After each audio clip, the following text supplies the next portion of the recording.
Good morning, everybody. First of all, I apologize for delayed start. Principal Secretary Education, Mr. Deol, had some urgent meeting, so he had to attend in the morning. He will be joining us in the afternoon, post-lunch. First of all, thank you very much for coming out from your busy schedule. Friday, Bombay has two problems: commitments to finish in the end of the week, and second thing, traffic of Bombay Friday is very horrible. So, thanks for making it great for us.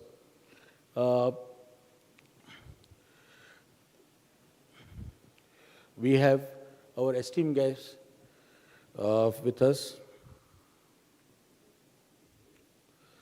for today, Dr. Prachi Jampekar.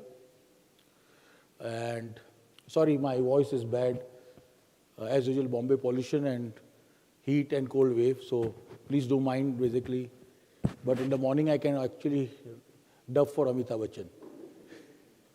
So, ma'am is Maharashtra service from 2000 onwards, has been forefront in planning, was in the governor's department as a deputy secretary, was part of the planning and been with BMC for last more than 1.5 decades.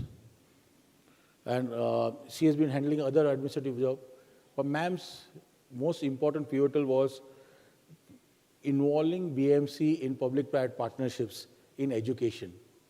And her knowledge has been phenomenally good, and she has been supporting it very well. So I would, without wasting your much time, I'll please call Prachi ma'am on dais, please. Yeah, me, please. Please, somebody excuse me.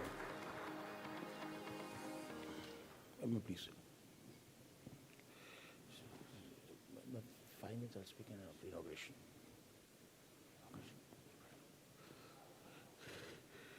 A lot of people have talked about public-private partnerships, PPP.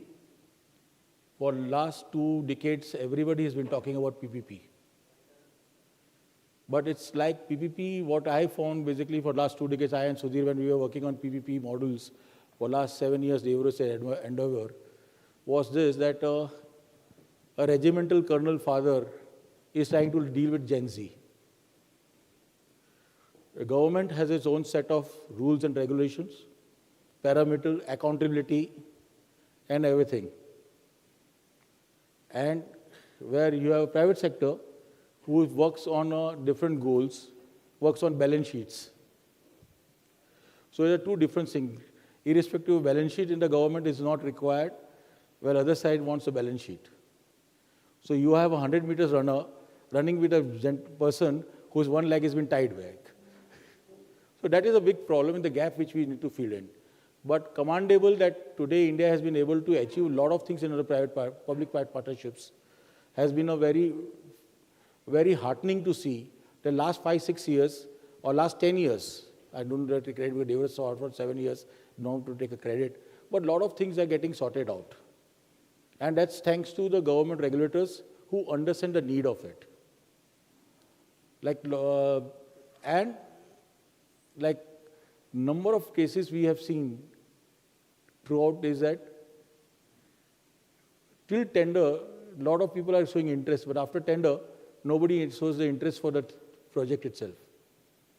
Why is it so? Because of lack of knowledge on both the sides. So where DEVE RUS is coming in between and where Providence is going to come. Because DEVE RUS' endeavor in Providence is very simple. A knowledgeable enemy is better than a foolish friend. So a knowledge sharing and distribution and ensuring the pain points of the both sides of the fence will make public-private partnership. So I will request Ms. Prachi to inaugurate our conference to start with it and through her lucky hands, please. Please, have you light the candle? Sorry, light it.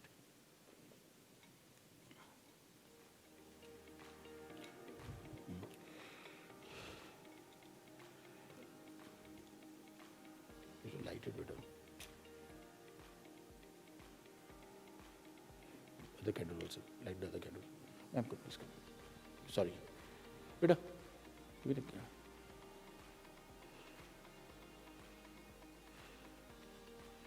Other guy, bring it. Please, ma'am, no, ma'am, you first. No, that I went to boarding school, so always chivalry is left to learn to get one.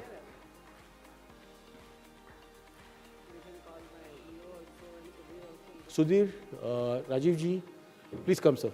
Everybody come, please. Sudhir? No, please, Sudhir. This is your endeavor. Please, ma'am, please. Come, sir. No. Just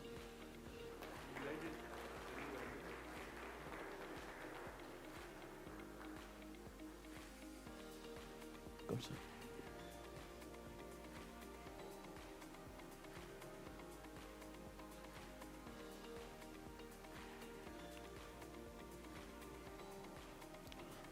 Thank you. Right, these candles, please. Well, give me the candles, please. Sudhir.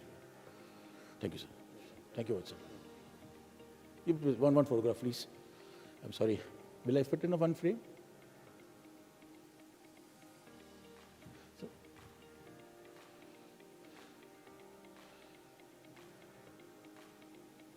please.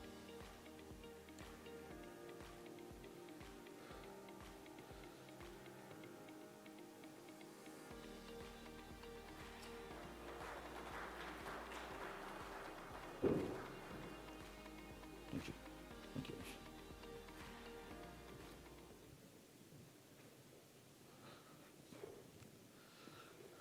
Ma'am, your adventure, your knowledge on education is great. Just a brief we was going through. In education in India, we spend around less than $15 per student. Globally, we are the fourth largest GDP in the world. And we spend such a low thing. And most of the developing countries are spending more than $100 per student. Skilling is other way around.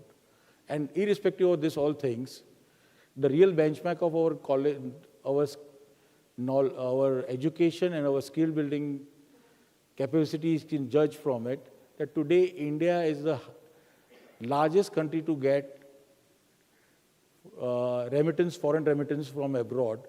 It's mostly with our skilled workers. We are today at $140 billion. And second is at $40 billion. There's such a huge gap. Supposing, and today we have a number of complaints about education not delivering, quality is there, skill problems are there, everything is. Supposing we do that, this whole investment which will be repaying you a lot. Today, if you see CSR fund stands at 35,000 crores, ma'am. It's growing at 14%. In 5 years, it will be 75,000 crores. Today, 25% to 30% are coming to education. If we keep on spending that much also, by the time 2030, that money is enough to digitalize our all schools. So the possibility in public-private partnership is very huge. Let us accept that government can't take this plunge till private sector contributes. And this whole conference is to ensure how do we can breach a gap with better knowledge and working closely and understanding the pain points on both sides of the fence. Without wasting your more time, I'll call Dr. Prachi to share some few words. Thank you. Please. Okay, please.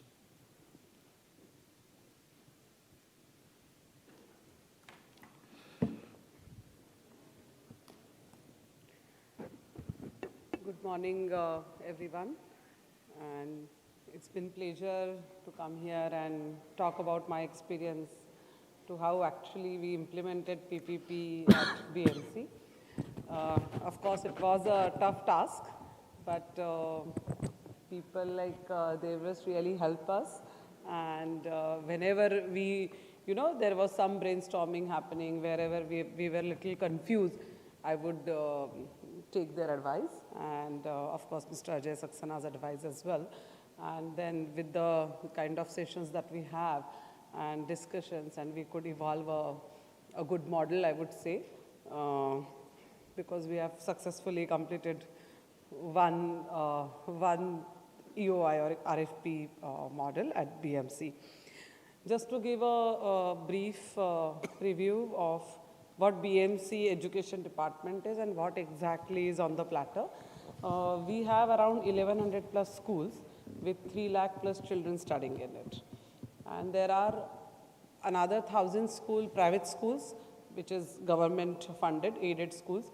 They are also get administered by us, not exactly day-to-day administration, but overall administration by BMC, which adds up to around 3 lakh plus students. So overall, we are looking at around 6 lakhs to 7 lakh students in Mumbai. That's what our total purview is. So BMC has little less than 5,000 crore budget for education department. So we spend around 1 lakh plus per child for, through BMC schools. May it be buildings, may it be the teachers, may it be the other aids and whatever furniture and all other stuff that we do for the children. And I'm sure you all must have seen a BMC school from outside, the big vibrant red building which says Mumbai Public School. I would like you all to visit a BMC school and how beautiful it is to see, and the infrastructure is so good. Many a times it's way better than a private school also, and I'm very proud of it. And so that's kind of magnitude. Of course, we are looking at the infrastructure. Yes, infrastructure has to be good. All kind of smart classes and everything is there. It has to be there, but at the same time, you have to look into the quality of education also, not just the infrastructure. And you have to completely take care of everyone in the society. A society is a good society if 80% of your children are learning or studying in a public school, like the local body run or government run schools, right? But as of now, we are like somewhere around 50%. So that's the challenge, that's the target that we have. And BMC in the Mumbai area, we have some challenges, of course. The demography of particular localities are changing really rapidly. So if you have some big slum pocket, generally you know the BMC schools, the majority students are from the financially challenged background. So if there is a huge slum, if there are slum pockets, then there are children in BMC schools. And if the slum gets under SRA or relocated or rehabilitated, or some towers come there, we suddenly lose our feeder cadre. Like, there are no children to come to our school. That was a challenge. I'll give you a classic example of our Varali school. As you all know, Varali was at one time, it was like a mill area or like Mahada buildings, or there was a quite big slum also. And at one point of time, we had some good schools with good result, good teachers, 100% result. The teachers are like president awardees and all. And at that time, there was like no space in the classrooms because the classes were full. There are 4 divisions of each classes, so that kind of strength that we had. But after some times, one full slum got relocated and SRA came in, and by that time they actually constructed. It takes 3 to 4 years or maybe more than that. And by that time, those children get scattered into some other locality.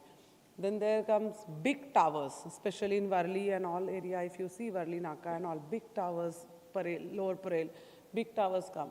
Generally, those children won't come to our schools.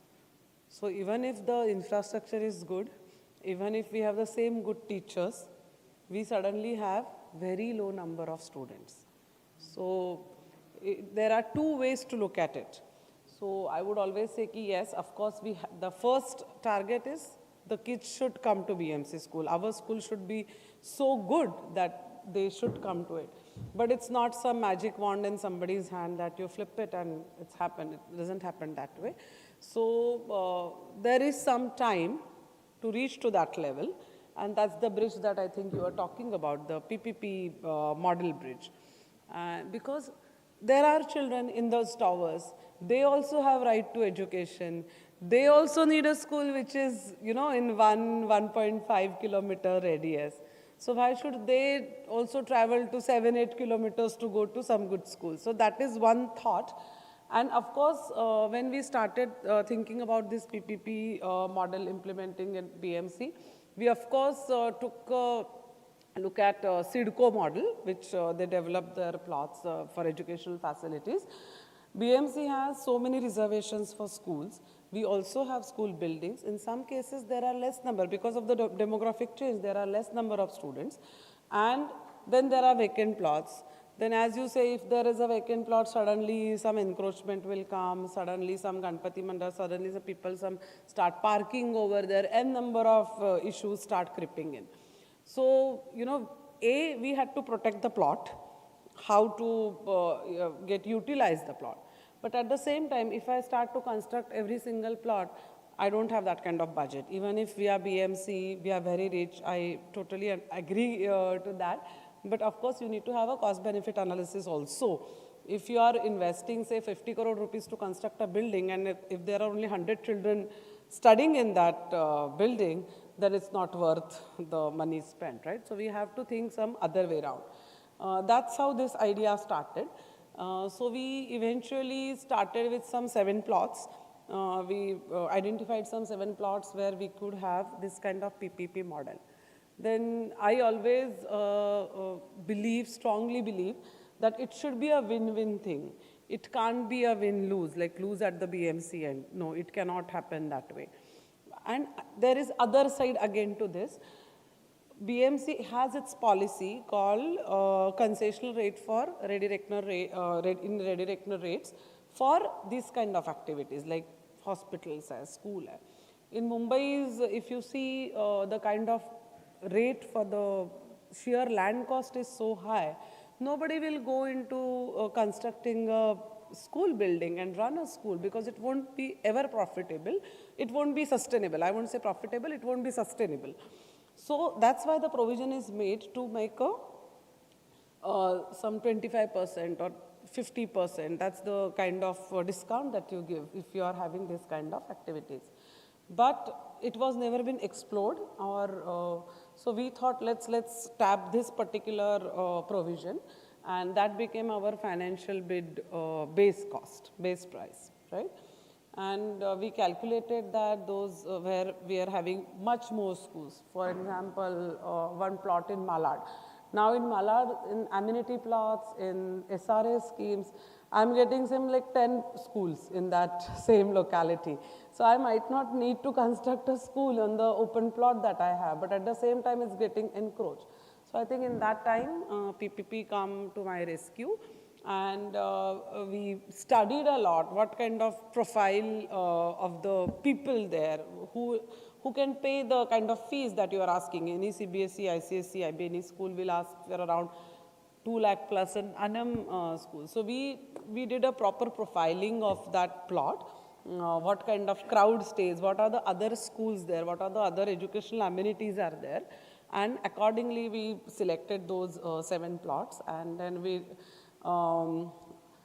had it's an absolute pure black and white RFP model, and everybody can see it, it's very transparent. There are a very, very harsh, I would say, marking system where there is nothing left for discretion, and you have to have some minimum number of years of experience. Then your children should be good, how many number of students you have already studied from your education institute, then how many sports medals or activities that you have carried out, what is your passing percentage in 10th, and it's not just passing percentage, how many percentage of students have received more than 80% of marks, something like that, which ensures the quality of education that the private player is already imparting.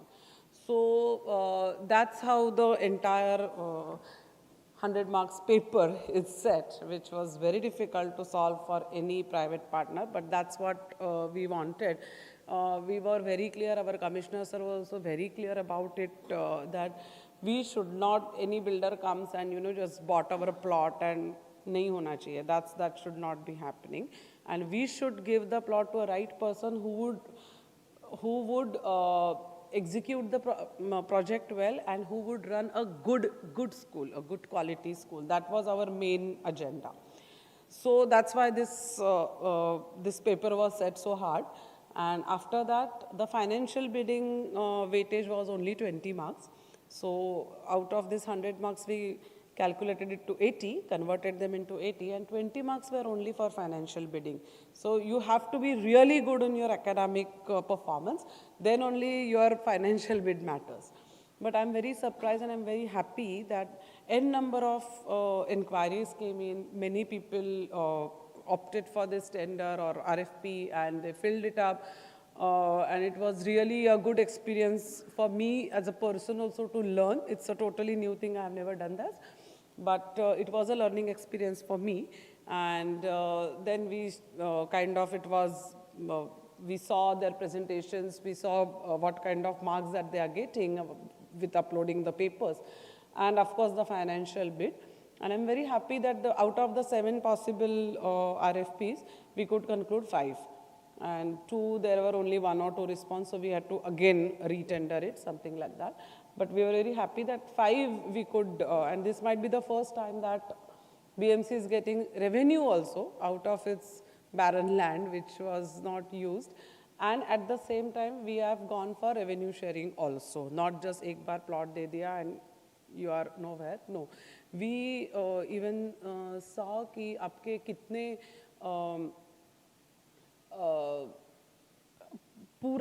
we saw that you run that school really well. And this is how this journey was. What I want to tell you is, I'm sure there are n number of opportunities and possibilities, but of course there is a much more possibility that I can see in development of sports facilities in BMC schools, because we have good sports facilities indoor also, and there are good grounds. And if we have some kind of PPP model for sports development, there are n number of people, the children will get to play, because in Mumbai they don't get to play anywhere kind of. So that's the good opportunity that I can see. And unless and until the local self body provides this kind of opportunities, the land itself is so costly that is just not possible for anyone to have a. And then of course we have this revenue sharing ke saath. We also have RTE, which is compulsory. So 25% of the student, you have to have RTE students, that is the BNC students. So our logic was, suppose one school that I was talking about had only 100 students, right? And so those 100 can go as RTE students, because the sheer strength of that plot where you can construct is say 4,000 children. So for that, you can actually technically have 1,000 students studying under RTE, 25%. So that's how we designed it.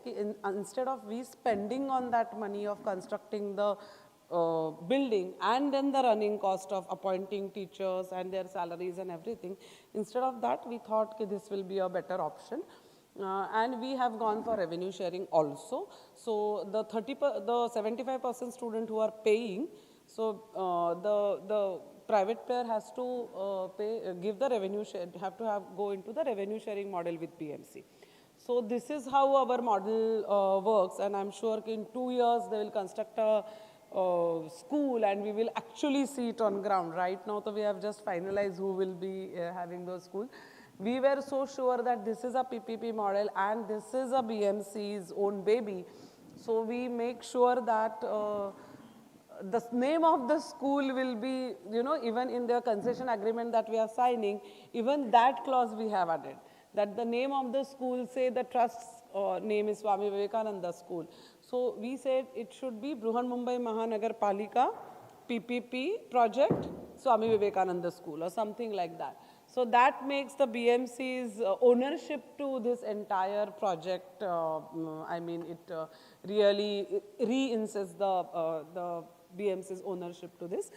And I think this is all my thoughts. If you have any questions, I am happy to answer.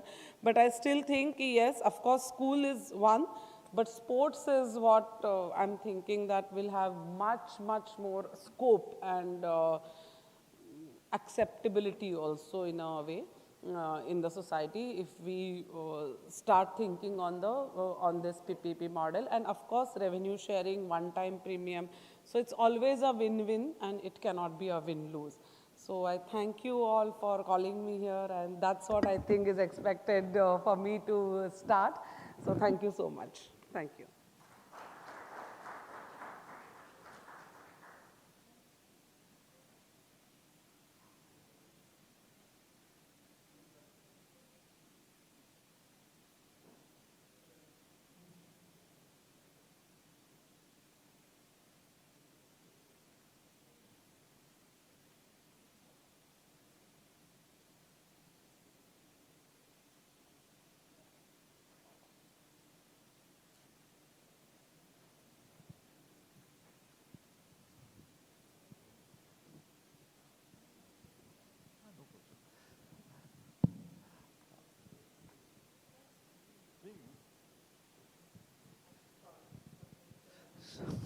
So anyone wants to share any suggestions or any queries to ma'am?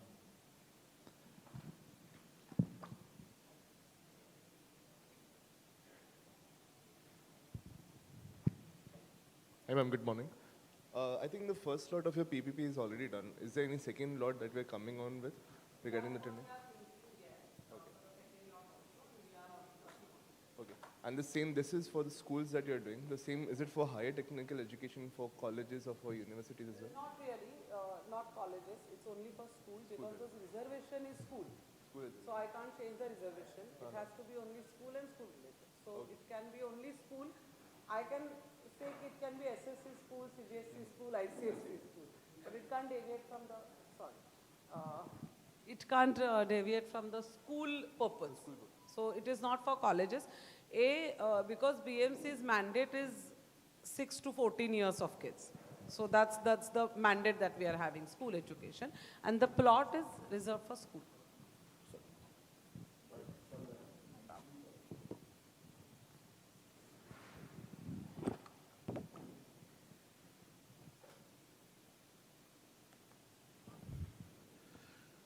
One question, ma'am.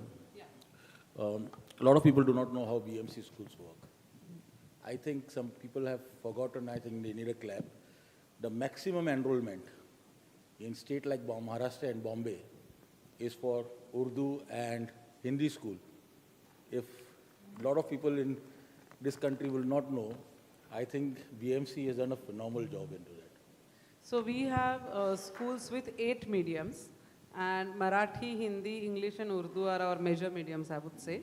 There are more number of children. And we have Tamil, Telugu, Kannada and Gujarati schools as well. Now we have started CBSE schools also, and it's very aspirational, I would say, that everybody wants their kids to learn in a CBSE or English medium schools.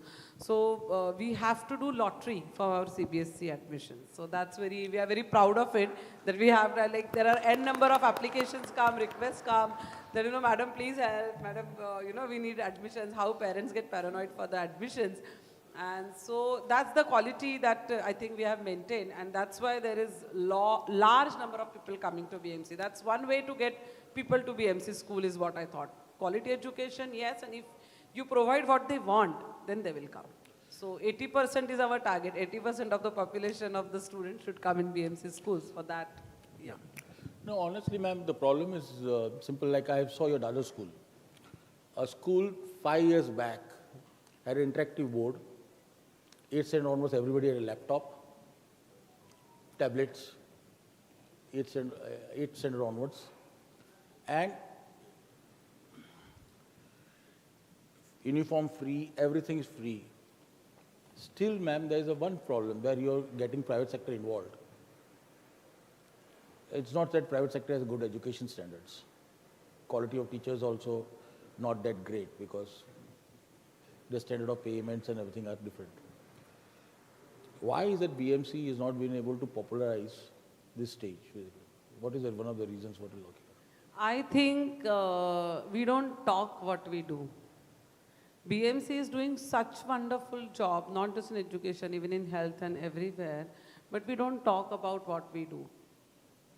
I mean, बाकी का if you see, लोग 1 रुपए का काम करते हैं 100 रुपए का दिखाते हैं. We are doing 100 रुपए का काम, but 1 रुपए का भी बोलते नहीं है. We are hardly promoting ourselves. There is no advertisement as such, no social, like active social media, I would say. That's what it is. That we ourselves are so self-content कि हाँ चल रहा है school, हाँ रहे. That should not be the case actually. Ma'am, when you did this PPP thing, it was a very tough job. Like I previously I mentioned that you have a Carl Lewis with you and your legs are tied up. You have to run together. What were your experience while doing these things? Because compliance is part of your major job, 80%. The other side is basically revenue model. How do you make a bridge between these two? Yeah, it was a learning experience for me as well, because as I have said, I have never done this before. So it was a learning experience, and then you have to be cautious all the time. As I said, it has to be a win-win. That from day one, I was very clear that it cannot be win-lose. You know, कि BMC का अहित करके मैं नहीं करूँगी ये, तो it has to be win-win, and that's how that thing was very, at back of my mind, it was very clear, or entire my team, and so it was very easy, I would say, so that we won't formulate the marking system or something to favor someone, because the idea was it has to be a win-win and it has to get good competition. That's how it was very stringent. People say it is extremely harsh, your paper is very difficult, but that's what I want, right? So the best people come forward and may the best guy win. In educations and everything, we're upside down. How are we going to attract this CSR funding to BMC schools? We already have, say, 140 plus NGOs working with us. So they are all, I'm sure, backed by some CSR funding. We also have a very interesting other PPP model. It might not be, yeah, it is a PPP model, but there is no money, no funding involved in this. What we do is, there are n number of good people in society who want to contribute to society, not just CSR. Of course, CSR is one big chunk, I would say. Other than that also, so there are good NGOs who are working, and if they get good kind of funding, what we do is we give our schools under full support. So the school building is ours. The children are BMC children. You can't charge any single rupee fee. Whatever we are giving, those uniforms, school bags, shoes, pepper, pencil, whatever, midday meal, everything is provided to those children also. All the school housekeeping is by us. What the NGO or the running partner should do is provide a set of teachers who are dedicated. Then the NGO can leverage their own network to have good exposure to our children. May it be like dance, art, craft, whatever, sports, like it's sky is the limit for them. And this runs very successfully. I have some 38 such schools. Oh. Yes. And the results are 100% in most of the schools. And there are parents line up to get admission in that school. So it is as good as any private school, but it's a BMC school, free school, right? So it is a very, very good initiative, and it's running since 2007. But there is no financial involved. We don't pay a single rupee to that NGO. The NGO can't charge anything from the student. So they have to generate their own funding. Mr. Brijesh Singh is there. He's our one of such partners who is running 2 of our schools. With his own CSR funding, he generates and then runs school very effectively. So, and in education sector, I would say, result आपको एक दिन में नहीं दिखेगा. It's not some कि आज tender निकाला, कल road construct किया and then हो गया. नहीं. You have to invest at least 3 to 4 years to show the results, कुछ भी काम करने के लिए. So I'm sure Prayas will also show the results of 10th in another 1 or 2 years, because they are starting from the root now, very beginning से बच्चों पे काम कर रहे हैं, and that's another model that we have. Ma'am, actually in 80s when I was learning my economics, everybody used to call brain drain. And we used to have the figures like China's remittance are higher than India. And at that time, China's remittance were 30 billion. Today, surprisingly, China's remittance is not in top 5 also. So what Indian education, what we spend now, is coming back after nearly 2 decades. So that is something which we as a barometer, where people don't see what we spend in government education. These are the barometers, and most of the stories in bureaucrats, in IIT and everything, the story of aspiration comes from these schools, government schools and local self-government. So it's a phenomenal job you are doing with it. Any more questions, please? We have a lot of questions there, please. Yes, sir. Mic, please. Mic, please. Morning, ma'am. Just a quick question. So, of course, you're doing a wonderful job. I also wanted to check what provisions or plans do you have for education for children with special needs, so be it intellectual disabilities or learning disabilities, because the number of these kids or young adults is going up each year. So do you have any plans and provisions for that as well? Yes, of course, and that is alarmingly rising, the autistic children, or maybe earlier we were not aware, I don't know how to put it.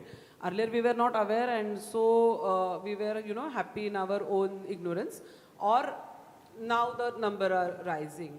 So yes, BMC has 19 such special schools for mentally challenged kids, and around 900 kids are studying there, and we certainly want to increase this number, and we have started sensitization right from the Balwadi level, the very preschool level. We have our own 1100 preschools, because that's the time where the teacher or the helper could make out that somebody is having hyperactive, somebody can't concentrate, or some kind of not normal things will be noticed at that time.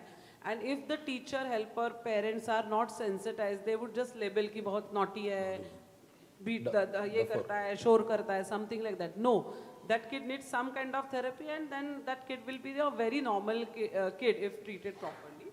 So we are sensitizing the preschool teachers also for this, for a very early detection of this.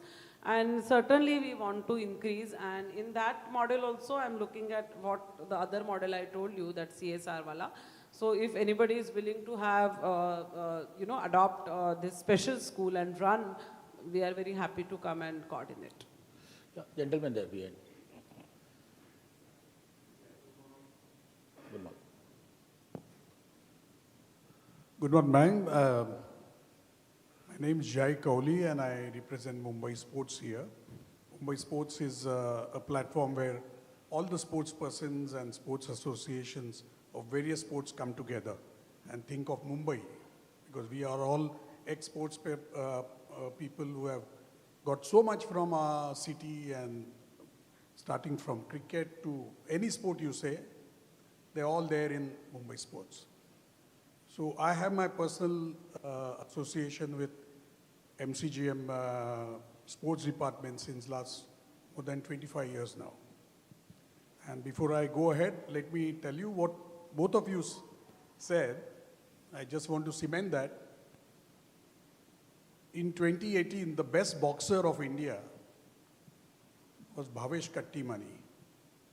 He's taken over by Army now. He's joined Army. In 2024, the best boxer in 2023 was Nikhil Dubey. He's taken over by Railways now. And last year, the best boxer is Usman Ansari. He's taken over by Indian Navy now. And all these boys, all these boxers, are ex-municipal school students. Very happy to know that. So this project was started by few of us in 1999. And a lot of hiccups. It took a lot of learning, because in India, the right hand doesn't know what left hand is doing. So department, bureaucracy, your systems, whatever we want to give, confusion about NGO, confusion about associations, confusion about, ex-sportsmen. I'm an Olympian myself.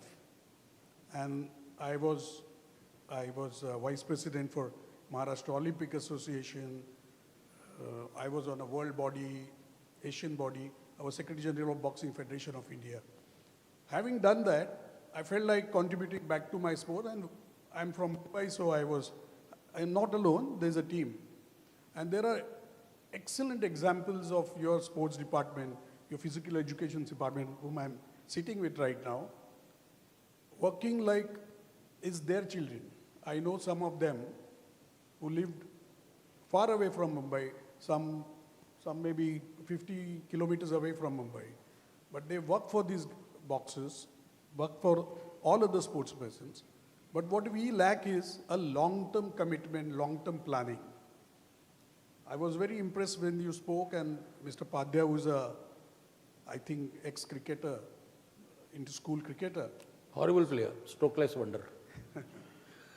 So I take this opportunity to, speak to you directly that at least there should be a thought, there should be a continuous working. It's not only Providence 2 or Providence 3 or Providence 4.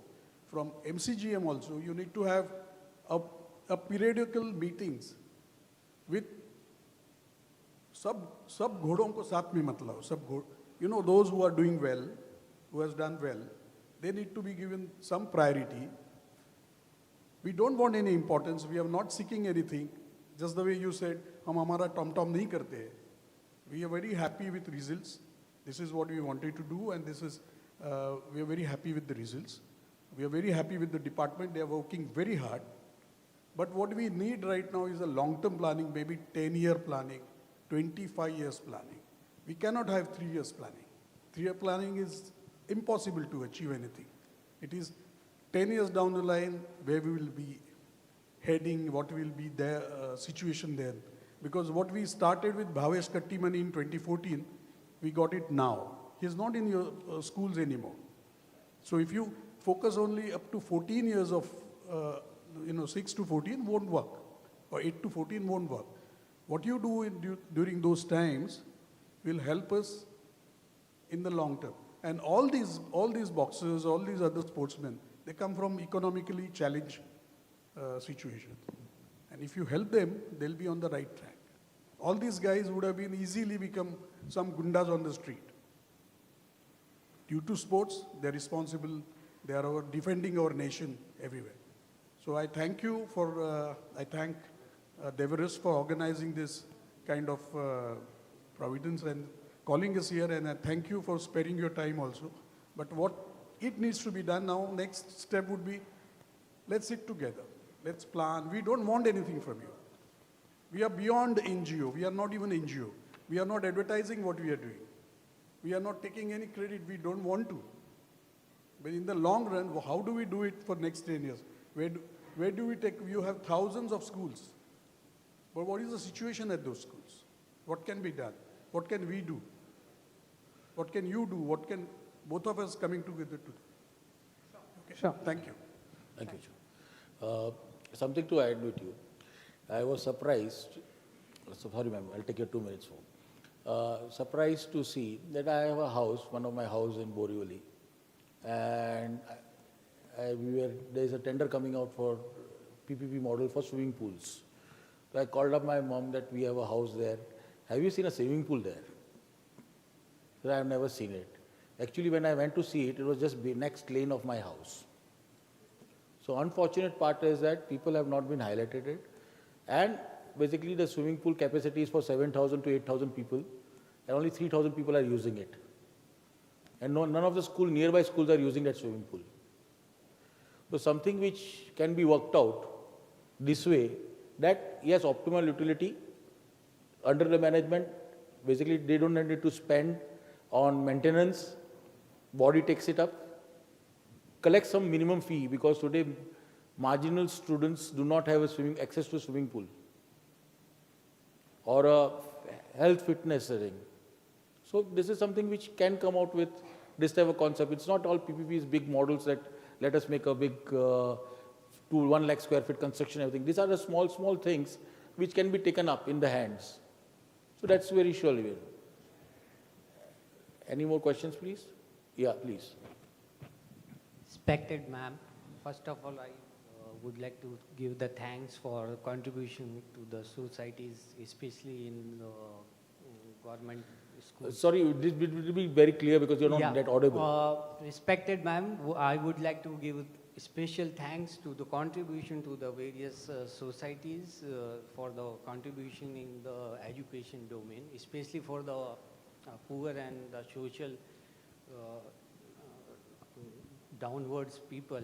So I would like to request you, ma'am, especially in the CBSE, recently the government announced the spoke and hub model for the mental wellness and health. So are you planning for these new initiatives in the BMC schools? We'll certainly look into it. I would say we are in a very initial stages of our CBSE school yet. We have started it 5 years back, and so our first batch of 10th was last year of one school, and this year I think 9 school gave first 10th. So first time they gave 10th. So we have 20 other schools, and they are in their 3rd standard, 4th standard, 5th standard. So we are still looking at it, and we'll certainly look into that hub and spoke, and if required and if necessary and if it's beneficial, we'll certainly look into it. Thank you, ma'am. Ma'am, one thing which we forgot. BMC schools first is to say up to 7th standard, basic target was getting everybody educated. I think why don't you share your information about what you have done in 10th standard and what are your future plans for those students? So as I told you, BMC has a mandate for up to 14 years, right? So which is necessarily till 8th standard. So we initially had schools only till 8th standard, but over the years we realized that unless and until you provide 9th and 10th, why would any parent come to you if, generally we also as a parent have this कि एक बार डाल दिया KG में तो 10th तक देखने का नहीं. So we started 9th and 10th also. So we have around 250 schools for 9th, 10th, and they are doing good. And for the 10th result, we really work really hard. Yeah. And from day one, our calendar is ready for 10th standard. What they will do on day 1, day 2, it's like that. It's in the book, which is in every headmaster's office, so they know their job. October onwards, November onwards, like after Diwali, we start making them write the question papers. So just to give them more practice. So there are 10 question papers that they write of every subject, so that they are really through, they are really not nervous while writing the actual paper. So that's what we do. Even for CBSE, since it was our first kind of year, we are not yet experts in that, though in SSC we are pro. So we took help of the private players for CBSE schools. So we of course requested a few of the CBSE schools to share their prelim papers and their practice papers. There are some lectures organized by the teachers from CBSE school, the last minute preparation, last minute thing, some little tips to increase your marks, something like that. So for stress release those kind of lectures we arranged. And that's what have given us a tremendous result last year also. So last year our result was 92.92%. And our first girl in Mumbai was 97%. So it's no less than any other private school, I would say. But I think the road is still, there is much more to go and much more to achieve, is that what I say. We have a special prize of 25,000 rupees per school who has 100% result. And I'm very happy that last year we made some provision depending upon the earlier year's results. And we exceeded that. So like this year our 89 schools were 100% results. So हमें budget कम पड़ गया to give the prizes. So that's the best thing for any administrator कि आपको अच्छी चीज़ के लिए budget कम पड़ जाए. So this year we are expecting much more. We will cross 100 marks, at least 150 तक school जाएंगे कि पूरा 100% result करेंगे. And so we are, as I said, कि we are working since now first standard, second standard से लेके there are some milestones that we are checking, and hopefully next year 10th result that will be rocking, because the kids who are currently in 8th and 9th, we are really working hard on them since last 2 years. So when they go to 10th, that's the real picture of what we have done in last 2-3 years. Ma'am, I think better you need to hire one PR agency before a consultant for PPP, because one, I am very confident, because once in a 4 years we get a story that a municipal student boy, night schools, that one of the biggest achievement of BMC was night schools. The night schools were one of the biggest achievement, and every 4 years there is a story of a night school boy coming in the merit list. And I'm very confident, at least in next 4-5 years, that CBSE also will have some rankers coming from your schools. Thank you Wishing so you all the much. best. Thank And any more questions, please? I think we'll wind up. Yeah. You, yeah. Any? Yeah, please. Sorry, ma'am. Sorry, I have a very bad throat. Yeah. Good morning, ma'am. My name is Deepak Shetty. I am the General Secretary of Bombay Physical Culture Association's College of Physical Education. So, thank you for your informative speech, ma'am. You mentioned that academics is not really an issue for the municipal schools. Sports is where you need someone to focus on. So we are proud to say that almost 80% of the teachers who are teaching in BMC schools are our students.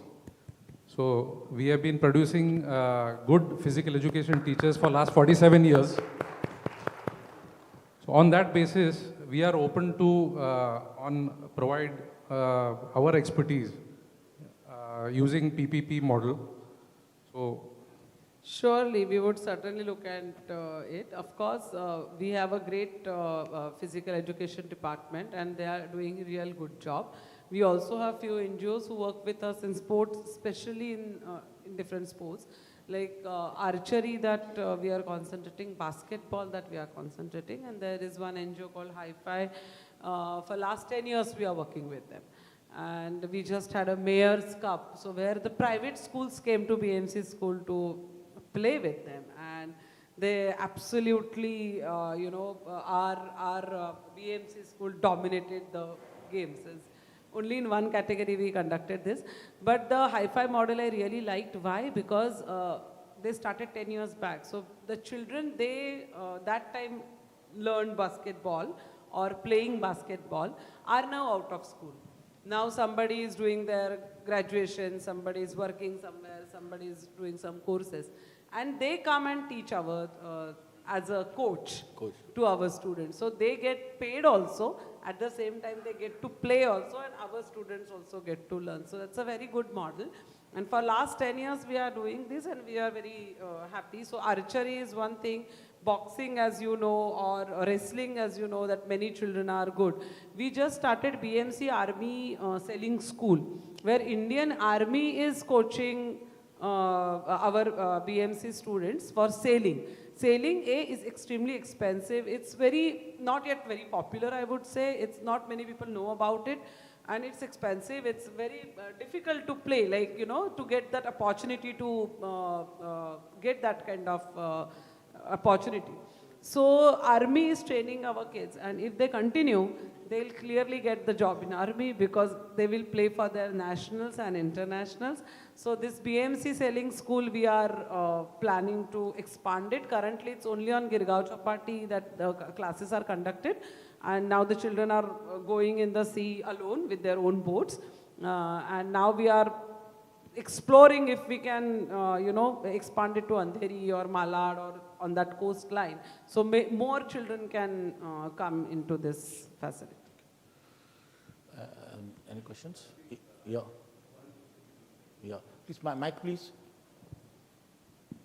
Somebody from DEVE RUS, Sushil, Hello. is there? Yeah, mic, please. DEVE RUS. 1 minute. Call Sushil here, no, please, because the gentleman can't cover everywhere. Be seated. My name is Rajiv Chadha, and I am a PPP expert. I worked at the national level. I was in the Ministry of Finance PPP cell itself. A couple of things which I would like to say. One thing which has already been pointed out, that swimming pools. A swimming pool is certainly one of the most revenue-generating, sports activity that can be done. And I have done, few projects, and I found that there is a lot of interest in the citizens for the swimming pools. And it can be a very, very big hit. If you have surplus space anywhere in the city, that can be done very, very efficiently. This kind of activity, also is good for the citizens, Mumbaikas. That's one. Second thing which I would like to say is that at the national level, Government of India is trying to do asset monetization of their existing sports infrastructure. The big stadiums which were built for Commonwealth or for say Asian Games and for others, I think those assets are being either redeveloped or they are being given to private players who are into sports. That kind of planning is going on, and certainly some good results I can see. I have worked with a couple of municipal corporations and smart cities who have also done similar thing in their city. For example, Jabalpur Smart City, they had built some sports infrastructure through the Smart City Mission Fund, and then they monetized that fund through the smart cities. So these are some of the things which I think I can, I wanted to just share it with you, give an idea that these can be done in Mumbai also, since you are heading the education and the sports department. And there are, I see a lot of sports people, lot of sports organization here. They can come in as your partner, Sure. in making that project Sure, successful. surely. Thank you, Rajiv ji. Thank you. Rajiv ji, for your information, BMC just now did a one PPP project for a total, Sudhir, how much? 14 acres property? 14 acre property, they did a PPP mode, and the revenue model, what the revenue they got was 2x of what they are expecting for revenue sharing. So sports is a big, like sir said, ma'am, we can talent scout. Like somebody, I had a very famous, I think it was Pele or something, I forget the name, mentioned that a good footballer doesn't come with a house above more than one floor. So normally, hunger to succeed through sports is far higher than the fully, guys who got the best shoes will never be a good sportsman because he has not seen the pain. So that's a thing, and I think BMC has been providing a lot, so sports also. I think we can work on it, and education also. I think it's phenomenal. I think the problem what is happening is good things are not discussed because our newspapers, media and everything covers only negativity. So think we need to work out is together. Without taking more time of your Rachi ma'am, because I know you are very busy. Small.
If it's a, thank you very much, ma'am. The session was very interesting and very interactive also. I think a lot of people will go well informed that things happen in BMC. Honestly, ma'am, a number of years, I have been getting good office staff, house staff, because I used to give them fees for private schools. Because the fees of normally my father had a policy that education will be funded by us. But whenever I talked about BMC schools, they had a very bad face on their mouth. And I'm telling you, I'll confess today, one of my driver's son, after passing 10th standard, I don't know how he passed it, his English was coming, going. Ultimately, I said, boss, you can't study furthermore, go to technical school. Touch wood, today he is in Dubai working as a plumber. But unfortunate part is this, that it's not necessary that private schools are good. I think 60 to 70% are below standard. So something which needs to be highlighted. Without taking a valuable time from this thing, we have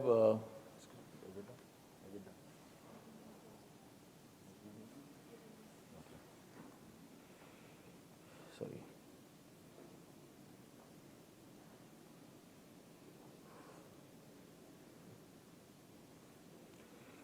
We have a next very interesting speaker. I never knew that indirectly we were indirectly in touch with it. We used to work very closely in PIDB. He was also working very closely in PIDB.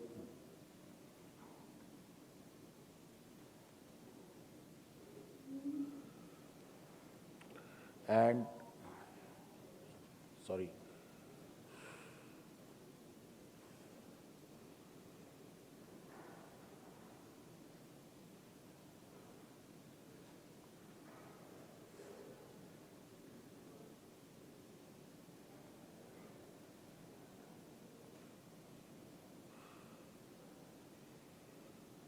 Advait?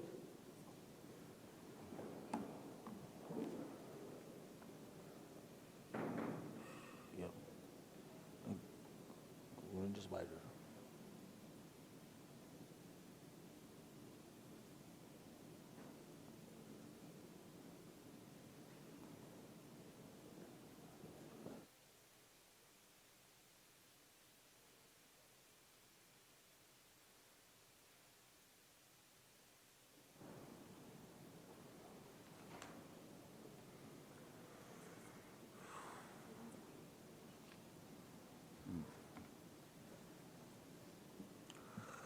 Sorry, Gurinderji.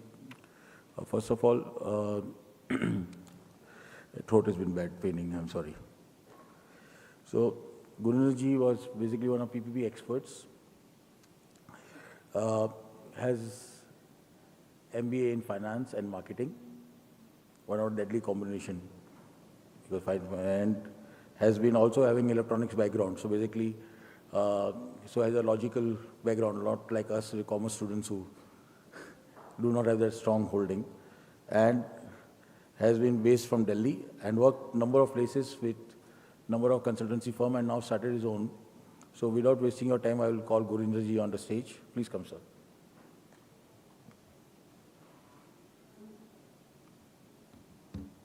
Come, sir, please, sir.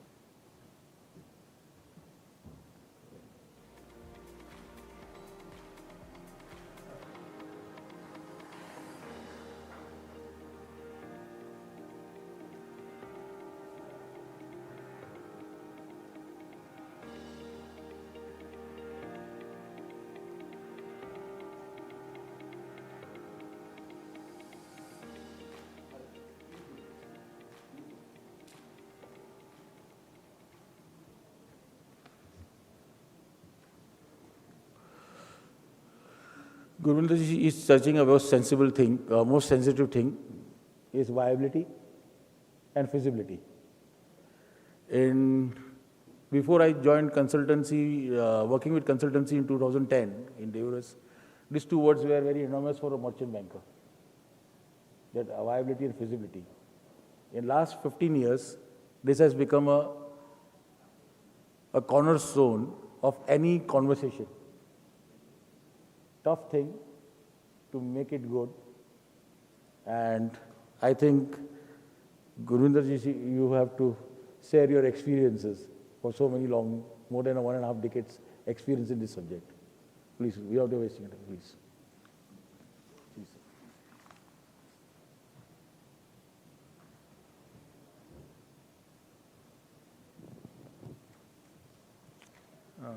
Thank you, sir. A very good afternoon, everyone. and it is a pleasure and honor to be hosting this session, very interesting session, project feasibility and economic viability. As compared to the previous discussion, we had the opportunity to hear from Prachi ma'am regarding the lot of work in PPPs being done under BMC. Very interesting. And just to give a flavor, means sir has given a brief introduction about myself. To add to that, so that you get a perspective from where I am speaking and what I am saying. About my background, I am an ex-banker. Did my MBA, then went into banking, did a lot of project appraisals, not entirely PPP, including PPP, infrastructure and manufacturing, banking. So then I went into the PPP side. In PPP side, I have worked with the large consulting firms like Island FS, EY. Then for the last 4 years, I am doing on my own, through my own company, and I am also an expert, PPP and private sector expert with the Asian Development Bank. So as part of a team with the Asian Development Bank, I also look at the PPP perspective for many projects, including the hard infrastructure and social side also. For example, in Maharashtra, ADB is financing one agriculture processing project. In that, if something could be done through a private site. So that kind of experience I have. So talking about PPPs, like what ma'am was saying, and it's very interesting that what she shared, I was not aware. New schools on a PPP, because there has been a lot of discussions for the past so many years. Like there was a discussion on the skill development centers, ITIs on PPPs, then Navodaya Vidyalaya schools on PPPs, model schools on PPP. Some states have done, some not have done. We as a consultant keep giving models. There are international models, but still somewhere there is a lot of reluctance in the administrative and bureaucratic side also, all over India. Means what happens, and sir would know that as a consultant we prepare the reports, feasibility reports, concession agreements, but at the last moment, somehow there is a hesitation in signing the final documents or agreements. But this model has been a successful here, BMC. Congratulations to the team, sir. And I was not aware that, okay, doing a quality and cost-based selection, and perhaps apart from the PPP in a school, as overall PPP, to do a quality and cost-based selection, that is a very big milestone. Means it can be replicated in many, many innovative projects, because whatever PPPs we have been doing, mostly it's in the highway, power, or, we are here at the airport. Like, these are the three sectors where you have most of the PPPs. So, I will go a little bit on the technical side also, but we can start with my presentation. If I have a PPT on. Yeah, thank you.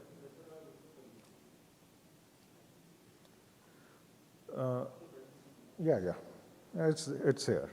So topic is the PPP project feasibility and economic, economic viability. While discussing this, I just want to start with a very initial, very basic foundation. When we talk about the public-private partnership, it is very, very easy, very, very simple. Everyone understand it very, very intuitively, nothing complex about that. But that's where the risk is. Means I have, as a consultant, I've done PPPs or attempted PPPs in almost all the sectors, be it aviation, highways, railways, education, sports, power, means whatever the sector is, because the basic fundamental remains same. I have interacted with the government at the highest level, earlier planning commission to the state governments, and though the basic fundamental and principles are very same, but at the same time there is a lot of confusion amongst the stakeholders at both the private side also, at the government side also. So if we look at what I will try to do is, which is as a part of the agenda of this conference, to break it down to very simple so that we know the basic concepts. Just to explain to you, means while doing a discussion on a PPP in the school education in the BMC, ma'am mentioned that they have been doing aided schools. BMC also has aided schools. Now in classical sense of PPP, that aided school is a PPP. And India, means I have studied in an aided school, has been doing aided schools since long back. I don't know. They are part of our education policy. So those aided schools are a PPP. Like she mentioned that some schools have been taken over by the NGOs for running it. In a Western countries like a US or UK and others, you call it a charter schools. Then again, it is a education PPP. So we have been doing PPP in the education sector for long back, similarly in other sectors, but somehow we have been not been able to properly package it sometimes, or not to have a proper policy, not to have a certain, measurable outcomes, or then market it, or how we are doing it. So to understand or to do it in a more structured manner so that we can do it in much, much broader level, including, sports or any infrastructure, it is best to go into the basics of that.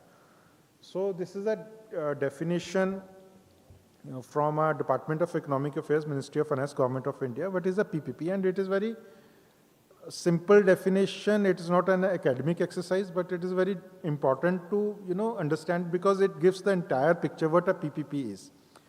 Right? PPP means an arrangement between government or statutory entity or government-owned entity on one side and private sector entity on other. That is the first one. There are two parties.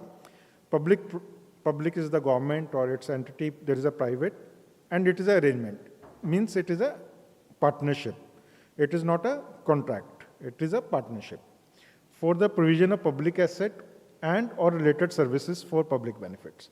So typically when we go to the government, they talk only about the assets, like some building has come up, some new school has come up, some hospital has come up, that is a PPP. But no, and or related service means if you're doing education through a charter mechanism, through an NGO, or through an aided mechanism, or you are giving a hospital on operation maintenance, or any asset on a service or management contract, that is also a PPP. That is the definition of Government of India, or related for service for the public benefit, through investments being made by and or management undertaken by the private sector. Again, typically in our understanding, both private side and government side, PPP means like private side has to make the investments. No, there is an option. It could be, investments could be by the private side, or it could be just a management contract or services by the private side also. For a specified period of time, there has to be a time frame where there is a substantial risk sharing with the private sector, and private sector receives performance-linked payments that conform to the benchmark or are the benchmark to specified predetermined and measurable performance standards. Now, in the first few lines, it says that what is a PPP? It is a management contract, it is an investment. There are two parties. But what is the key essential is that private sector should have some skin in the game, should have a risk allocated to it. They should bear some responsibility, and any payment to the private sector has to be linked to their performance. Their performance of the private sector could be simply, service level benchmarks. For example, in a sports context, it could be provisioning of, credited or certified coaches, maintenance of the grounds to a predetermined level. In a school, managing the school to predetermined levels, achieving results, then you are getting certain payments. Or in a public infrastructure like a water supply, or having some predetermined output parameters. So those are the critical elements. So it is important to understand PPP is not only the infrastructure creation, it is also the service, and management and output is a critical part of our PPP framework. So coming from the definition in a simple language, what are the essential conditions? Arrangement and investments with the private partner, operation and management for a specified period, risk sharing with the private sector, payment linked with the performance parameters. These are the essential conditions. And what are the desirable, not essential? That project ideally should be a long-term project, but it shouldn't be 2 or 3 years. 5-year is okay, but it is better if it is at least 10 years, even for the management or service contract, because in that period only you can see the actual results or skin in the game kind of arrangement. Otherwise, it is a simply service level contract or facility management kind of a service. And again, a desirable condition is that preferred design of a PPP is where ownership of the underlying public asset always remains with the public entity at all times. Even if you have a long-term arrangement, for example, this airport where we are, having this summit is a PPP arrangement. It is being managed by the private entity Adani, namely Adani. But ownership remains with the government. At the other times, they have a concession, private side, to operate it for a specified period of time. It could be 30 years, 40 years, 30 plus 30 years. So all those are the critical conditions of a PPP. So as I mentioned in my opening remarks, most of the PPPs have been in the infrastructure side. Say if we look at the history of PPPs in India, as I mentioned, we have been doing PPPs for the last 100 years or so. And BMC or Bombay has the prime example. Means I think first railway service here was through a PPP. There was a private entity, a tram service, then electricity in Bombay pre-independence was through a private entity. So that is also a PPP. But then school education through aided schools we have been doing without naming it PPP for so long, since independence perhaps, or even before that. I'm not aware fully. But the term PPP used to became popular in the late 90s when this NHAI program came up, toll roads, right? We had earlier there used to be no tolls on most of the roads. When these toll roads came up, and with NHAI, the term PPP became popular. Then power plants, famously Enron double power plant in Maharashtra came up on a PPP. Then first highways, most of the PPPs came up, then power sector, then airport, Delhi airport, Mumbai airport, Bangalore and others also came up on a PPP. So most of the PPPs in India are concentrated in these big 3 sectors, highways mostly, then power and aviation. But on a social sector, education, health and hospital, education, health and sports, these are called the social sectors. PPPs have been very few. If we look at the national infrastructure pipeline, that is the Government of India pipeline, as on March 2025, total number of projects identified are 13,000. So total pipeline is rupees 185 trillion total project cost of the pipeline. That trillion is the lakh crore. That is a huge number, 1.85. Most of the projects are in the transport sector, but PPP share proposed is only the 11% of this NIP pipeline. So still most of the projects are being done through the public funding only. And even in the PPP in the transport sector, say till 2010, we were doing most of the projects on a BOT toll basis, but later on due to some challenges, PPP used to happen on a BOT HAM, hybrid annuity model or annuity model, where government is paying payment, delayed payment for a specified road or highway over a period of time. And private sector just has to construct or operate it, and it's not responsible for the demand or traffic risk on that. So that became very popular. So it is kind of a soft PPP even for the highway sector. So we had 2 periods from 98 to 2010-11, high number of PPPs. Then from 2010-11 onwards till now, PPP numbers have come down substantially in India, mainly due to a lot of challenges through the banking partners also, because PPPs were not able to get bank loans due to large number of non-performing assets in the development companies. That became a key issues. And that is related to our next section in this presentation also on the financial restructuring, because for a PPP to become viable, private sector is committed to give an output result, but it has to be financially viable or bankable project. They have to have a certain return, and they should be able to, when we say bankable, they should be able to get a project return and get a bank loan from the commercial sources, commercial banks or bond market. They should be able to get it so that they can finance a project. If that is not possible or project is not structured properly and they are not able to get a bank loan or some kind of a funding, then most of those projects struggle to come on to the execution stage. So that has been a challenge in India. Revenue and traffic risk, BOT toll failures in 2010 led India to shift towards annuity and HAM this thing. The revenue share in NIP remains marginal. There are other issues like land acquisition delays and weak dispute resolution. Once the project like Delhi Metro, this airport line struggled, it has been terminated, but still government has not paid whatever as per the contractual agreements they had to pay to the bankers. So that kind of dispute resolution mechanisms are there, so that makes PPPs very, very difficult.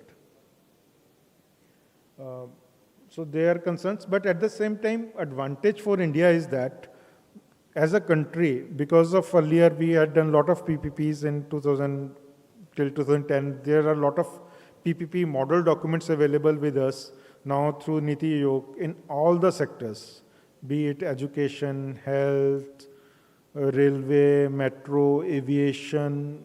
Our institutional capacity at a national level, at a state level is very, very high. If we look at the international level also, the kind of a institutional capacity, kind of a paperwork, kind of a legal expertise, financial expertise, overall strength we have, that is phenomenal. Means all the groundwork is there, only challenge remains structuring the projects on a PPP and getting a proper private partners supported by the financial institutions for a PPP project. Advantages of PPPs are higher efficiency due to private sector involvement, focus on life cycle cost of projects. So generally, again, coming to that misconception that private PPP is just for getting the private investment, it's not. The key benefit of a private investment is the kind of improvement in the service level or efficiencies through a private sector involvement. And because we are at airport and this thing keeps coming to my mind, means if you look at the current airports at Bombay or Delhi or Bangalore and you compare it with the previous airports which were being run through the government agency, Airport Authority of India Limited, you can see the difference and it's very stark and clear. Simply the level of benchmarks or output levels. And of course, increased transparency and accountability, access to private sector finance, operation and maintenance risk to a private sector. Government is very, very good in investing, doing a large scale infrastructure, but typically experience with the government is it's not that good in managing the infrastructure or giving a good service level quality. So private sector is really good in that. So we discussed in the previous session also that government is not very good in the PR or doing the advertisement of its work, whereas the private sector is, and it can do really well in performance or operation maintenance of a public sector asset. You get a latest technology, means I did one project for the BMC for the D-cell feasibility report, means if you have to do some like any project with the latest technology or latest know-how, then private sector is the best partner, best party to do that. And improve quality of created infrastructure and O&M, of course. And what are the disadvantages of PPP? Very important, that it is very, very complex. Means you need to do a lot of planning. If you do a simple traditional procurement, it is much, much easier.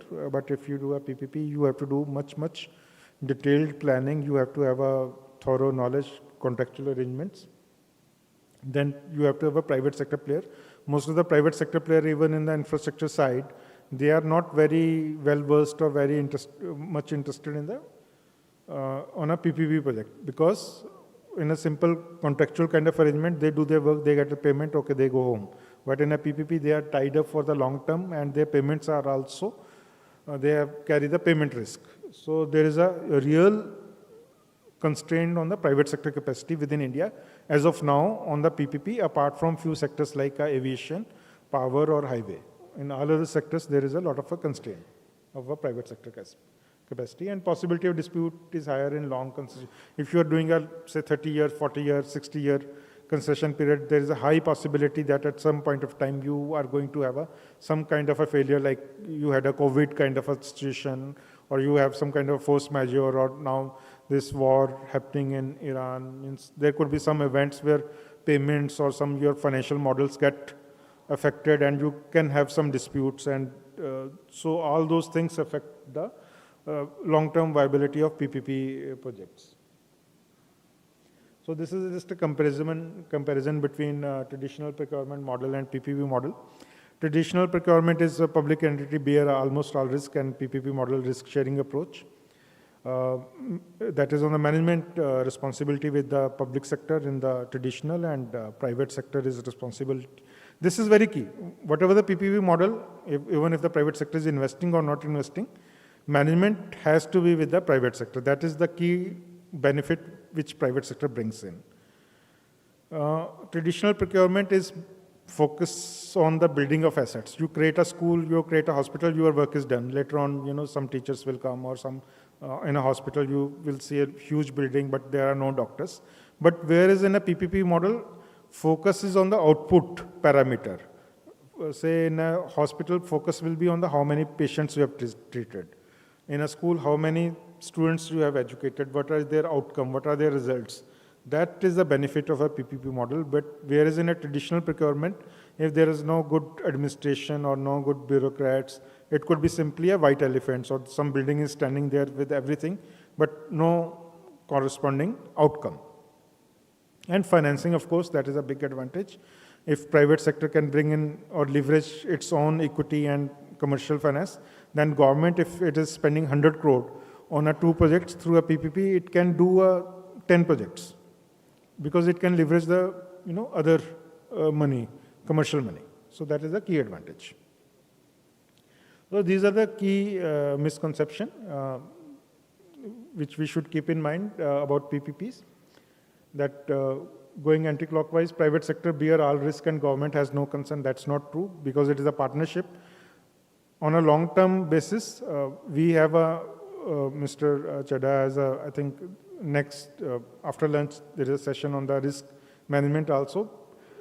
Along with the private side, government also has to bear the risk. That is the core of a PPP arrangement. It is not that, okay, you have given to the private side, okay, you just sit and get your revenue share or whatever you make the payments.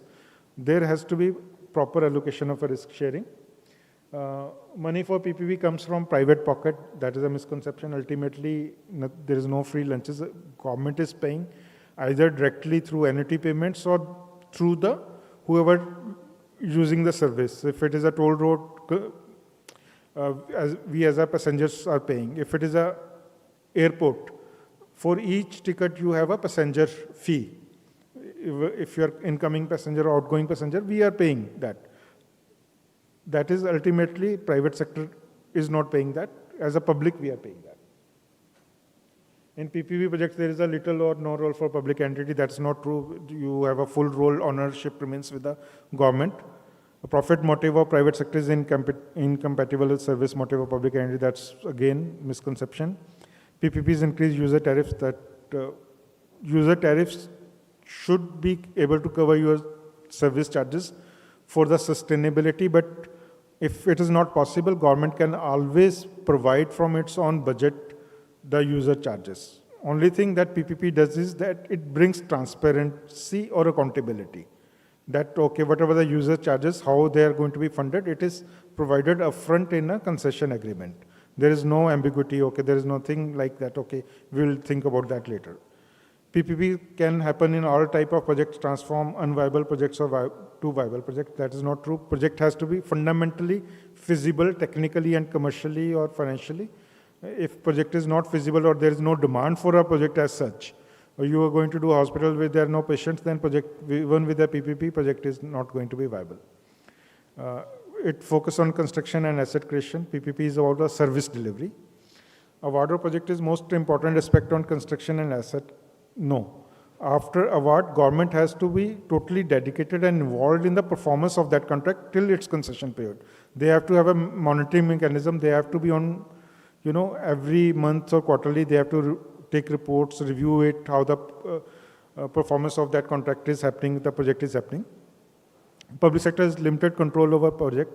Public sector has a full control through the concession agreement mechanism. So coming to what are the standard models in PPP, there could be various models, various combination. There could be endless combination in a PPP. Like in school education, we said there is a government-aided schools are a PPP, chartered schools, means running government school through a private sector or NGO, that is a PPP, then new schools through a private sector on a revenue sharing mechanism is a PPP. There could be some other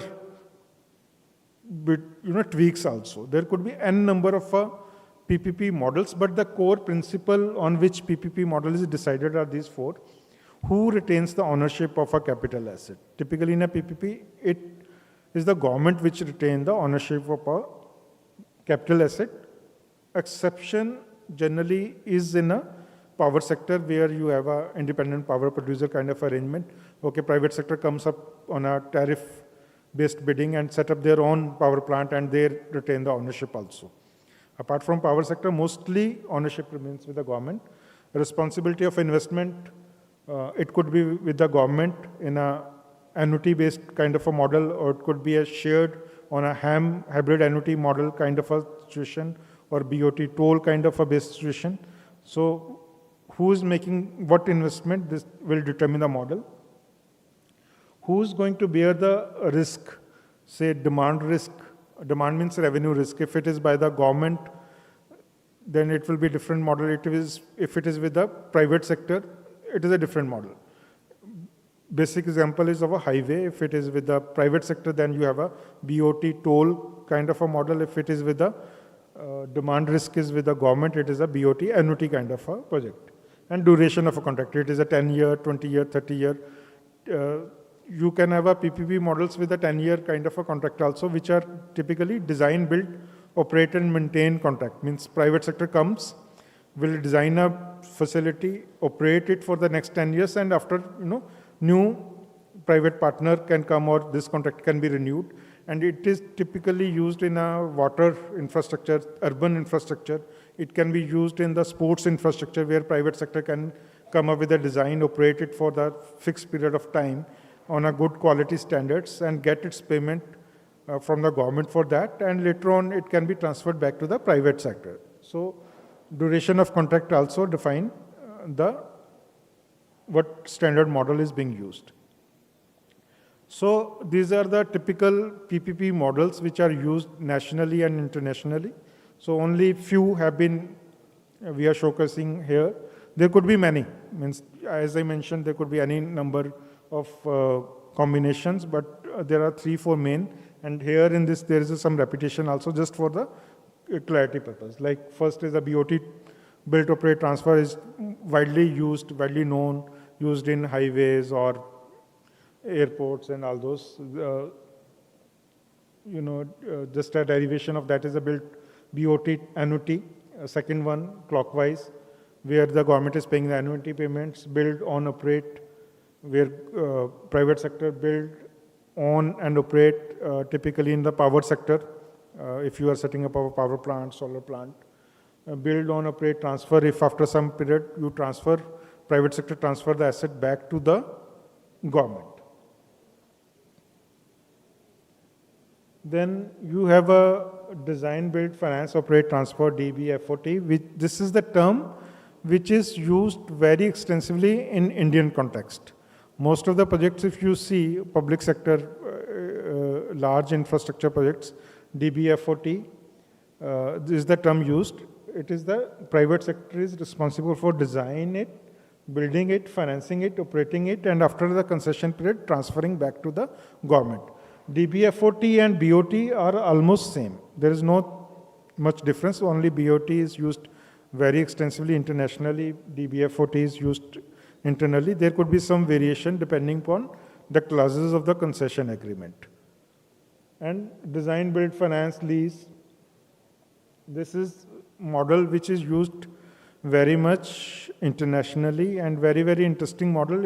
It is very, very good and ideal model for the social infrastructure projects also. For example, this is very popular in the UK and European countries, especially in UK.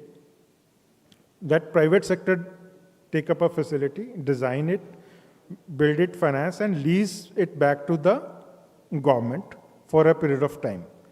For example, you can do a sports infrastructure, right? You design it, build it, then give it on a lease to the government. In this, only difference is that government is operating and maintaining and private sector is getting a fixed lease rentals. So the government is not funding due to financial constraints. If they have some challenges in financing a project, they are not funding a project, but private sector is designing, building based on the government broad parameters, is investing in the construction and getting a fixed lease payments for a period of time, whereas government is getting the asset and operating and maintaining it for a period of time. And it is very good model for the social kind of infrastructure where, so if I have, for example, Ahmedabad has a Commonwealth Games coming up, so they want to do, say, badminton stadium or some swimmings, this thing on a PPP, and if they have some constraint on the financing side, they can always go for this kind of a model. And it is very similar to our annuity kind of a model also. Then hybrid annuity model, HAM.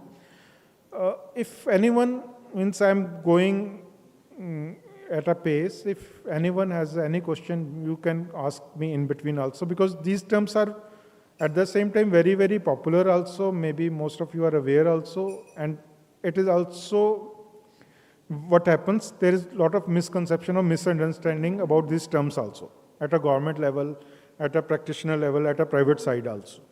If any stage during now or later you have any doubt or question about any of these terms, you can please most welcome to ask me. We can go into detail about that, or I will try to explain it as far as possible. But here we are just touching it slightly. So hybrid annuity model at present is very, very popular in India in all kind of infrastructure projects, mostly related to your highways, your water side infrastructure, treatment plants. In this, government pays up to 40% of the project cost as an upfront grant and rest 60% over a period of time up to 15 years in quarterly or half-yearly installments. So private sector has no, the term hybrid is, it is an annuity model, but there is a hybrid is that in annuity you are paying entire money over a period of time. In hybrid you are paying 40% payment upfront. Why this HAM model was introduced in 2014-15, around that time, maybe 15, because Indian developers were finding very difficult to get financing from the banks. Most of the Indian commercial banks, including public sector banks, were not financing large infrastructure projects because of banks had burned their fingers in large non-performing assets in financing infrastructure projects. Large infrastructure players like Lanco and others had gone bust, Reliance Engineering also. So banks were suffering because of large NPS. To overcome that, to ease the financing, government came up with this HAM model. Okay, 40% of whatever project cost is there, we are going to give upfront. You have to just balance 60%. So in balance 60%, also private sector can do 20%, 30%, and rest of the money can come from the banks. So this was the model which was kind of designed for an emergency purpose. So it has become very popular, and a lot of projects are being done on this model, especially at national level. Then for the power sector, you have an input-based distribution franchisee for the city franchisee kind of system that is very, very specific to the power sector model. While we are discussing these various models and PPP, and in the next session we will discuss about how to structure a PPP projects. I think I mentioned in the initial stage also, very beginning also, I have worked across all the sectors. It could be like a 10,000 crore project, 500 crore project, 100 crore project, 10 crore project. The basic concept, fundamentals of a PPP remains the same. In a way, smaller projects, especially social projects in a health sector, sports sector, education sector, are much, much more difficult, need much, much more detailed. The project cost could be only 10 crore, 50 crore, 100 crore, 200 crore, as compared to the large infrastructure projects like a power sector, which could be a mega power plant could be a 5,000 to 10,000 crore kind of a project, or highway could be 1,000 crore kind of a project. Yeah, sorry, yeah, question. So, thank you. First of all, you requested us that we can ask our questions. Yeah, in sure. between also. That is better. My name is Chetan Pathare. I am CGM with Mahapreet. Mahapreet is a government of Maharashtra undertaking company. We specifically work into renewable energy.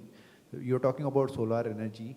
You're talking about power sector as specifically. So, my question is, we are basically working for MSMEs. The scheme is in such a way that we are telling that the MSME doesn't have to invest. So in some way, it is coming under the PPP model, which I may be talking in that way. We are also talking to banks, that banks should be able to fund those projects together. Now banks are coming in, especially for the RESCOs. The RESCOs are basically contractors who work on those projects because they may be having their own financing, or maybe they can have a tie-up with these projects together with the banks. Now, can you elaborate further how we should be working on this project so that it becomes easier for the banks as well as the contractors, they would be able to work out on this kind of project? Because you're talking about bigger power plant projects, yes, they may be for a bigger quantum, but for smaller quantums up to maybe say 500 kilowatts or maybe 1 or 2 megawatts or 5 megawatts, how would they be able to work out on this project? If you can enlighten us on that part also. Yeah.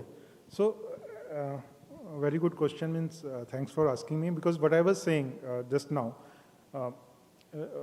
that it is very, very easy to structure a 5,000 crore, like a mega power plant or highway, for the two reasons. First, in that large project, you will get a L&T or Adani or Reliance Industries or large player for who can get a easy finance from the domestic State Bank of India or SSC will easily finance those, or they can raise money internationally also.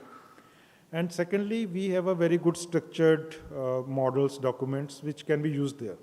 But when it comes to the smaller projects, I mentioned social projects, and it applies to any sector like solar for the MSMEs also, then it becomes slightly difficult. That's why we have to have a good understanding of the basic core principles of PPP. These are the models.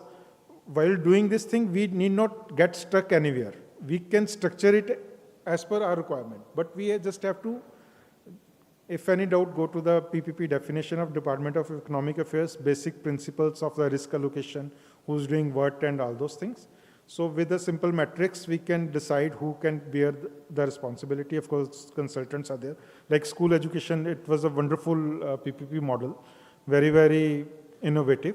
Same kind of a PPP model could be done for a smaller scale, like a renewable energy for MSMEs.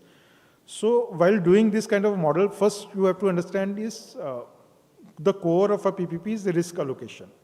What are the risks to various parties? Like here there are three parties. One is the renewable energy provider.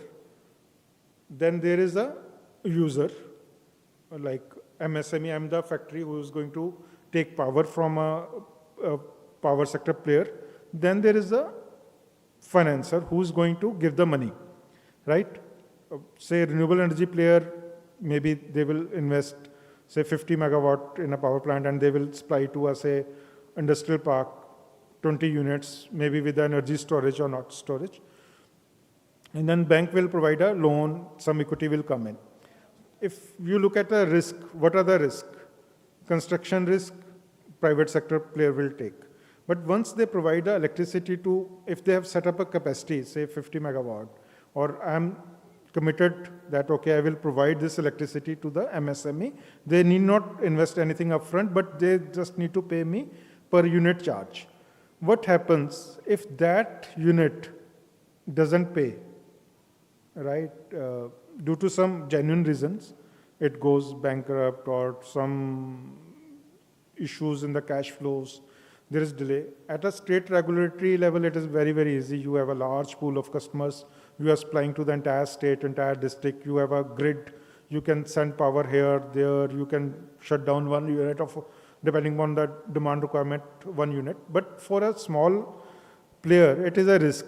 That is called the revenue risk or demand risk. If there is a demand or revenue risk, same risk is transferred to the banker also, because then if I'm State Bank of India or some Bank of Maharashtra or Bank of India, I will see that, okay, there is an arrangement, this ABC company is going to supply power to these 10 units, and if these 10 units are not supplying power, are buying power, are not able to pay on time, or there is a delayed payment, or these units suffer some viability risk in the next 2 years, 3 years, this private player won't get the money and they won't be able to pay me back, apart from whatever security I take. Security, say bankers generally in any commercial loan. I'm an ex-banker, I can tell you, means even if I have to finance this hotel, I will give only 20 or 30% value to the weightage to the quality of security. There is more weightage to your business model, how the cash flow will happen. So if there is a more security on a cash flows, in my model, give a higher credit rating or higher comfort level to me, and I will approve that financing model much, much simpler or easier. So there is a high risk of a demand, that payment not coming from a MSME to the renewable power player, and same risk is getting transferred to the commercial banker also. So once we have identified those risks, we have to see how it could be mitigated or it could be catered. One way of doing it could be through some kind of, if, for example, because I work with the Asian Development Bank, there is a National Bank for Infrastructure Development, NAB, FID. They have a partial credit risk assurance, PC, and they say it is a Reserve Bank of India approved credit risk guarantee. Can we provide some kind of a mechanism, because there is a certain charges you have to pay? Can we make that credit risk default as part of our overall arrangement? Can we, as an authority or to a banker, we can say, okay, if there is a default from a power producer, you will get your payments. This is the credit guarantee you are getting through this mechanism. And it could be built in a overall mechanism. As you are a state level agency, maybe there could be a certain thing, you can keep a certain fund. Okay, if that payment is not coming from there, there could be arrangement, okay, there is a escrow mechanism and you are collecting the money from all the units who are getting this thing, and you become a counterparty to that. Or through a certain fund availability, there could be a cash flow fluctuations. You are assuring that whatever the cash flow fluctuations, okay, we have this pool of money. We ensure that you, as a power producer, are going to get this much money on time, provided you are providing electricity on time. So what I'm saying is that once you have identified the risk, what are the risks to all the parties, then you have to work out how to mitigate that. First, because PPP project has to be bankable, so first you have to think, if the banks are going to give money, are they feeling secure that, okay, they will get their money back? As of now, if you look at a PPP landscape, most of the PPP projects are happening at a national level, Government of India. Government of India pe kyun ho rahe hain? Because they feel that Government of India won't default in its commitment. NHI won't default. NTPC won't default. Same thing is not true at a BMC is very rich organization, but not the small jo apni other cities are there. Maharashtra is a good state, but not all states. Many state governments default in their commitments. Many cities default in their commitments. So वहाँ पे PPP करना government की commitments के ऊपर, it's very, very difficult. So you have to have some mechanism in your agreement, escrow mechanism. You have to create a DSRA, debt service reserve account, where at least payment for the debt service for the next 6 months to 1 year is kept. Even you can increase for some project to 2 years in a retention account, totally funded. So there is a assurance. So all these parameters you have to work out. And it will also determine your project structure and what model you are going to use. So does it answer somewhere, Michael? Yeah, thank you, sir. Thank you, sir. And any means after, after this session also we can discuss it. Yes, sir, you have a second.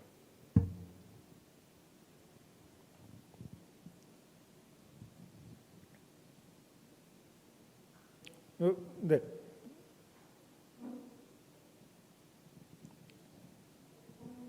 Expected, sir, nowadays TOT models, especially for the other infrastructure project. So what is your view or insights about the IT infrastructure asset monetization? Which IT infrastructure? Yeah. IT means information technology, asset monetization. Information technology, infrastructure asset monetization, because it's a new niche field which we can contribute in the education and sports sector also. Government has a national monetization pipeline, that is the asset monetization is the, you have an asset monetization agency also. Means I don't have any view, means only view is that you have to have a, as for example, I had worked with the Delhi Metro Rail Corporation for some time for an asset monetization of their hard parcels, means on their station boxes. Same thing with the, say, IT side, a lot of public sector companies have a surplus optical fiber network and other, capacities which they can give it on a long-term lease and all those. I think it is very, very sector specific, but my understanding is that monetization could be either a PPP or non-PPP also. Because when we talk about the PPP, again, we have to go back to the definition. What is the service you are doing? What is the risk allocation you are doing? What is the service level private sector is going to do? If I am doing simple asset monetization, means I have this, for example, this is my asset and giving it on a simple example could be that, okay, I have a school playground and my school is till 2 p.m. After the evening hours, I can give it to somebody to run or manage it and use it for commercial and other, for the residential purpose. That is kind of asset monetization. It is at the same time PPP also, because you are providing service to the public, or it could be pure private also, because if I'm giving to the one individual entity. Same with the IT. It depends on what use you have. If it is just, asset monetization, you are giving your asset on lease to some agency to monetize or, generate extra revenue for you. In technical sense, it is not a PPP, but government should do it, maximize it, because ultimately it is a public asset and government should try to get maximum revenue out of that. Means, if you have any particular specific example on that, how to structure it, or what model, that we can discuss now or later also. Yeah. So thank you, sir. Thank you. So these were the PPP models. Now going ahead, because my session is, let me just check time. Yeah. Yes, of course. I'm not rushing it. I just, yeah. So I was just saying in my session that core agenda is on the feasibility. That is the title of the session, feasibility and economic viability. And so and also how to structure a project. Even on the private side, it is very, very, also on the government side, you have to get a basic understanding how the structuring in a PPP happens. In a typical, how the consultants look at it, how we deal with the government, and as a private side, once you are thinking of some private PPP project, this is how you can approach it. So a PPP project has 4 distinct stages. One is a PPP project identification, when a government typically decide, okay, this is a project, here I want to involve a private side. To the private side, I think it is also good that if they can come up with the innovative ideas and they can their own approach the government also. Like in this summit also, few persons mentioned that. Of course, government has its own procurement methods, transparency. They will go through the public procurement modes. That is fine, but any innovative model can be proposed, and means government also keeps thinking about the identifying the PPP project. First is the PPP project identification. Second is the feasibility assessment. Third is the procurement, and then PPP contract management. Right now, we are going to focus on the feasibility in this, how a project is evaluated, how it is financially and economically assessed before going for the selection of a private partner, that is the procurement side.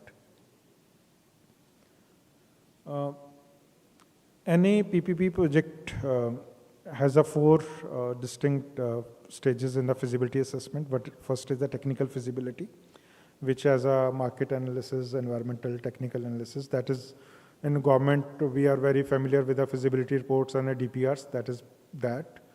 Secondly, financial feasibility. Here, the PPP project differs from a traditional your contract, EPC, turnkey contract.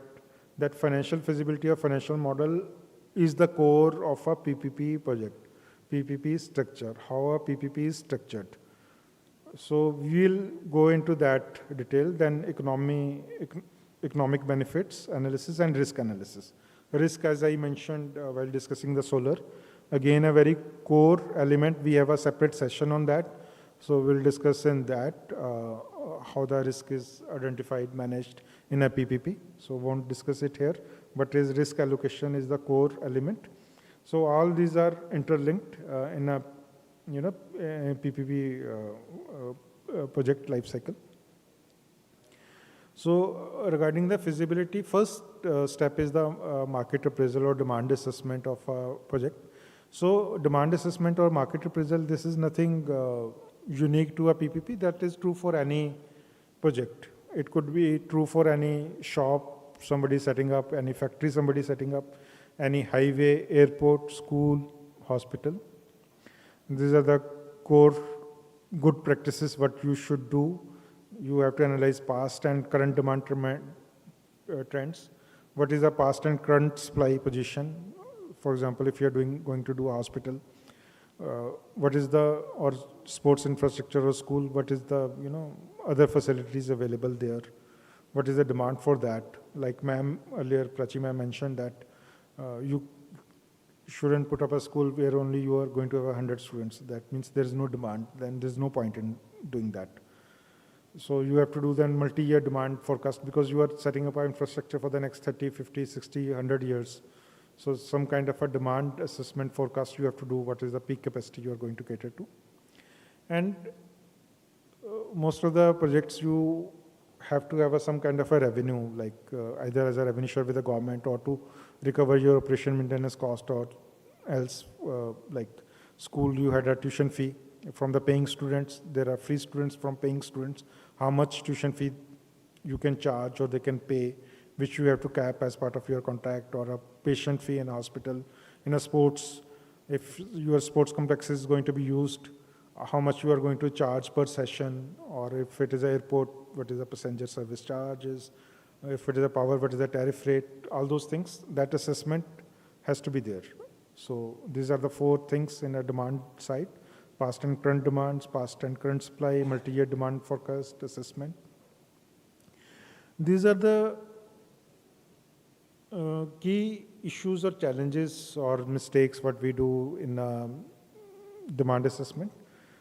First, on the left side is that demand models may be wrongly used. Means you can use some very scientific looking regression model or future predictive model. It could be wrongly used because past trends are not any guarantee of the future demand. Means typically when we are doing projections, there are a lot of manuals in the government side and you do the population projection. Now, most of the states in India, population is stabilizing or declining. Only population growth we are thinking we are having is through the migration from other states, like in Maharashtra or southern states.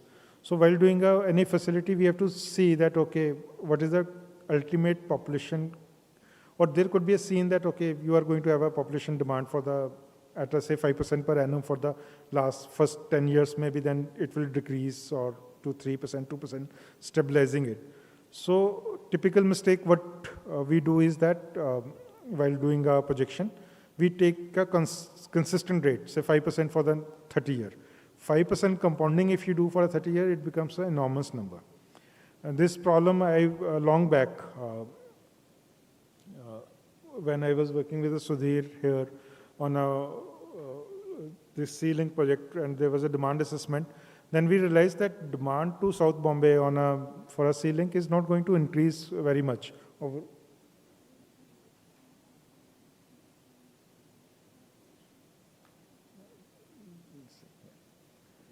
So then we realized that demand to South Mumbai, means when there was a traffic modeling done, is not going to increase to Nariman Point and all those Colaba side is not going to increase, because most of the developments are coming to the other side of the city. So when you are doing a planning for the infrastructure, you have to keep in mind. And there was a lot of discussion how comes that demand is not going to increase. But that's how it is that the core population or offices or number of residences in that piece of land are saturated and not going to, increase hugely. So while doing infrastructure, you have to keep in mind, and while in other part of area, other side of the city, it's going to increase. So perhaps you have to think 25 or 30 years ahead of line, and you can never use a simple arithmetic 2%, 5%, 10%. There could be unreliable base data, that is means your primary sources or secondary sources could be wrong. You have to actually collect primary data. And project demands may be exaggerated. What happens that if I'm a, government officer working on a project, or if I'm a consultant, I'm getting a fees for, if only project becomes successful. There is some kind of a conflict of interest that, okay, I will show that, okay, this project is very, very viable. I will tend to, show high demand. So that should be avoided as much as possible, because ultimately, once you have done the entire exercise, that project, because PPP projects are to be done through the private side, and markets are very, very, that way, very smart. So that exaggeration should be avoided, and respect the result of market analysis. If the result comes, like I gave the example of a C-Link, and if the result was that, okay, the demand for the future traffic is going to be this much only and not huge per annum increase, you have to respect that. There's no point in, just putting in a model.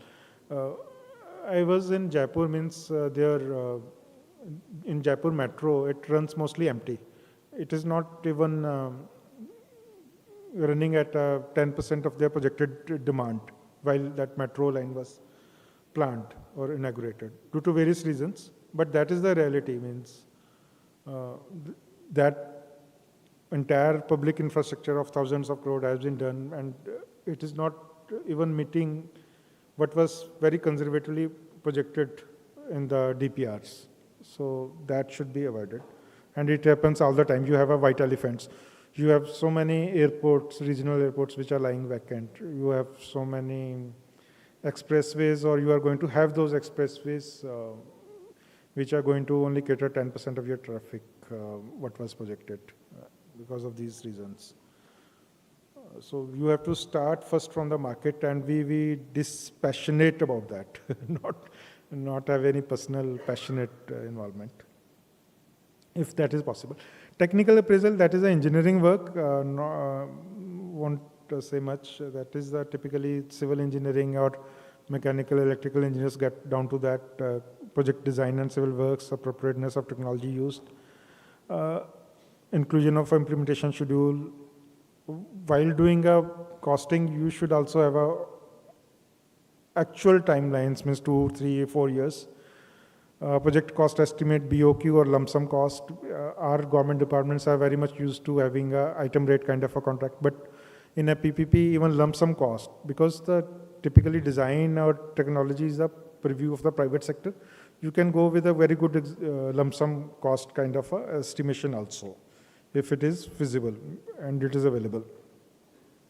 While doing technical appraisal, potential impact of project on human and physical environment, if any social and environmental issues are there, that should be taken care. For example, if you are going to do a project and there is already some settlement over there, how are you going to rehabilitate those people? If there is some, dump yard, how you are going to remove that? What is the environmental, some utilities underlying, how you are going to do that? Because those things can take a lot of time, and these are time consuming, and time means money. Means if a project gets delayed by 2 or 3 years and a PPP project, its project cost can increase by 40 to 50% immediately because of the compounding of the financial capital invested in that. So it's not, mechanical civil cost estimations you have to do. It is always better to do detailed analysis also. And inclusion of procurement arrangement in a technical, while doing technical study, whether it will be a item rate or EPC or PPP project, understanding of that at the technical appraisal level, it's very, very critical. So these are the key issue challenges which we should keep in mind. Projects to have backward and forwarded linkages. It means that, for example, this is an airport. If people are going to use it, it is always better to have some kind of a metro connectivity, rail connectivity, or highway through flyover to that. That should be integral part of the development. If not through the same agency, maybe through a separate agency, but it should be part of our planning. It is applicable to all the projects. There have been many projects. Like I was doing a waterside project in a sewage treatment plant in one city in Madhya Pradesh. That STP was done, commissioned, but there were no pipelines incoming to that STP. The proper flow was not there and it was not functioning. Means to make it operational, they had to transport that sewage through the trucks because that project was delayed for so long. So that kind of a planning has to be there. Sizing of the project vis-a-vis the future demands means sometimes projects reach its full capacity during implementation stage only. Means then again you go for the extra construction. Technology selection means you keep having the latest technology every time, which technology you are going to use, or you want to keep it open. In a PPP, it is always best if you keep technology open and focus only on the output parameters and let the private sector decide on the technology. Project cost, here just want to highlight that typically while doing the project cost estimation in our government system, or even on the private side, we focus on the physical infrastructure component-wise cost. What is the civil, what is the building, what is the land, mechanical, electrical. But there are many other costs which you have to take care, like environmental compliance cost, rehabilitation and resettlement of if there is some existing people living there. What are the cost of surveys and investigation, cost of shifting utilities, consulting services, any other statutory compliance, finance and interest cost during construction. While the project is being developed, the bank's meter is running. So that cost has to be funded. In a project, typically interest cost during construction is 20 to 25%. It could be 15 to 20 to 25% of entire project cost. So it is, all these costs are typically 25 to 30%. That is a huge number of overall project cost. And these are in the mature agencies like National Highway, NHAI and power sector, they keep this cost in mind. They are taken part of their modeling exercise. So whatever project we are doing, we have to be cognizant of these costs. We have to factor in those, keep in our estimations. You can't avoid that. You can't say, okay, this building will cost me 100 crore. What about the financing cost of that? What about the consulting cost? Once you add up all those costs, maybe this building is not 100, it's 130 or 140 over a period of time. Now coming to financial appraisal, as I mentioned earlier, along with the risk appraisal, because demand, technical project cost, that is a common to all the projects, not only the PPP, that is common for the normal your procurement, any EPC project also, PPP also. But financial appraisal in a PPP is slightly, not slightly, it is totally different from a normal procurement project.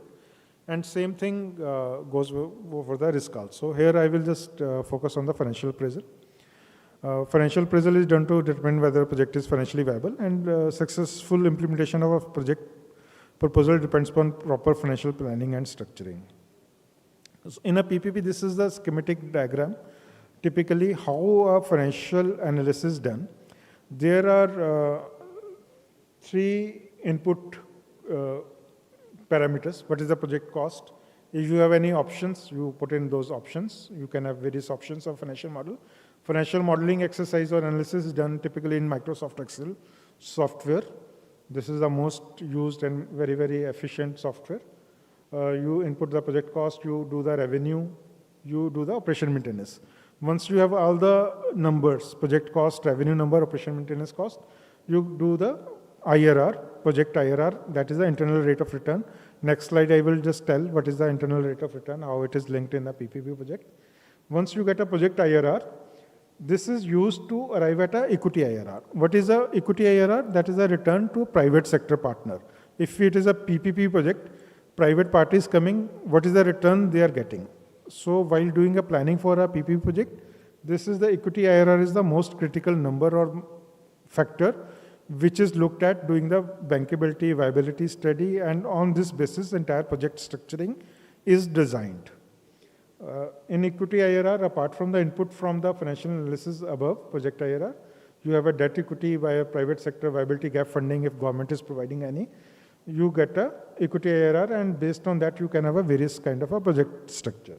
So this is the brief schematic. Even if you are, say, some people might, here participants may be very, very well knowledgeable about these things, some medium, and for some it might be new, but most important thing here is to just to appreciate these terms. Even if you're not fully understanding it, that is fine, but this is, while you're doing PPP, these are the terms most widely used. If you have a even broad understanding of the conceptual level, that is good enough. Broad understanding is that private sector is coming as a partner. Private sector has to get some financial returns. Those are determined by the equity internal rate of return. So what are the IRR definition? Internal rate of return is the annualized effective compounded return rate that can be earned on an invested capital. That is yield on investment. Simple way to understand is that you do a fixed deposit with the bank at a, say, 7% per annum. So you are getting your interest every year, 7%. So that 7% is your IRR on that investment. Same way, private sector will think, okay, I'm going to invest, say, 100 crore in this project. What is the annual return I'm getting? So they will benchmark with that. So it is as simple as that. Only difference is that in a bank, while I'm doing fixed deposit, I'm getting assured 7% each year. In a project, initial year, there won't be any returns, maybe negative also. Later on years, they will be high. But in a financial model, it will calculate through a formula. No need to understand it. It will be part of Excel. It will automatically, through iterative exercise, gives us a one return. That is the effective compounded return. So projected IRR is what is the project's return without a private sector. Even if the government is doing, anyone is doing, this is the return I'm getting. If I'm doing through a private sector and I'm getting a debt loan, because loan rate could be 8%, 9%, then I have a separate equity IRR. I will quickly explain how they are differ. As I mentioned earlier, the inputs are the cash outflows. You have to estimate year-wise capital expenditure or O&M expenses, and cash inflows, revenue from the project. Then once you compare those, you have a net cash outflow. This is just an illustration for project IRR calculation for a 10-year. First item is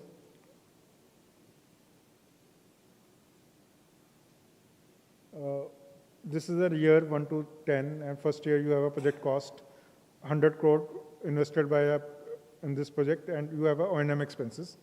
These are the two inputs, and these are the revenues. If you do cash inflow minus outflows, you get a net cash flow. Negative is in the red, these are the positive.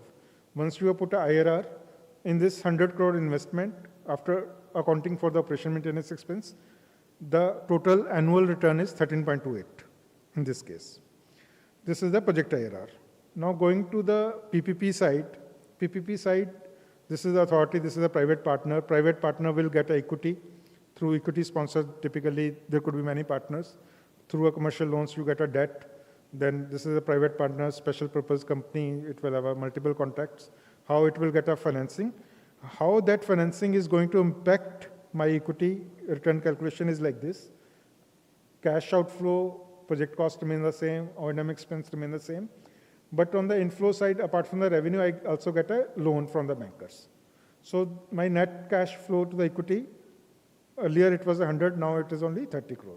Because 70 I'm getting the loan. But at the same time, because I'm getting a 70 loan, I have to do the loan repayments and interest and all those tax and all those things on that. So my outflow also goes up. So all these numbers changes. But the net impact is that earlier my project IRR was 13, now equity IRR has gone up to 17. Why from 13 it has gone up to 17? It's called the leverage. Because my loan in this case is at a 7%, say.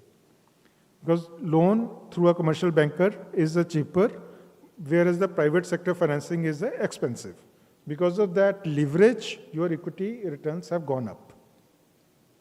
So this is the basic exercise for a PPP model structuring exercise.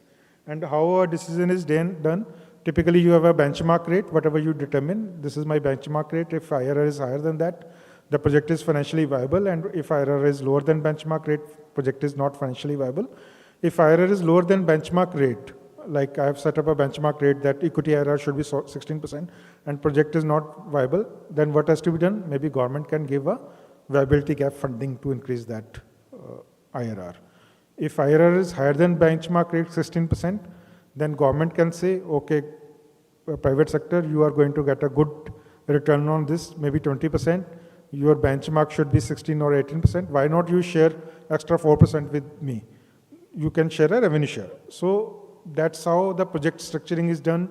You get a bid parameters either in a project is not financially viable, maybe government will pay viability gap funding, then bid parameter will be private sector will bid how much viability gap funding I will take. If it is very, very lucrative project, then private sector will say, okay, this is the revenue share I am willing to give to you. So that is the basic assessment which will be done. So these are the benchmark rates typically used because power, highway, infrastructure, road, these are the very, very mature sectors. There are regulators. Power sector equity IRR benchmark is typically 16 to 16.5 after tax. Pre-taxes it is 14%. This is the Central Electricity Regulatory Commission, CREC, and State Electricity Regulatory Commission. While they do their tariff setting, tariff orders, they work on these formulas, detailed calculations, Excel sheets. So this is not a theoretical, means it's widely used in the power sector, this thing. Highway, NHI typically had a circular, even now it will be there. They take 15% and that's how they determine what toll or annuity has to be paid. Infrastructure, general practices to take 16%. Real estate, it could be 18 to 20.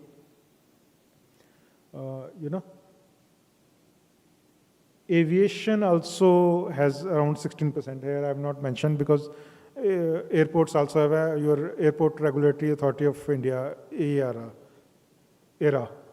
So there are sector-specific benchmarks. Even if they are not there, it could be calculated CAPM, but for India, typically infrastructure sector 16 or real estate project 18 to 20% can be taken.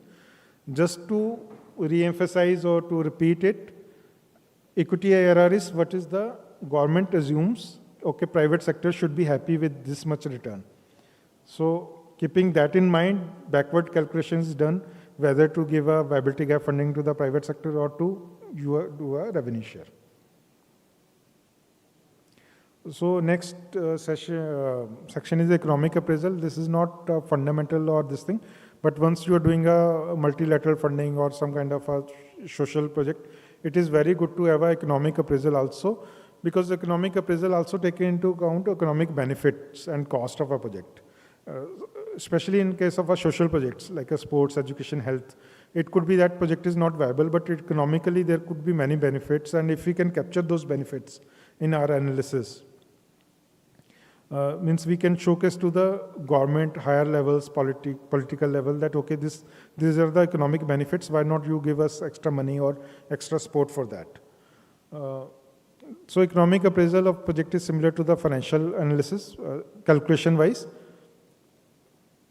Whereas the financial analysis of project estimates the profit occurring to the project operating entity or project participant. Economic analysis measure the effect of project on the entire economy of that. It has a much wider scale. But economic analysis is not used for the project structuring or concession agreement exercise. This is just for the stakeholders, decision makers, for their benefit, so they can see, okay, these are the benefits of that project. For example, as I mentioned, I'm doing one project with the master on the agriculture side. Agriculture side projects are not going to be the financially viable, but if they are economically viable and they are giving benefit to the society, okay, government is willing to give a grant and engage private sector on a management basis, operation and maintenance contract side. So these are the key steps: identify the economic cost and benefits. Benefits could be, say, in a hospital project, number of patients treated, normal health benefits to the population. Money could be put in a water side. If you are giving clean water, maybe their medical expenses will come down. If you are giving a school, there are direct benefits of, they have to pay, students have to pay less fees on a private education and they get more educated, and there are economic benefits because of that. So all those benefits can be captured and put in a financial model.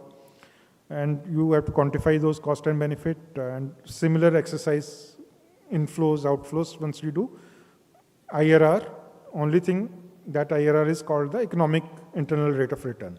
And say ADB and World Bank use 10 to 12% kind of economic IRR. If project is higher than that, it's a viable project. So that can be done. So this was about the feasibility assessment and structuring, how it is done. I've gone briefly and touched, I think, if any question, or later on also we can discuss. Then we can take it in the questions later. Can we chairs better? Chair for sir and me, please.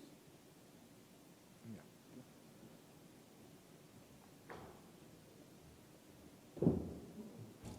Mic, please. Yeah. Come.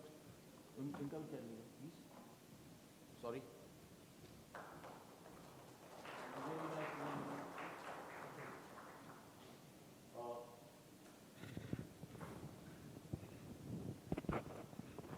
Is on? Yeah. So please sit. Please sit, sir. Go.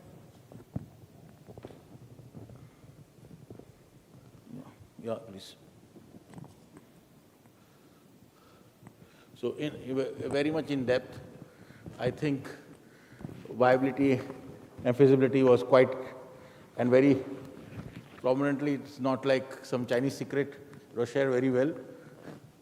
And 2-3 things which people have is basically is that when you're talking about social infra and everything, which is going to be VGF, viability gap funding. And this is what government is very much worried about. What are the precautions you have to take when viability guarantee, viability gap funding? So, so first of all, means why I put definition of PPP up front is because I keep hearing this question from a government level, means all levels, all the states, even central government also. I was kind of surprised even at sometimes at a central level that question comes up.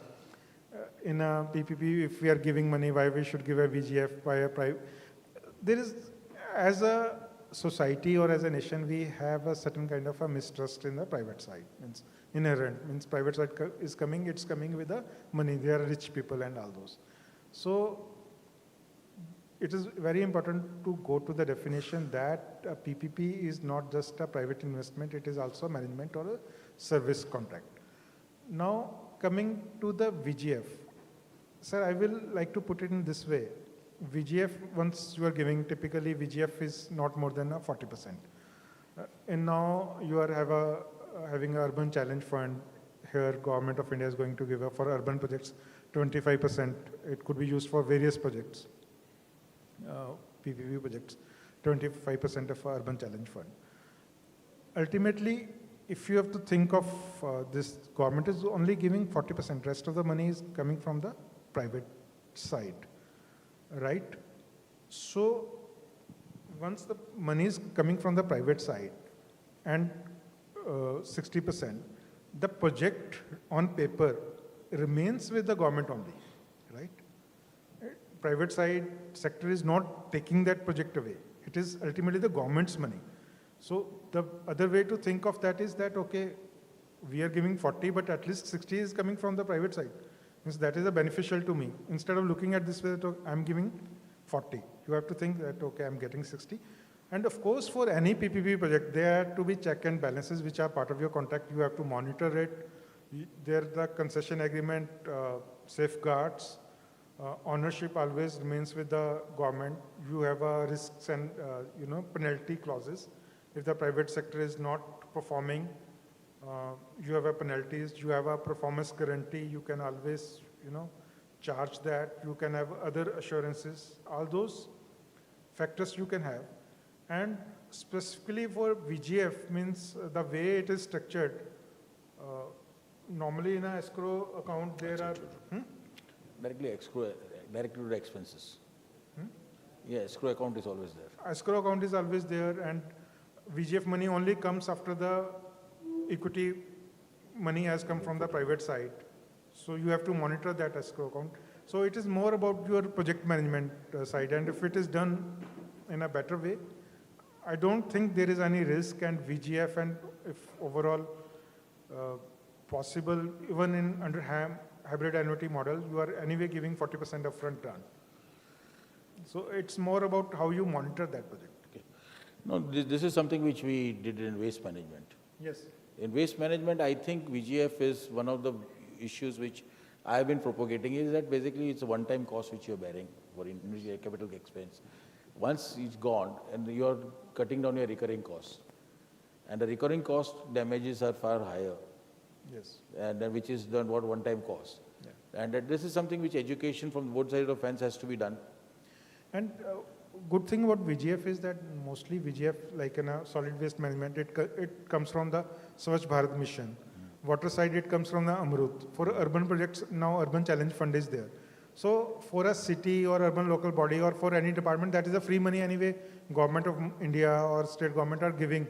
So that should be maximized, not worrying about that we are giving it to private. So one should leverage it to the highest level.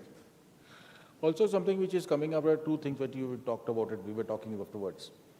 One, municipal bonds are coming in now basically. So the capacity of local self-government bodies raising funds for this type of organization is good. Second thing, NSE just started social sector bonds. Yes. So there are now coming into this sector which can come and fund it through. Yes. Number of mechanism are increasing a funding mechanism also. Yes, yes, yes.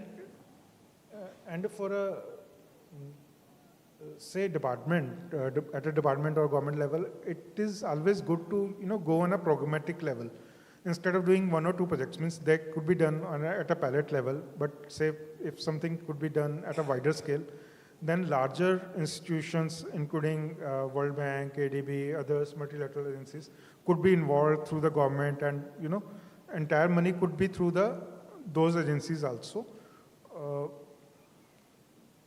In India, PPP or not PPP, I think money is not an issue as of now.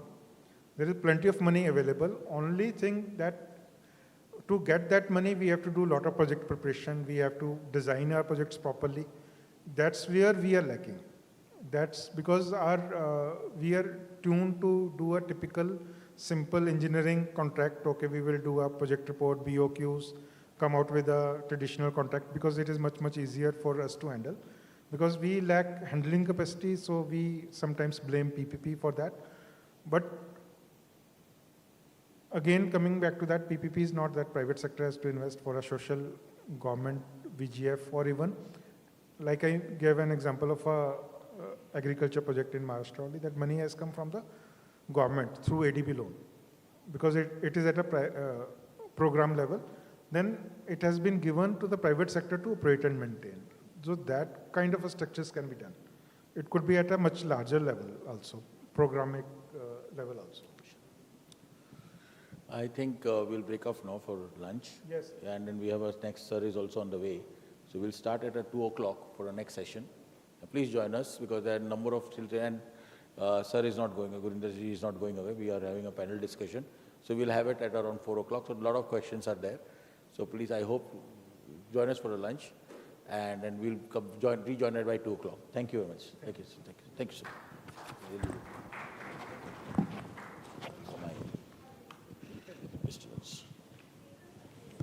Sir,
वाटलं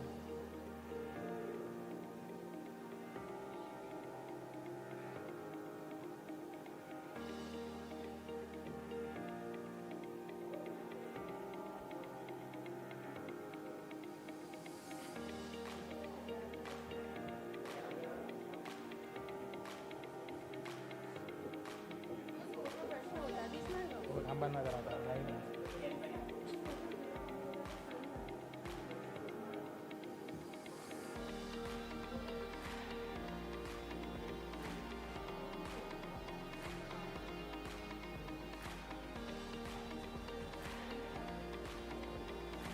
येत आहे ना पुढे ना.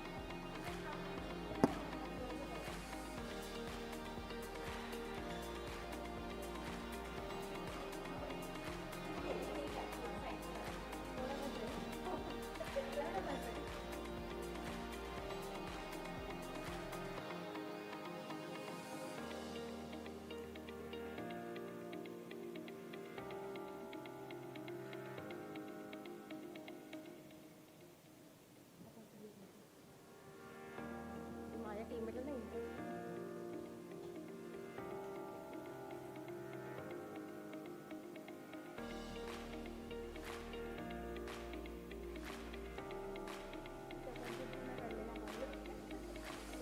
अजून बोलवत आहे. हा नको.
से मज़ा आ गया, अच्छा गया, अद्वैत ने काम बहुत किया। आपका स्टडी है ये।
Afternoon, everybody.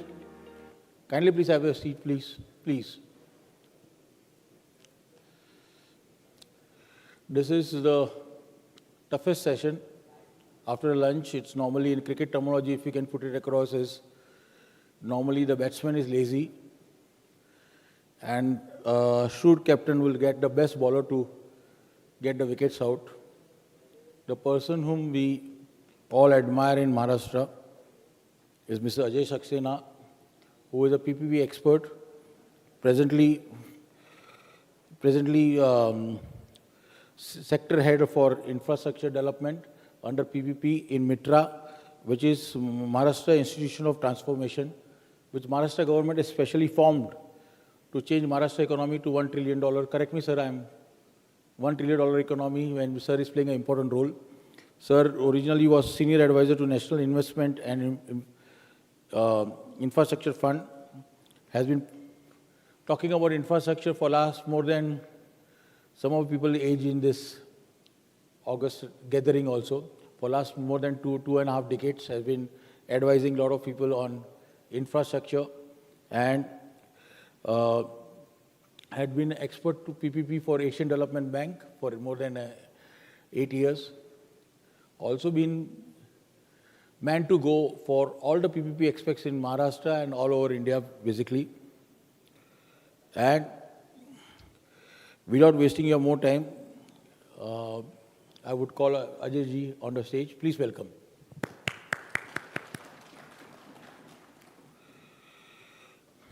So please come. Yeah, sorry, sir. Thank you, sir. Look, camera. इसको भी सेंटर में रहना पड़ेगा.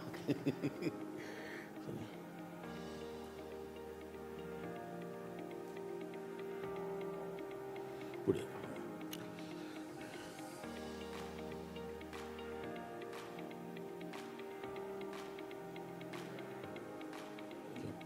I'll keep it here, sir. So you require a water there, sir? Water on the table, sir? Yes, water. Yes, the oils are very fond. Yes, sir. Yes, sir. Yes, sir. Yes, thank you. I'll keep it. Yeah. Sir, आप बताइए sir.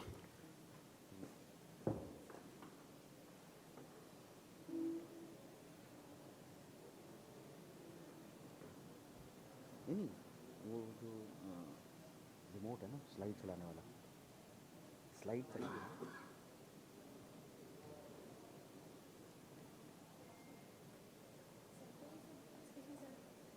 Yes.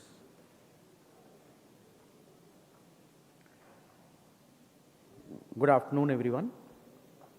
So, I think since morning you have been hearing something about public-private partnership and also the infrastructure projects where private financing is being offered or the private financing is being attracted. So, I believe that there is a fair level of understanding on PPP in the room so that we can now talk about what are the critical legal aspects or what are the critical aspects that we should take care of when we are doing a PPP project. Just a minute. Can we have a caller mic?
Thank you. So, as we understand, PPP is all about the private money flowing in the government mandated infrastructure project and also the service, also in the operations and management. So it is not about only the investment coming from the private side, but also the efficiency in terms of service delivery, also in the management. So if we understood those things, there are certain critical things that we have to always consider. First of all, this PPP does not mean it is privatized. So it is, it has all the three meanings very specifically written, all the three words: public, private, and the most important, partnership. So it remains partnership. The project remains with the government. The ownership does not change. There were contracts written earlier in the first decade and the second decade also of this century, that they were written on BOOT model, where the build, own, operate and transfer was done. And then people realized the transfer of ownership, and it was not the ownership in perpetuity, but it was the ownership transfer during the concession term. Like if it a 30-year project has been written for 30 years, so for 30 years the ownership was transferred. Then of late government realized the nuances attached to it. Metro 1 is one of the classic example where this was written under BOT, and incidentally it was written before even the first policy of the government of India came. In 2007 it came, 2009 it was revised, the model documents, and this project was written, I think in 2004 and 6 it was awarded. So it was written earlier, there were ignorances from the government side. So there were nuances attached. So when I talk about the nuances, when I talk about the structure, this is legal. So this is a legal structure, BOOT. So when we transfer the asset or when we give the private sector under BOOT, it means that we are giving him the authority and the responsibility and authority also to build, own. So after building, he will own, he will keep operating, and then after the concession period is over, it will transfer. But then came these problems with the ownership rights available, and the project authority has little to intervene. Private sector with the profit-making mindset may not be doing the things for the welfare of the society. And if it is, even if it is welfare of the society, it will not cost them the way the government would have costed. So 2-3 things we have to consider or remember all the time. This time is not moving, I can't see, excuse me. This time is not moving, so otherwise I lose the track of the time. So if you can. So if we do this, so when we are doing, so again, even the concession period is a legal, there is a legality attached. The way we are transferring, most of the people would understand that, okay, the land is to be transferred, and the most convenient form of the land transfer is the lease agreement. When you transfer the project and the land under the project on lease, there are nuances attached in the lease.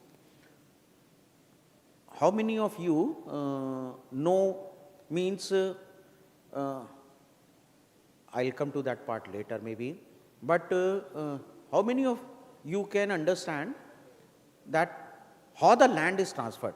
Okay, before the land is even transferred, how many of you would go and check whether this authority who is doing a PPP project and awarding the contract or doing the tender even has the right to do so? So the legality starts from there. So let's say BMC wants to award a project on PPP for waste to energy project, let's say, okay, for cleaning, for waste management. But when they award and the land is given on the concessional rate, they realize that under the act, under the government statute where the BMC was formed, this land was transferred to the BMC by the government of Maharashtra. Many of you should know, should very clearly understand, government of Maharashtra and BMC are two different entities. Okay, they are not like Mitra is a part of government because being under the constituted under planning department. How many of you might not be, or you know that when we say government, it means only people in Mantralaya. It is not MSRDC. MSRDC is not government. It is a government constituted company under 1956. So when they do the order is not applicable to all. It is about their company only. So the board has passed it. All these legalities are to be tested. So if it means that if the revenue department has given some land to monetize to, let's say, one agency, and with the purpose attached to it. So when the land is transferred to any agency like MIDC or MSRDC or any agency that you call, apart from the department, even with the department also, let's say Department of Culture was transferred a land for doing a film city by revenue. So they will do it with the purpose attached to it in the GR document itself. When this film city, if they want to do or BMC wants to do a private sector, they will have to go back to that document of transfer and see whether they were allowed to get the project by themselves or they can offer it to the private sector also. So when I'm speaking these examples, when I'm taking these names, these are the real examples I have worked upon. And those were found, some legalities were found not being complied with, and some projects were after the award, the projects were cancelled because these things were not there. So these are the things we have to take care. Even when we say with the confidence that I understand the PPP, I understand the financial feasibility, I understand the viability, I understand the concession document, I understand the RFP, RFQ. But if you don't understand whether the rights exist with the authority to award the contract, then the contracts can always be cancelled later on also. So to go to the things, how I have designed this whole presentation, because I was asked to touch upon the PPP policy for the benefit of you all. So I come from Mitra. Mitra is Maharashtra Institution for Transformation, which is an equivalent of Niti Aayog in Maharashtra, which was done under the instruction of the PMO and was supported by Niti Aayog only to form Mitra. Mitra has the same structure as Niti Aayog has. So I am the field expert equivalent to the member Niti Aayog for infrastructure and heading the PPP cell of the state in Mitra. We developed a policy, umbrella policy, PPP policy, which was not in existence till now in Maharashtra. So there were sporadic GRs or the small guidelines or some like culture, medical department, tourism, they had some PPP policy, but they all were not in sync with each other. So we have now created a umbrella policy, and the cabinet had approved it on 10th of February, and it has been notified on 4th or 5th of March. Under that, there is an empowered committee. How many of you know, if you can raise your hands, there is a triple PAC in central government to approve the PPP projects? I believe people must be knowing. Yeah. So there is a public-private partnership appraisal committee. So any central government project or central government agency like NHI or anything, if they want to do any PPP project, they have to get the approval of triple PAC first, and then could go to the PPP tendering and award. So that is why, that is a similar concept we have enacted here. And in the PPP policy, there is an empowered committee which has been constituted under the chairmanship of Honorable CS, and there is a further committee of Cabinet Committee on Infrastructure in Maharashtra.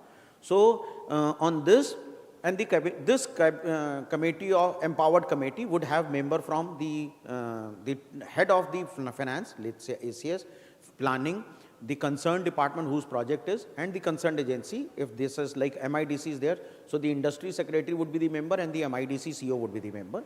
And the CE, Chief Economic Advisor and CEO of Mitra, Mr. Pradesi, he would be the member, and I have been appointed as the member. So we have tried to do everything into the systematic manner. So, and there are the processes written. So I'll cover very briefly about the policy that we have, the main features of that policy, and I try to cover the key parameters or the key concession agreements elements.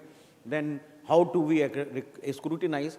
And the very first thing that you should scrutinize if you are a private sector with the government, even in the government, that whether you have the authority to award the project to the private sector or not. BMC wants to award a project to the private sector and wants to give the land on 1 rupee per square feet basis. They will have to go to the urban department to get the approval. If they do it on the market based, they can do it. But if they want to do on a subsidized rate, if they do it on market rate, project would not be successful or the viable. or if they do it on this thing, then they have to do. Whether BMC does also knows about it or not is a question. But private sector, he always believes that there's government agency, if they are coming up with the tender, believing that they have the authority also. Never true. It is not true all the time. So impact of how do we define the concession period, banks and financial institutions requirements, how to make the financial feasibility or the project financially viable. So on these aspects, I'll try to cover in next 30 minutes, and then we'll have to see that we can do some kind of a question answer that I can take up. So what is the policy? Policy has the objective is very simple. We have to invite private sector's investment into the government, and there cannot be anything better than the PPP arrangement. If there is an economic revolution, I believe has to come, it will come through only PPP. Where else you would find that the government mandated project, let's say road or the ports or any airport or railway station or anything, or the waste to energy, or sorry, not waste management, water supply, where else you would find that this, that 100 crore project is being done with the maximum of, let's say, even if it is a social sector project, where 60% VGF is allowed. So where else can we do a project of 100 crore in only 60 crores? So if I'm doing it in 60 crores, which is the maximum, I can do two projects, almost two projects within the same 100 crore. So yes, the development would start at a this thing, and then my same department is not engaged only in managing one project, but now it is awarded to a PPP operator, so I can manage 10 projects with the same manpower. So that is what the multiplier effect of PPP. So that is the promotion to enhance efficiency. Also, when we do the private sector efficiency, it is not that they are less intelligent. The government is not less intelligent. The best student always go to the government. Okay, they passed the exam and they went to the government. Saying that the private sector is more efficient does not mean that they are more intelligent or knowledgeable, but they are focused. They are the people who have the decision-making power. In the government sector, if there are government friends here, they would find that always, even if they have to take a small decision, they'll have to route the file till the last approval process also. So they'll get stuck. For 6 months, I can't decide whether this TV is to be used for any other purpose or for the purpose it was meant for. So if I want to change the use of this TV, I'll have to get the approval. But in private sector, he'll just call, and maybe that the project manager is authorized to change the use of this thing. It is in the best interest of the project or in the interest of the company. So they take this route. So this is what we mean by the efficiency. Now, in the project delivery, we have seen that in government processes, many agencies, they don't even know how to identify a project, whether it is PPA-able, and then how to do the appraisal system, how to do the financial feasibility. There are many people who just keep all the information very close to their chest. They will not reveal the information. So with this PPP policy, we are trying to encourage them to give as much information as possible, so that the potential developers or the bidders who is coming up, they can come up with the informed decision. They can do the bidding process, this thing. Then we have also defined the kind of a bidding parameters. I have seen many government officers struggling, very honest, struggling how to define a bidding parameter if it is a complex in nature. Let's say LED project where I want to do the energy efficiency light, and I want to involve the technology parameter. So I don't want to define 70 watt bulb should be replaced by 6 watt or 12 watt bulb. I want to define that my lumens remaining same of 30 lumens, but my 70 watt should be reduced to whatever the number of watt that you want. When this comes, then there are different agencies providing the same lumens with a different wattage. So a company like Bajaj may come up with the 30 watt bulb, but maybe Philips that may come up with the only 12 watt bulb. So how to define these parameters? So we have given guidance in that also. Then if this policy enough or the alone is not enough, there are PPP cells being created, PPP desk being created at all the levels, and to handhold those cells, to help the departments to establish those cells. Till the time they can always approach us and we can guide them, or whatever the best value that we can give it to them. Then there is an approval committee which I just spoke, and there was only the cabinet committee on infrastructure development and this thing. And the anomaly was such that most of the projects would come to the CS committee. So you would find hundreds of high-powered committee, HPCs, for different projects for different. And then the roles of certain things would remain same, but many other secretaries would come, something would come, and then there was no uniformity in decision making also. So they realized this gap and they said, why don't we structure only one CS committee, and which is like for PPP, and under the PPP, if there are different sector projects are coming, the only person changing in the committee, which is a rotating seat, is the concerned department secretary. So if it is water, urban secretary will come, or a water supplies secretary would come. If it is ports, so the transport commissioner will, the ACS transport will come. So just like that. And then there are, we have defined that how to regulate a contract, how to do, under what regulation. So again, the emphasis is on regulation by contract. And that is why most of the emphasis of this policy is on the project development stage. Because at this stage, you decide how to make the project viable, feasible, and also legally and technically tenable. And then there are monitoring mechanisms. Most of the projects were failed in all over the country or all over the world also, because the project authorities in their disguise, they thought that it has been handed over to the private sector, so why to monitor? Because he is the best monitor to save his money.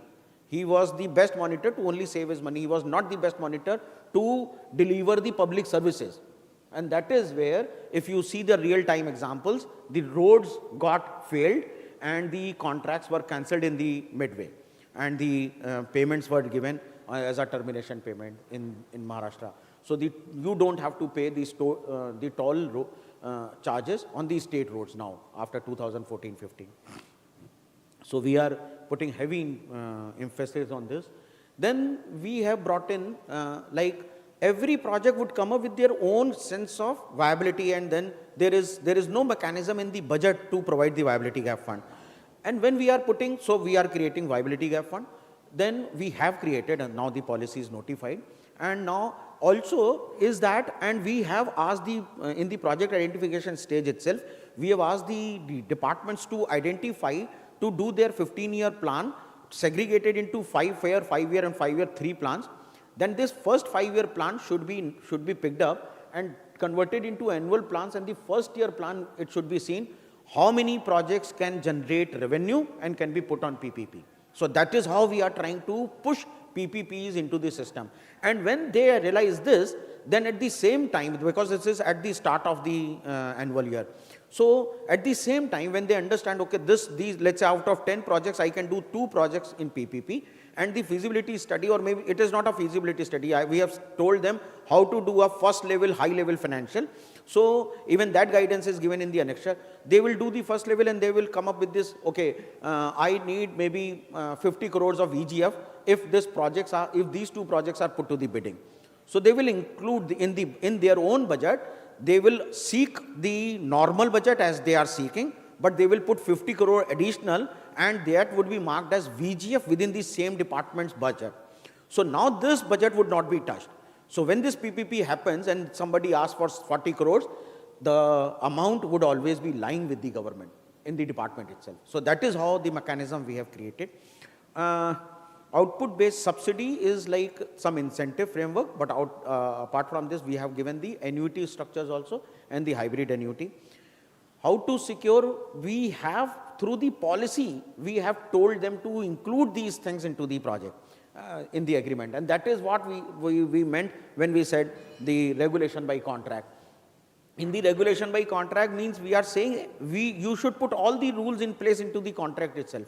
Because if a project is awarded for 20 years, then this contract agreement should survive for those 20 years. So this contract under the prevalent law, whatever is there should be included into the text of the agreement itself. Many of you would have seen some projects coming with some 7 to 10 pages RFP, and then the concession agreement is signed after the bidder is selected. I have seen many.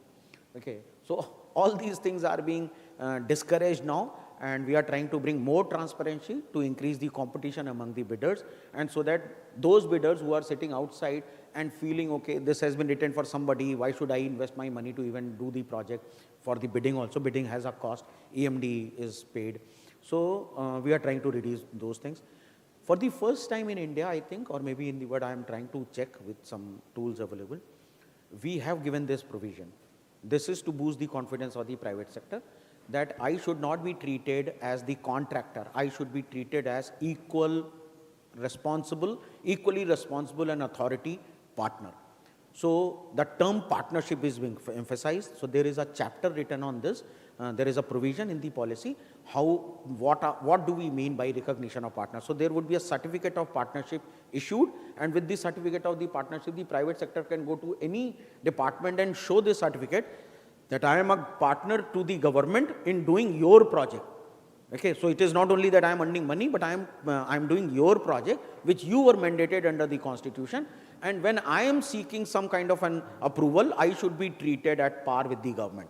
It should not be that I am a contractor, till the time you pay me the money, I don't even listen to you, and you are not even asked to sit down, or you are not even offered a cup of tea. All these things are prevalent. I have seen those things. So we are trying to remove that. Also, within the certificate of partnership, we have created a provision that if you have won a project of, let's say, 100 crore, and basis which, because we have defined how to define the technical and the financial capabilities also, if you have won the project for 100 crores, you don't have to go for the next 2-3 years, you don't have to go through the rigorous process of RFQ once again. You just have to submit the capability document that you are still capable of doing 100 crore project, and you would be automatically qualified to do the financial bit. So that is again a change that we have brought in from the policy side. We have given the PPP grievance redressal mechanism. Arbitration is obviously, everyone knows about it, expert consultation, all those things are there. A uniqueness is here. For that, the regulation will come later.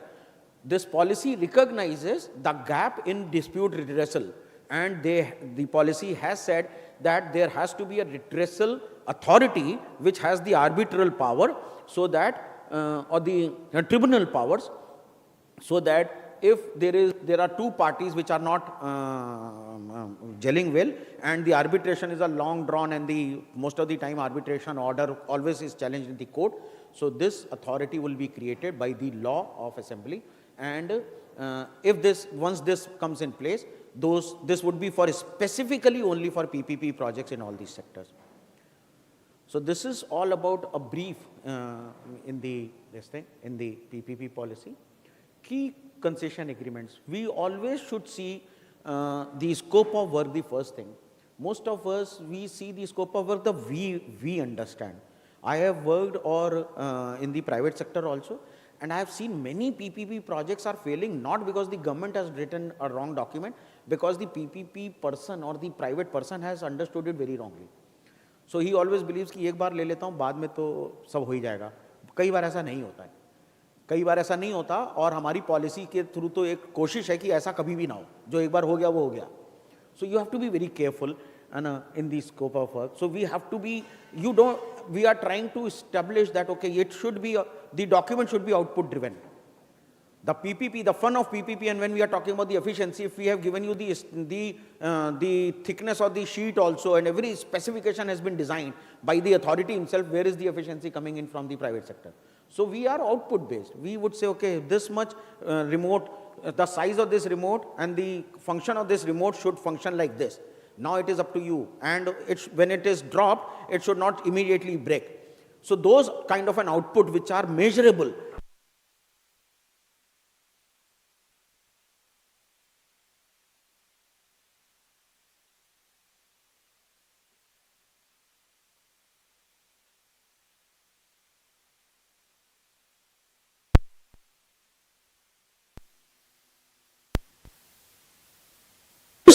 Once this is done, then you know how to cost it, and then you come up with your own costing and the bid. Okay, so absolutely, so this is how a PPP would survive. Otherwise, if I define the PPP every step in the authority side, from the authority side, I don't think the PPPs would survive. Means this would be then contractor-driven approach only. So we are trying to bring a cultural shift, cultural change through this policy. We are trying to put in place that the PPPs should be adopted in the manner they were dreamt of, or they were conceptualized in 2006-07. Scrutinizing this thing. Everybody should say, I have just spoken on the regulation by contract. When I said regulation by contract, I said we want to have the provisions which can stay for next 20 years or 30 years for the concession period, what was written for. But what if the law changes? What if something comes?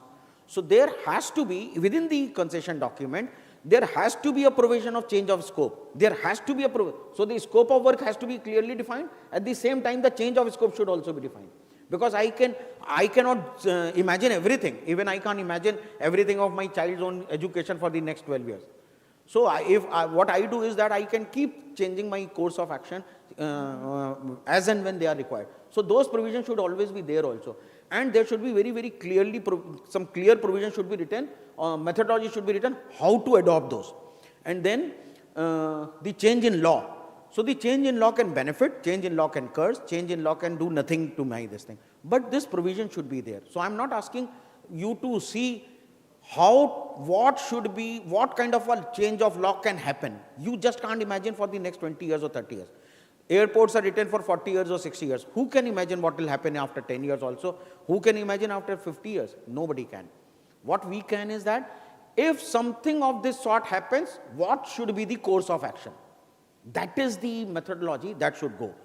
Damages for delay, whether they are written or not, delay can happen from both the sides. So whether the authority is responsible, authority is not giving you the land and you are not, and then they are penalizing, and then you are not leaving the land, and then a matter is going to the court. Who is the sufferer? The sufferer is always the user. The PPPs are not written for the private sector to earn more money. Okay, it's not a Colgate or any toothpaste company or a pan parak company or something like that. I am doing it for my own money. If you eat it or if you use it, I get money. If you don't, I don't get money. No. It is a mandatory service which is to be provided to the citizen of the country. So it is the duty of the government and the private sector to make it survive. And how to make it survive? If we are doing the contract with the balance approach. There has to be a political commitment of the project. Just now we have started listening murmurs that now the new bodies have come up and some of the projects awarded by the commissioners may go for a toss. This cannot happen. This cannot happen because bidding a PPP project is a cost to not only the private sector but to the company also, but to the authority also. And if it is terminated and re-offered, it is delaying the public service delivery to the citizens of the country. Okay, this is very unfortunate if it happens. So we are trying to see through that also. Administrative framework and readiness. One should always see within the authority also whether I have a capability of doing a PPP project. With the elements that I have written, essential elements that I have written should be covered under PPP. Do I have all the wherewithal to do those things? I may be technically very competent, but I don't know IRR. I may be financially very competent, but I don't know how to specify a road or the alignment or this thing. I may be that, okay, Mr. Saxena said it should be always output driven, so why should I be technically competent? Yes, even though you don't have to do the specification, you should be competent enough to check what the specifications have been offered. So for that, I have to be technical competent. Technically competent, I have never ruled out. I said, don't put everything in cast in stone types in the design. Otherwise, you don't get the design efficiency from the private sector. But I have never said that you should not be a technically competent person. Otherwise, he will do everything possible to earn more money. Private sector's dharma is to maximize the profit. So that is there. Then the state support agreements, we have written an annexure in the policy that wherever required, state support agreement would be signed.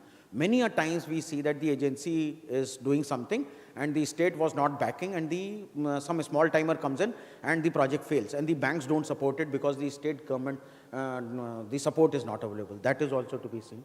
Recognition to partner, I have spoken enough, and there has to be well-defined exit route and the termination. When I was interviewed by ADB and the government of India put together, I was asked this question, that what is the most important element that I see in any PPP contract? So I took the example of Mahabharata and I said, अगर अभिमन्यु को बाहर निकलने का रास्ता आता होता तो ये महाभारत नए तरीके से लिखी जाती. ये मेरा अपना आंसर था, गलत हो सकता है, सही हो सकता है, ये मेरा है. मैंने इसको माना कि अभिमन्यु वो 7वां द्वार नहीं पार कर पाया तो वो था. Everywhere has to be exit clauses. अगर ये रूम से बाहर निकलने की व्यवस्था ढंग से नहीं की गई है तो ये रूम में कुछ भी अगर हुआ तो हम सब यहीं मारे जाएंगे. So whenever anything is planned, it is planned with the exit route. So if a concession document does not have an exit properly written or a termination clauses properly written, this is not a good agreement. This is the most legal clause you should always see. And termination should not always be with all the authority lies with the authority and the private sector is left in just for his own. No. It is the private sector investment. Even at the default, debt due is paid to the 80%.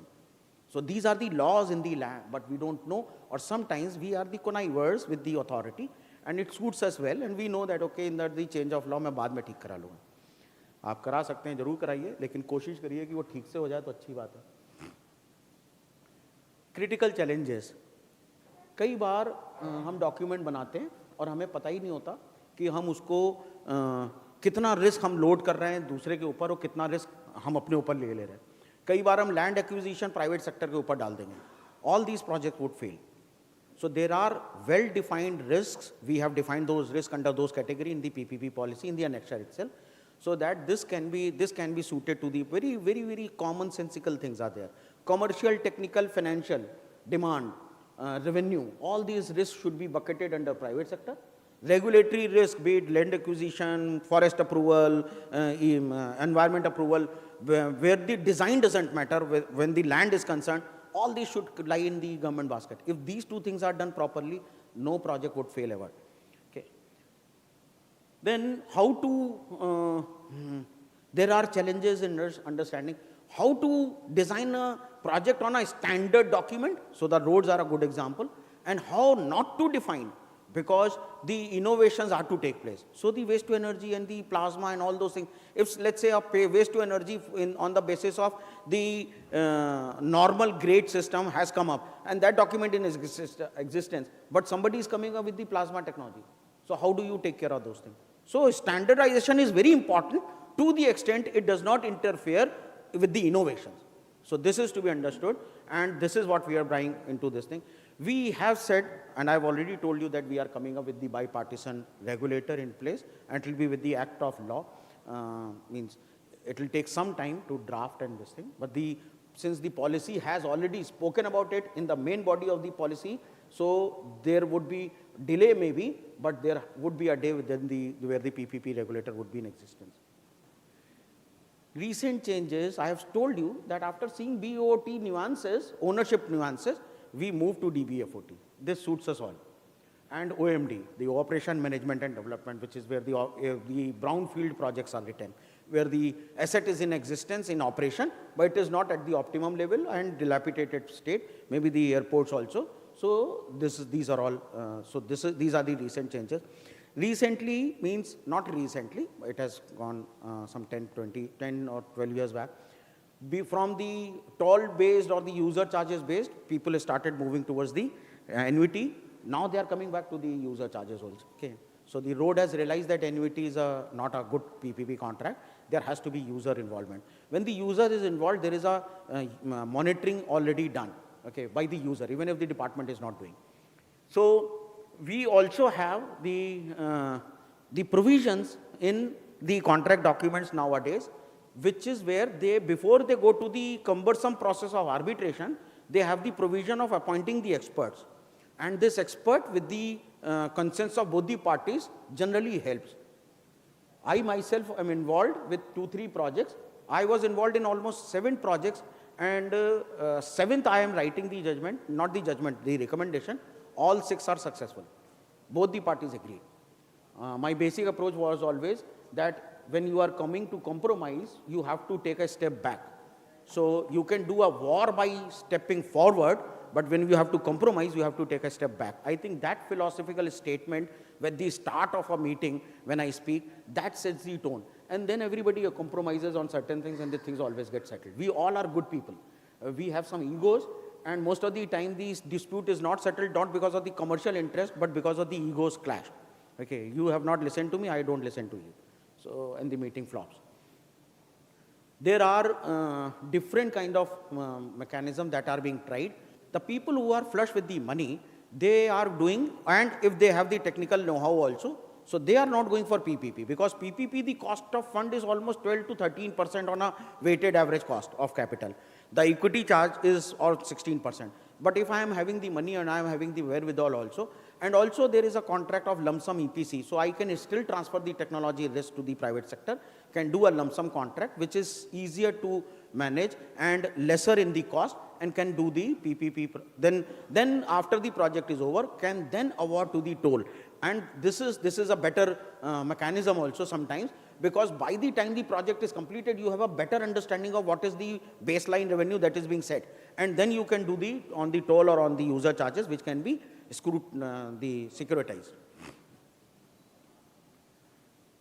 What is the impact and what is the lease? So, any of you has done any project that I have been speaking so passionately, maybe, that anybody in the room who has done some PPP projects? So people are afraid of raising hands. Yeah, good. Okay. I'm not going to ask any question. It is not a test. Nobody is going to be failed. And nobody is denied meeting with me after this session is over because you didn't know PPP. So barring that, but you please be participative. That helps me also understanding what is the gap existing in the room. Now, in the concession period, most of the time the answer would be return on investment. So the concession period should be enough so that I can recover my investment. The moment this philosophy is taken, the roads as tolls have been stopped on the Maharashtra roads. That was precisely because of this, because they were awarded on the concession period. So everybody bidded for the concession period. So I am being told, even after the roads are jammed, even after the roads are potholed and nobody is maintaining, but the concession is in existence. So I am even forced to pay the road. Toll or the user charges, these are the government mandated things. So the government has to provide those provisions. So and the taxpayers are paying the taxes. So where is the provision of user charges? So user charges was to do something extra, and where you are also saving money and I am also saving money. On a better road, I am paying lesser maintenance, lesser fuel charge because I am having a better speed. Average speed is 40 to 50, and I am saving on the time also. So all these three put together, if I am saving 1 rupee in a cost term, then 30 paisa I can easily pay to the toll. But when the concession periods are written beyond the life of the asset, because the asset life is having like 40 kilometer speed would be there till it is 10,000 vehicles on the road. And the vehicles have reached to 15,000. So the 40 kilometer speed has become 30 and 20 also. That has put more pressure on the land, which has created more potholes. And the developer is saying, I was given for 1% maintenance, I have already done. Now it is because of more heavy trucks and coming, I am not doing this. So everybody is good at the legal this thing, but the purpose is not served. And that is precisely happening. And that is how the role of 30, 60 and 90 comes. 90 is not a PPP project. I don't consider that. Okay. And wherever I am involved, there is no 90 period written. Even 60 I am very, very wary of. If any of you understand that, if any of you understands the IRR or NPV, okay, which is a basic financial tools in PPP, in structuring a PPP financial project, you would understand that after 15 to 20 years, the NPV has no value at all. The discounting factor after, let's say, 10% or 11%, after 12 years of discount or 15 years of discount, would place the IRR to only the second place of decimal. So it will change 16.12 to 16.13 or 16.12 to 16.22. But 16 would remain 16 and you would still justify it is within the realms of 16. So 20 years, 30 years or maybe 40 years would not move the IRR more than 1%. So it's of no use. The use would be whether this life of the asset, first of the life of the asset exists, and then see how much revenue is to be generated to recover all the investment. If the investment is getting recovered within the span of the life of the asset, that is the concession period. If it is not recovered, then whatever the amount is not recovered is given in the form of viability gap. Let's say 100 rupees was to be returned with 16% on the NPV value. Let's say 100 rupees was invested and 120 was to be returned. And in the life of the asset is only 10 years. In the life of the 10 years asset life, it is only that I can recover only 110. But then I will seek, okay, if why don't you increase the term by 5 more years, I will recover more money. So this can be done. That's not a problem. The problem lies with that the user is getting cheated. The user is not getting the same kind of a services for which this project was written. And he is now put at the discomforted services, and now he is forced to pay this because these government projects and the user charges are recovered as the tax. So if you don't pay the user charges, you can be criminally prosecuted. Also, in the longer concession period, there has to be some provision that how to see what is the condition of that asset. Even if like airport, when we structured Navi Mumbai airport, I clearly remember developers seeking 60-year flat because Delhi and Mumbai has already done it. So we had to tell them that Delhi and Mumbai are already under the scanner. They were already under the CAG audit, and there are police cases also filed. Okay, so why to do the same thing again? So we structured the project on 30 plus 10, and after 10, 40 years, then the 20 years, if somebody wants to do, it will be right of first refusal, but fresh bid would be done. And in the 30 years, in the 27th year, it will be seen whether you are away from any breach of trust or breach of contract or something like that. If and the condition is of your project is satisfactory, then only automatic 10 years. Otherwise, this is shut at 30 years. So what do we do?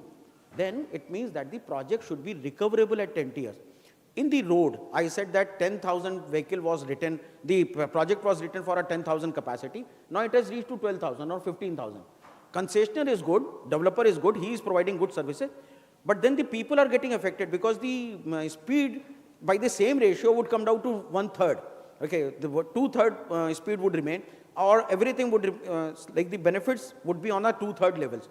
So what is the approach? It means that whatever the amount I had to recover in 20 years, I have recovered in 16 years or maybe 17 years only. So I am having more money. The provisions are written in the contract document that if a traffic is exceeded by 20% more than it was written for the 3 consecutive years, either the project stops at that point or the concessionaire is asked to augment the capacity with his own money.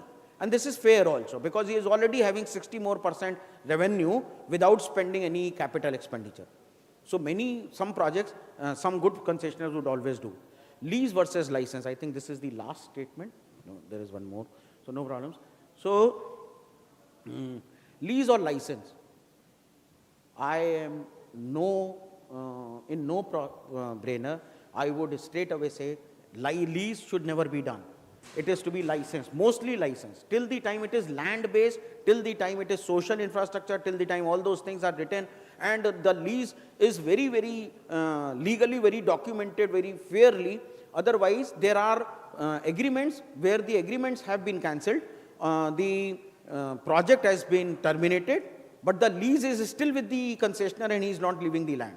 So the project has no value at all because it is not serving and it is not allowing any other bidder to come and serve. So it is mostly lease, license.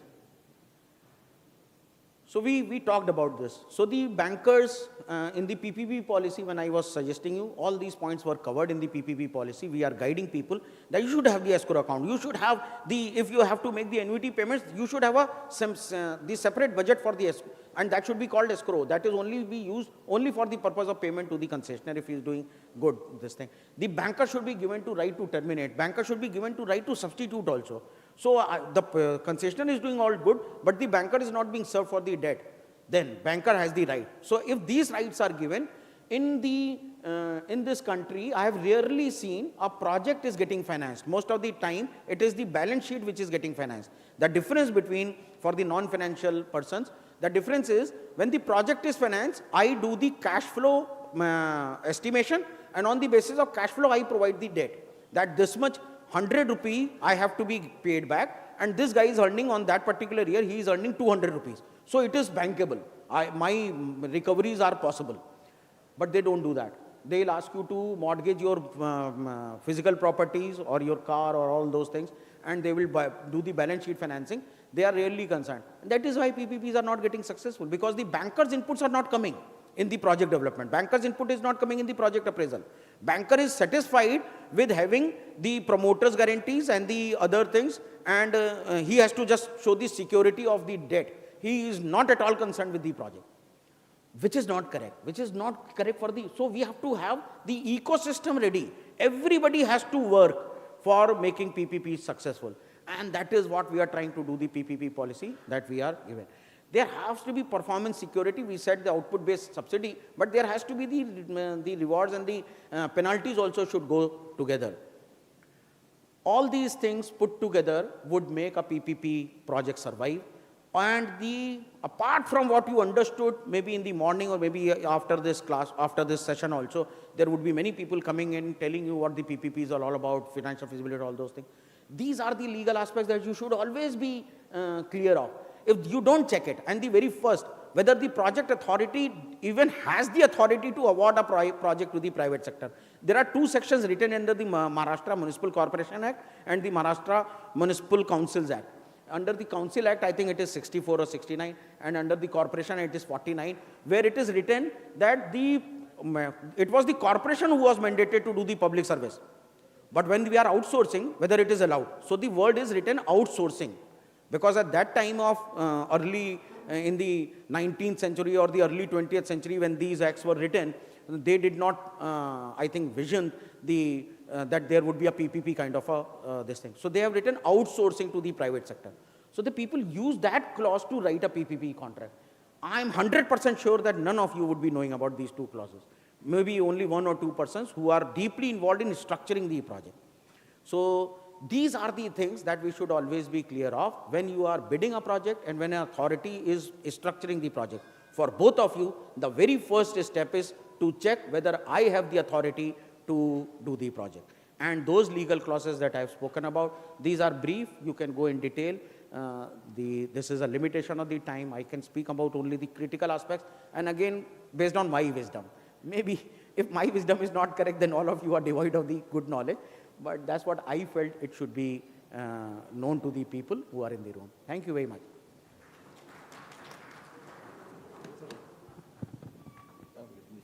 Oh, okay.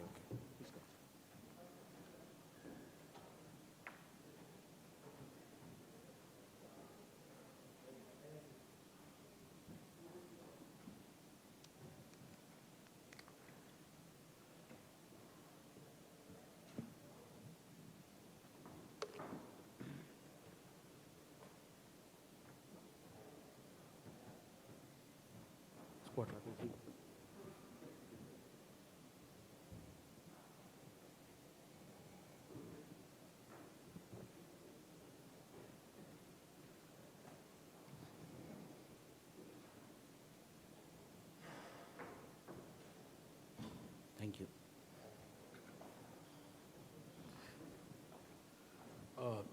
First of all, thank you very much, sir, for a fantastic insight and fantastic presentation. And if anybody today can say what is PPP, then I think, I have this. I think one of the easiest way of, sir, putting out different circumstances, how it can be possible and everything has been able to do it. Sir, one of the biggest problem with PPP is, till to date, the government is doing a lot of things. But if you see on the regulatory part, like stamp duties, other parts, the awareness is not that much. And they still believe a PPP is nothing but a transfer of asset, which is not safety. How are we going to take legal protection from this?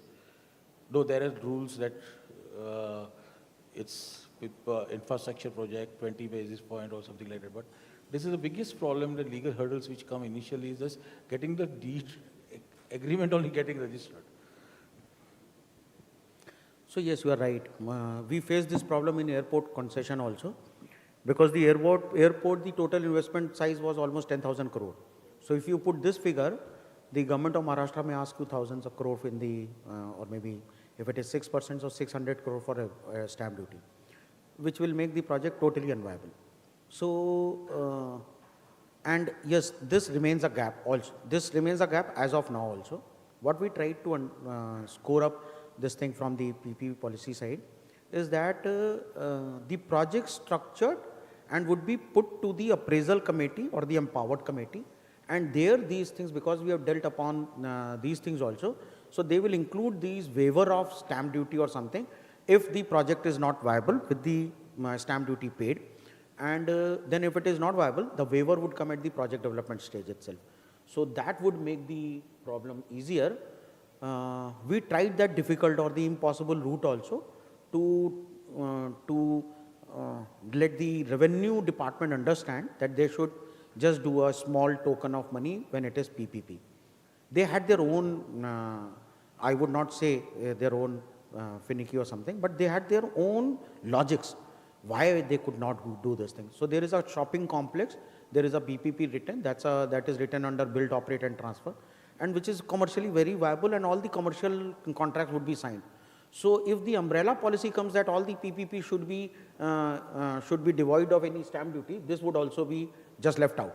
So they said, okay, we can go case to case basis. So we accepted that, and wherever the this kind of a wisdom and the knowledge is there, they get these waivers approved before the project is awarded. The worst part was till this policy. Now the policy will force people to come to the committee and get the projects approved. And the approval would not be like this, that I am the boss and who can, if I am saying, so this may happen after 3-4 years maybe, that the power makes a man corrupt. But as of now, the people in the committee are of the opinion that we would try to structure the project in a manner or approve the project in a manner that it makes survival.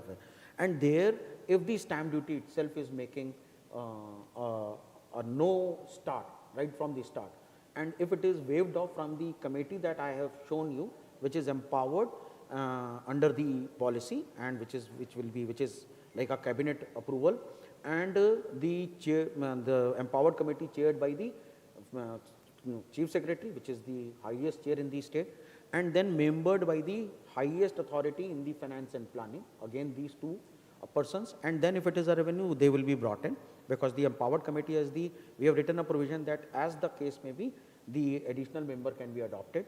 So in this case, revenue secretary can be adopted. And there are two persons from Mitra.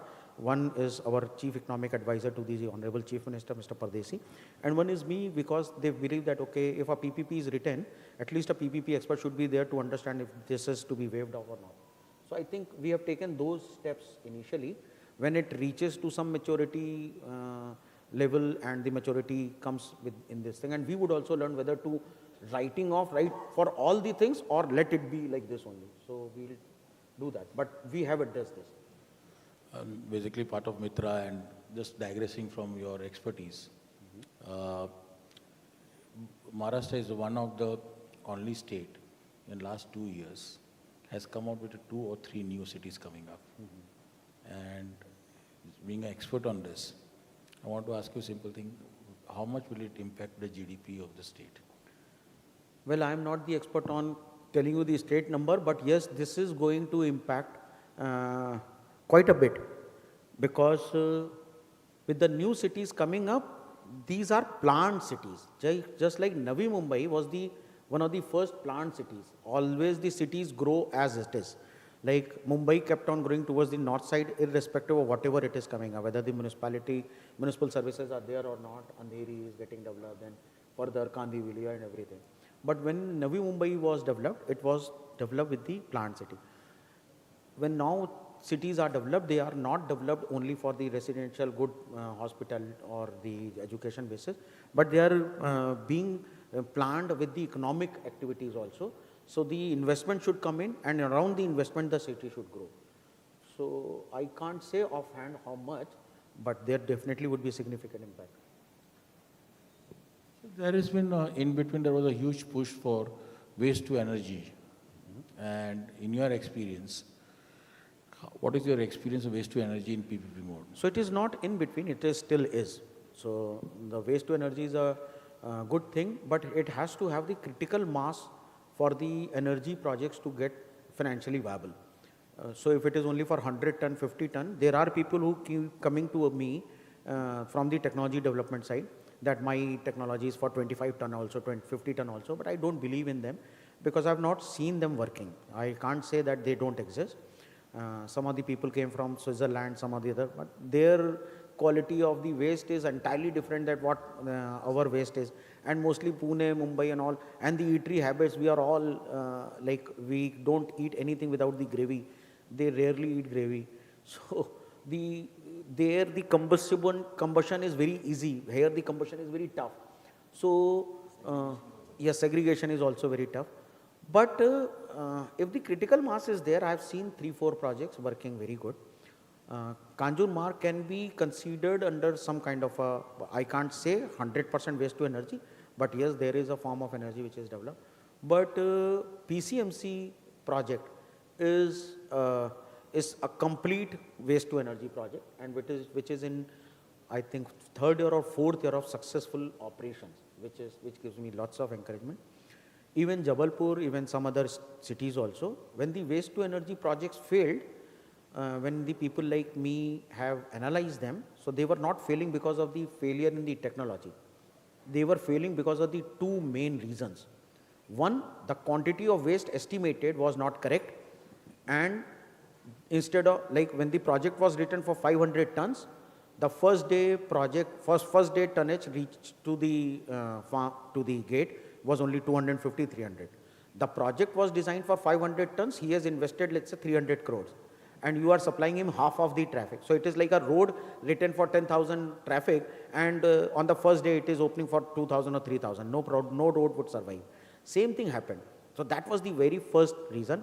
Everybody thought that they know how to calculate. So on the basis of thumb rule, population, 250 ग्राम, इतना मेरा वो है, कितना collection है, उसको उन्होंने कभी देखा नहीं. Second was again related with the collection itself. So we did not realize that we are collecting dirt also in 500 tons, which is of no value. We are collecting boulders, we are collecting building materials. In the last 3-4 years, I have seen this knowledge coming up, and the waste to energy projects are written only for the combustible material. So that is how they are surviving. And also municipalities have been given incentives, and also the policies are there in existence now, that you should do a C&D project separately and waste to energy or the solid waste management separately. In the rules, I don't know, again, many people may not be aware. You can't do a waste to energy direct.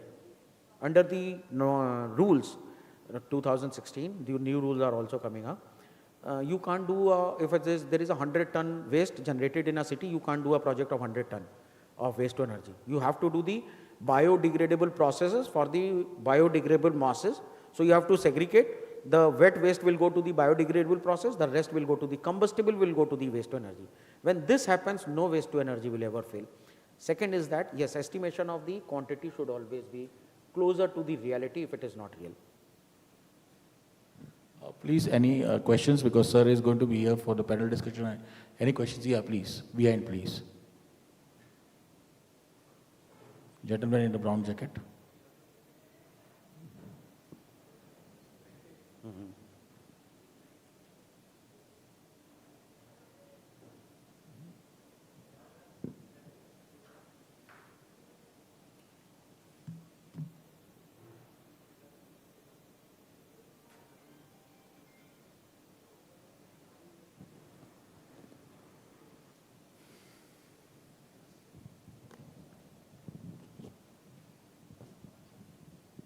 Hello. Respected sir, I Yes. have one quick question regarding the legal aspects of the PPP projects. Especially as you said, sir, most of the state government are facing the PPP cells for the legal aspects, and the project steering committees and other cells. There are, sir, one of the critical point is the land acquisitions and the land transfer. So what is your view and insight, how do we overcome? No, I covered that. I think I covered that.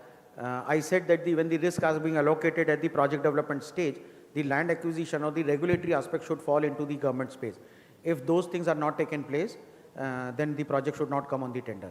Or at least for the land which is required to start the work, and then as a roadmap how to acquire more land as the project progresses. Till the time that is there, no project should come on the tender.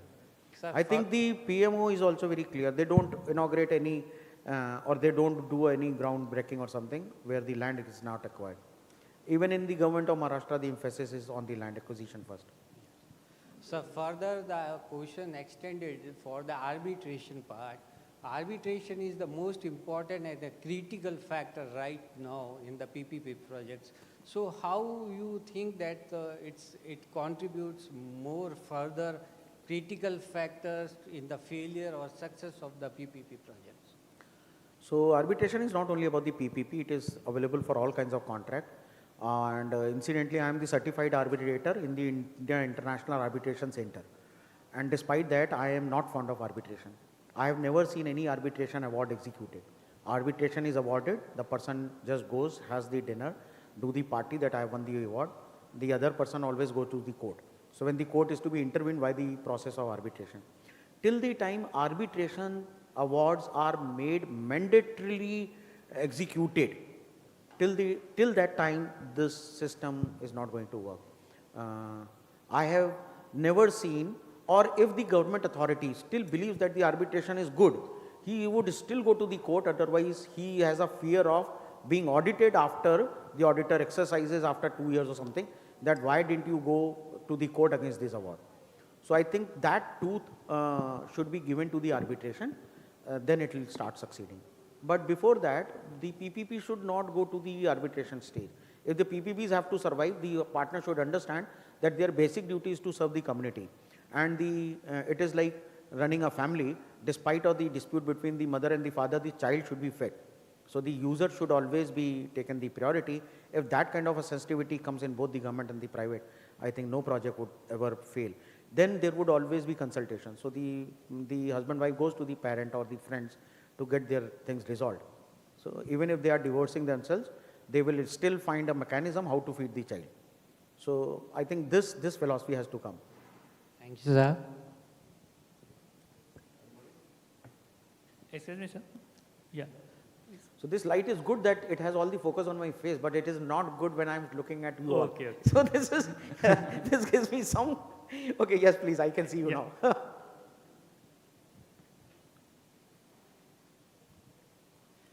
Sir, No, you were there, good, I could understand. Yes, please. Sir, in your point of view, what are the few major areas of improvement in India's policy regarding PPP to make it more attractable to the private players? I think this is what exactly I tried to explain through the development of this policy. Because we saw the deficiencies, because we saw the very same thing which you are trying to ask and trying to resolve, we have put those ingredient into the policy. I would love everybody of you, or specifically you, because you have asked a very good question, try to read that policy, which is notified only 5th of March or 6th of March. I have a copy. Means anybody can do a PPP policy notification, you will get it. Yes, just today I got my own order also, being the part of that empowered committee. But those things are being addressed. So you see the first change in the government. How many times any one of you have seen a private person included in an empowered committee which is approving the project at the state level? So I am that person, and the government of Maharashtra is that institution who has included me into that, because they wanted to, and this was discussed in the meeting. When I drafted the policy, not getting caught into the conflict of interest, I did not name myself into that committee, because I never wanted it to be failed, because people should not feel that, okay, I am doing it for myself. I was doing it for the society. But when it reached to that approval levels, even at the cabinet level, this was discussed. So I think the steps have been taken, and the policy is the first step. In that policy, whatever you all feel, you can write to me. We can still do the modification if those things are attractive. But the gaps were well identified. We knew that the projects are not getting developed. We knew that the projects are not getting developed because of not only the intention, but because of the scarcity of the fund for the project development. He is a consultant organization, and he wants some, let's say, 25 lakhs of developing a project and taking it to the process, to the tender process. The government entity does not have a 25 lakh of budget in the head of project development. So we created that line. Now the project authorities would have the fund available to do a project development first. So we created that, and those would be, and these would be, we are in a process of doing some more things which would be act as a grant also to do a project development. No, VGF is different. VGF is for the implementation. VGF is to the developer. Project development fund to to give the fees to the consultants. For a good consultant should be appointed, so that a project is, all these elements, critical elements should be the part of the project document before they are bidded out. We are also emphasizing, I think you should see these things, because I keep attending those meetings with the Chief Minister sir also. They have started emphasizing pre-project stakeholder consultation. In the PPP project, when we are asking a private sector to develop the project with its own money, we are developing the project at the desk in the closed room. So he has emphasized on 2-3 occasions that you should go. I have done, under his instruction, I have done 3 project stakeholder consultations, because the projects are of different or the complex in nature. Why don't you ask the private sector what is their pain points? So these things are coming up. In the policy, we have given a chart also. What is the first step in the complex project? You should do an EOI or a pre-project stakeholder consultation before even the project starts developing, even after the consultant has come in. Even after the consultant is saying that I know everything. So I know everything, you should be scared of. So that is what we are trying to do.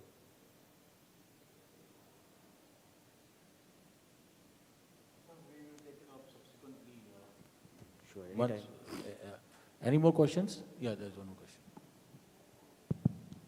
Yeah, sir, we just saw there's some change in and modification in the policies, like for the lock-in period change and flexibility of transfer of the ownership for the projects. So I just wanted to know your view about the, what is this? So we are going ahead. Yes, I understood your point. If anything want to add, I'm sorry. On the lock-in period only? Yeah, lock-in period and flexibility of transfer of ownership. Yes, so what yes. is your own It is the view same on thing. this As of now, we are going ahead with what the national policy is. They have this lock-in period of 2 years, and in some cases, they reduce it to the 6 months also. Okay, so in the, actually this works in the interest of the economy. It is in the interest of everyone, because the private capital who has constructed the project is getting freed after 2 years, and then he is going to construct another project. Okay, so that is, wow, this is good. So this is how this can be. So this is what we have considered. This is the central government also. As of now, we are going ahead what the central government has written. So but I don't know how many of you are aware, you can sell off your project after 2 years or something. There are provisions written. It is only that people were not following those good documents, and that is where those documents have not written those provisions. With this policy, we have emphasized that you cannot do any project which is neither the standard document, based on the standard document, or it is, if you are using your own document, explain the reasons of including or excluding some of the provisions of the standard document. And those would be tested at the empowered committee. Thank you, sir.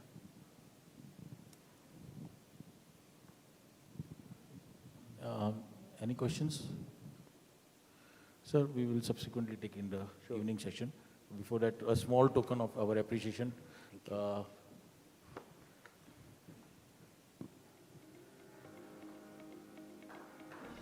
This is not small. No, Thank you. Big, but it's like. Thank you.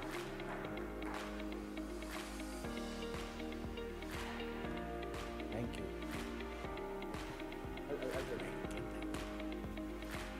Put it somewhere. You can give it to them. No?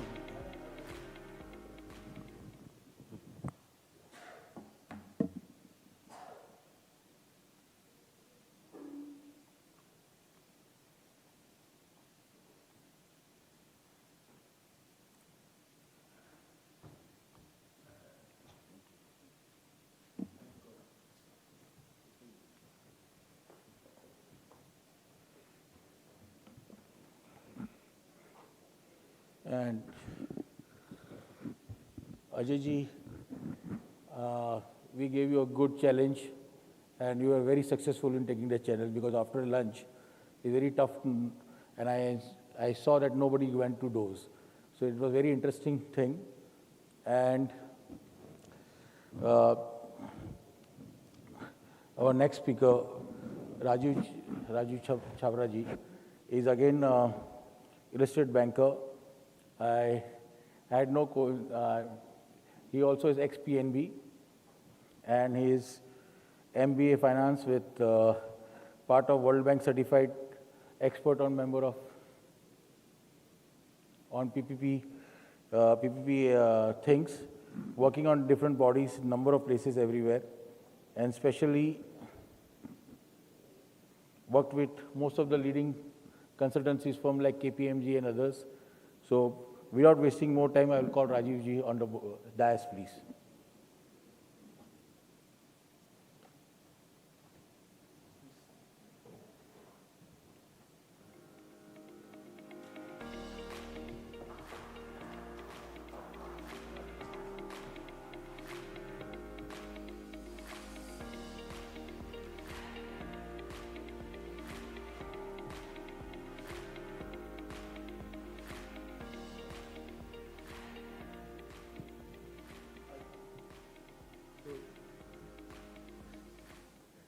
Rajiv ji is going to speak more about post-mortem after the agreement. So without wasting your everybody's time, I will ask Rajiv ji to take over. But remove the chairs and everything. Yeah. No. So you want to call on mic? Yeah, I will let you. Call on mic, please.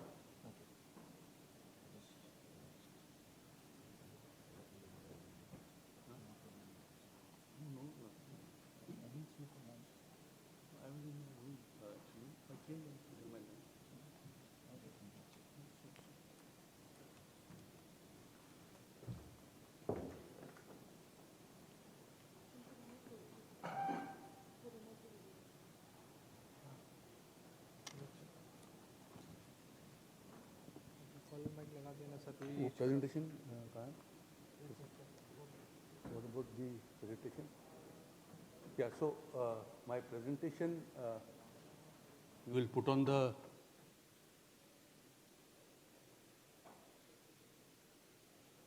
you have the slides, you will run the slides, or you want me to run it?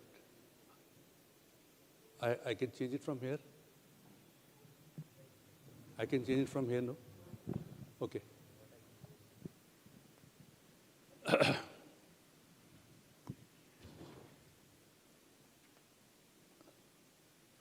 Yeah, so let me just tell you a little bit about myself. I'm in the PPP field for almost 30 years now. It's been a very, very long time. My first project, the first PPP project was DND, Delhi, Noida, Delhi Expressway, when I was working with Punjab National Bank. And I actually appraised the project as a banker. Later on, you know, I got to do many PPP projects. Now, I have done 1,600 infrastructure projects in India, and some of the projects are leading projects, the ones that you think of. For example, Namo Bharat in Delhi. It was a project which we had conceived. We means our group, my colleagues and myself. Then the Eastern Peripheral Expressway, FNG Expressway, the privatization, PPP privatization of railways, so on and so forth. So out of this 1,600 projects, 350 are PPP projects which I have done, and out of that 250 are transaction advisory. So PPP has been a passion to me, something which is very, very close to my heart. And I was deputed to Ministry of Finance, Department of Economic Affairs, PPP cell, as the PPP expert and the infrastructure finance expert through KPMG. So KPMG had a PMU there, and they brought me, and they said that we would like you to be there. So I worked there in the Ministry of Finance, Department of Economic Affairs, as the PPP expert for almost 2.5 years, and we worked extensively on some of the projects, and as Mr. Ajay just pointed out, that there's a PPP appraisal committee. So all the appraisals in the PPP appraisal committee, they were done by me in that time, in that era. In addition to that, I was fortunate to have been invited by Government of Bangladesh for capacity building and training for their government officers. uh, Sri Lanka was bankrupt, so they invited, again through a Big Four company, as to how they can restructure themselves through infrastructure projects and PPP transactions. Then Government of Nepal, ADB, I did the BIMSTEC. So this is just a brief history, but the point that I'm going to talk about today is perhaps, a subject which is most neglected, PPP contract management. So PPP contract management is something which I am always given a chance. I don't know, it is a coincidence that at least 4 of my, in last 4, I think I have spoken about PPP contract management. But today I am going to talk specifically about education and sports. So this is an area which is perhaps very neglected. I'm going to start with a very small story of, say, 2 minutes. It's a very, very fascinating story, which will tell you why this subject is so important. So in the 90s, London had a metro, and the metro was pretty old, obsolete. The technology was obsolete. It needed to be modernized. So UK, and London, they hired the best of experts, the best of lawyers, and the best of designers as to how they can, develop or refurbish the metro. And everything was, perfect. Like, they spent a lot of money. It was a project running into billions of pounds sterling. And the project, took off. And within the first year itself, the project company got bankrupt, and it could not be revived. The government had to take over.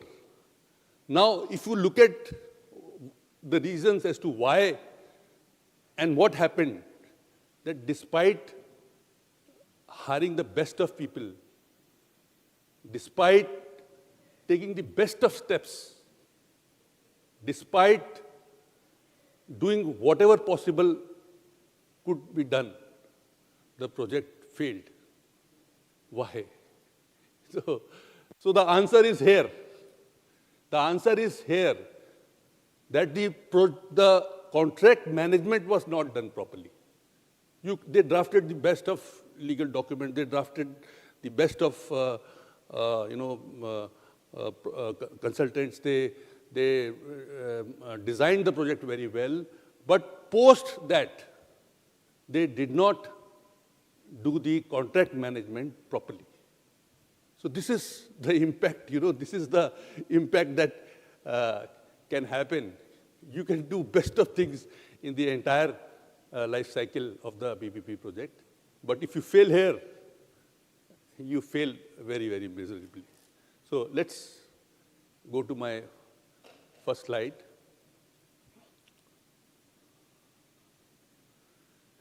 Yeah, so this is the overview of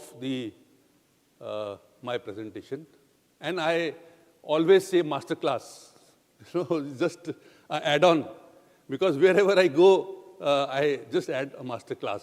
Masterclass for government officers of Bangladesh, masterclass for restructuring Sri Lanka.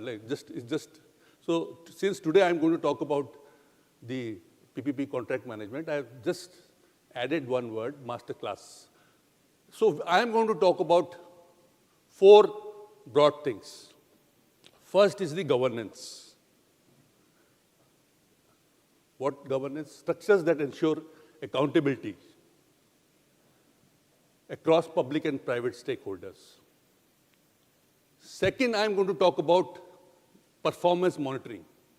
key performance indicators, and independent verification systems. Risk management, what are the various risks that are associated with the project? And I have some real case studies as well, which I'm going to discuss with you. So this is the overall structure of my presentation today. I don't know how much time I have, but if you can just tell me how much time I have. This is 37 minutes. Is it right? Okay. Okay. So I will try and close it within that time. Yeah. So this is a forgotten pillar of the PPP success. Now, PPP projects are long-term, as number of speakers before me, they have already mentioned. Typically, the time span is 20 years, 30 years. Government invests enormous resources in project preparation. You know, we talked about project preparation and procurement today. Yet, once the contract is signed, the systemic management is frequently neglected. So what happens? Government invests in dedicated contract management unit, consistently outperforms those that treat contract administration as a routine back office function. So this function is actually treated, the post-contract management is treated as a back office function, which is not correct. 80% of PPP success depends on contract management. Procurement gets attention, yes, you know, you have to procure the PPP project. But the contract, it is the contract management which determines the outcome of that project. Before I move forward, I will just take one step back and try to explain to you about the PPP project life cycle. It is very important for all of you to understand as to what is the PPP project life cycle. I don't know whether it was discussed in the morning or not, but you should get an overall picture of the entire PPP project. Only then you will be able to understand things in a better perspective. So the first step is preparation, identification, and feasibility. That's the first step. Second step is procurement, which is the bidding and concession award. Third step is financial close, which is the project financing arranged. And the next step is construction. If it is an infrastructure project, the infrastructure construction delivery, or it could be otherwise, you know, services also. Then is the operation, service delivery and monitoring. So this is the entire life cycle of the PPP project. Key insight is contract management is not a single phase. So the contract management is not just one phase. Although the PPP project life cycle has got different phases, but contract management has to be there in every phase. It is an ongoing discipline that runs concurrently across all the phases. Any questions till now? I think I would like to have interactive session. So I will encourage, and if you have any questions till now, you are most welcome to ask me. Yes, please.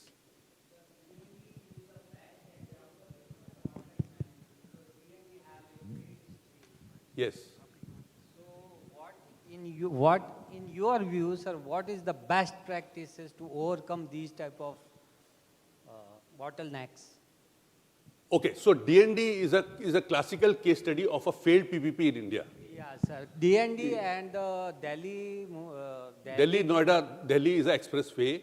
It is a classical example of a failed PPP project in India. You can find the case study on my LinkedIn page. It is there.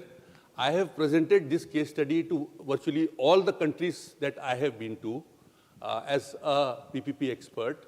And I have explained the reasons as to why that project failed. You know, it's a different session. It will take me 1 hour to explain that.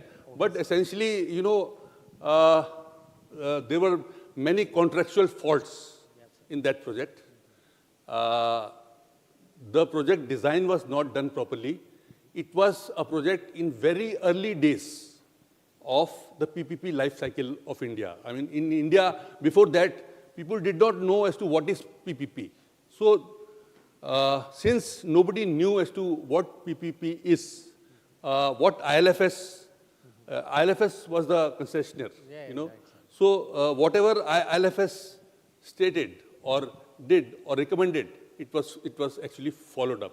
And the beauty of the whole exercise was the Secretary of Urban Development, who approved the project, later on joined ILFS as its senior management. So there was a conflict of interest right from the beginning.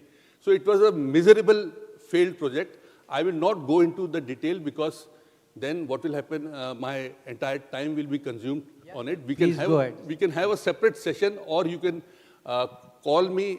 I can explain to you on VC. It's my favorite subject. Okay, you know, it's something which is, I can explain for more than 1 hour. But yes, that project actually taught India a lot. Yes. That project taught the PPP practitioners a lot. And still today, the PPP practitioners of our neighboring countries, not just in India, but our neighboring countries are also learning from that project. Okay? So I will just stop there with regard to that. Thank you, sir. Yeah. So what is PPP contract management? What exactly do we mean by, what is the definition? So I think I should have asked you before, now that it is on the screen, what anybody, anyone from the group, what do you understand by PPP contract management? Come on, anybody can say anything. It's already there. So the PPP contract management, again, is a process of overseeing and enforcing the rights and obligations that are set out in a PPP agreement throughout its entire duration. It is not a passive administrative function. It is active governance. You have to understand this very clearly. The first thing is you have to monitor the private party obligations. I will go into more detail later on. We are talking about education and sports today. So I will tell you what exactly we have to monitor in education and sports. We have to manage the various risks and disputes. Mr. Saxena talked about the dispute resolution mechanism just before my presentation. So, but how do we mitigate those issues? Even before going into disputes, how do we mitigate that? So this is the second element, early identification of emerging risk and structured resolution at not the dispute resolution mechanism, but before escalation itself. That is the second thing. Ensuring service delivery standards. So there are many services that are promised. In education, we will deliver this, we will deliver that. Again, in sports, we will deliver this, we will have this outcome. So we have to monitor all that, verifying that the citizens and end users receive the quality of service promised in the contract. I mean, if I take an example outside education, the metro service, is the service frequent? Is the train running on time? Blah, blah, blah. So this is something that needs to be ensured. And then processing payments and penalties. So there are many payments as well as penalties which are linked. If you don't do this, we will ensure penalty. If you do this, we will make your payment. So linking payment to verified performance and applying deductions where standards are not met. So this is something also we need to take into account. Ensure value for money for the government and the citizens it serves across the full life of the project. So essentially, in a PPP project, we have to deliver value for money. Again, value for money is a concept in PPP. It can be discussed separately, but essentially what happens in value for money is that if the government does it, then what happens? And if the private sector does it, then what happens? What is the value for money that is there in the alternate scenario of doing it as a PPP project? So that is the value for money. And in very big PPP projects, value for money is something which is very, very important. They were some of the biggest projects in India. And, I used to make the note for them. And I used to take to my joint secretary in the Ministry of Finance, PPP cell. Since he did not have much time, he will just ask me one question. What is the value for money? Please explain to me what is the value for money for this project. And then it was taken to the PPAC cell, which Mr. Ajay Saxena was talking about. And he used to head the PPPAC cell, PPPAC committee also. So now the governance structure, who manages the PPP contract? This is very, very important. Effective PPP governance requires very clear rules. Roles should be very clearly defined. Independent oversight mechanisms. So in bigger projects, you have independent oversight as well. Structured accountability at every tier. So every tier, there is a accountability level. The contracting authority sits at the apex, supported by the dedicated contract management unit. So we have the government. The contract authority sets policy objectives, approves key decisions. So if, for example, we are talking about Mumbai Municipal Corporation coming out with a PPP project, it is the Mumbai Municipal Corporation which will be the government authority. Then there will be a PPP contract management unit, which will be led by a project director. This unit actually coordinates day-to-day contract oversight, performance monitoring.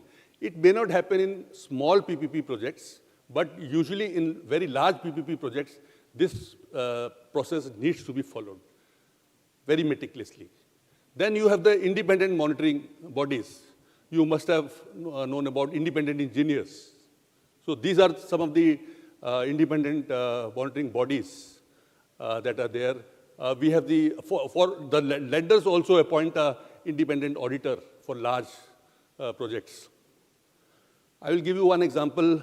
I appraised Pune Metro. Pune Metro was a very tough project for me. Shivaji Nagar to Hinjewadi line, metro line was appraised by me while I was working in the PPP cell, and it took me months, to analyze and to see how much grant can be given to them. Now, the State Bank of India, which was a lender, they had an independent auditor report. They were saying something. The independent engineer they had appointed was saying something else, different. So, I had to call all of them and find out what exactly is correct. So, these independent monitoring bodies give you the real picture of the project. Then you have the private concessionaires, which is the SPV, which delivers the project. It manages the subcontracts and service providers. So key principle is PPP contract management demands independent monitoring, number one, clear governance structures, number two. So these are two very important things. Without these, the accountability gaps emerge and project performance deteriorates. And both the things were not there in D&D project. Yeah, so let me now come to education PPPs. Now, what are the governance structures in the education PPPs? You have the state education department, you have the PPP contract management unit, you have the academic monitoring.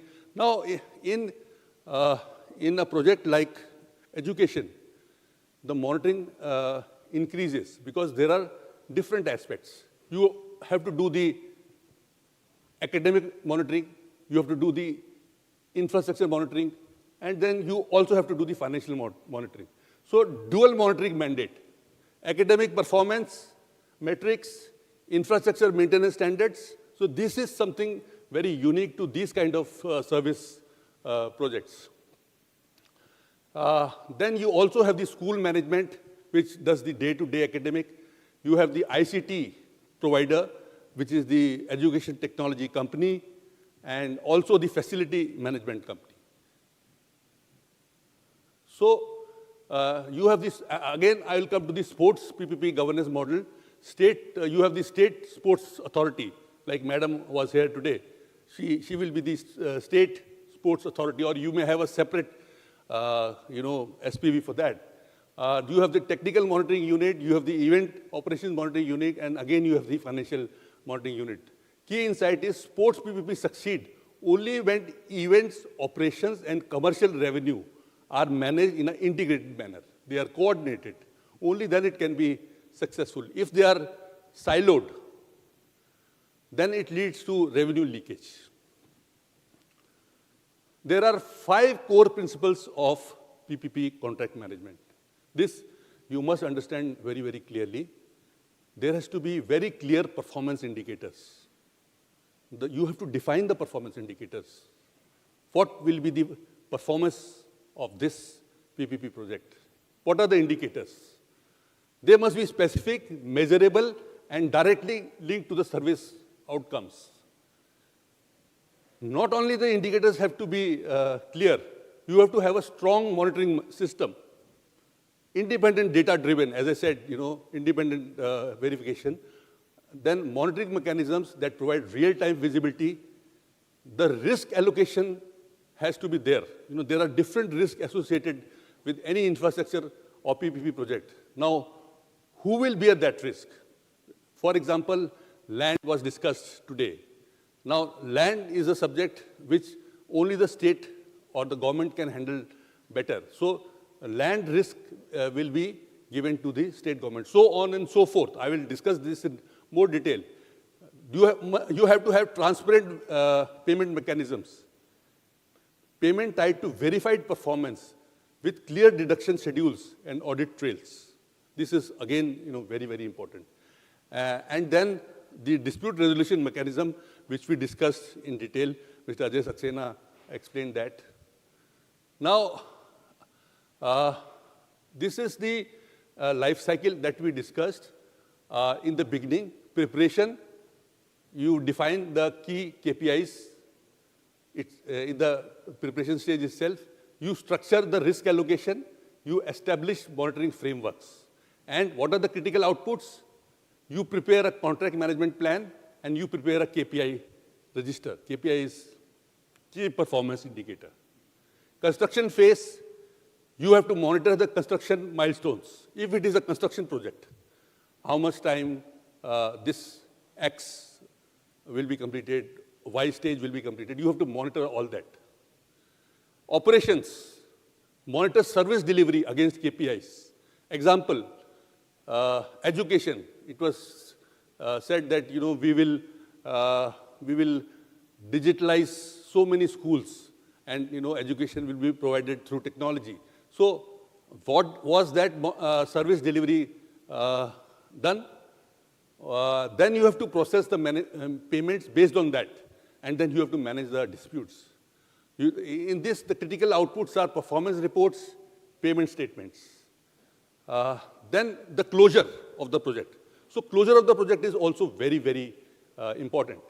Asset condition, what is the asset condition, transaction planning, handback protocols. These need to be followed very, very meticulously. So contracting authorities that establish their contract management unit at the preparation stage itself.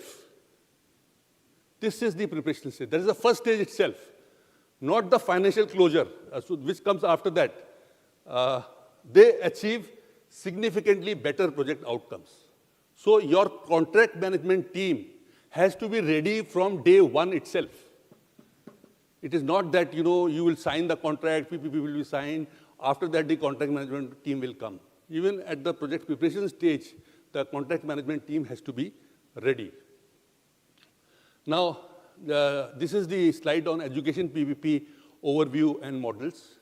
So in education PPP, you have the school infrastructure PPP. You can design, build the school, finance, maintain school facilities.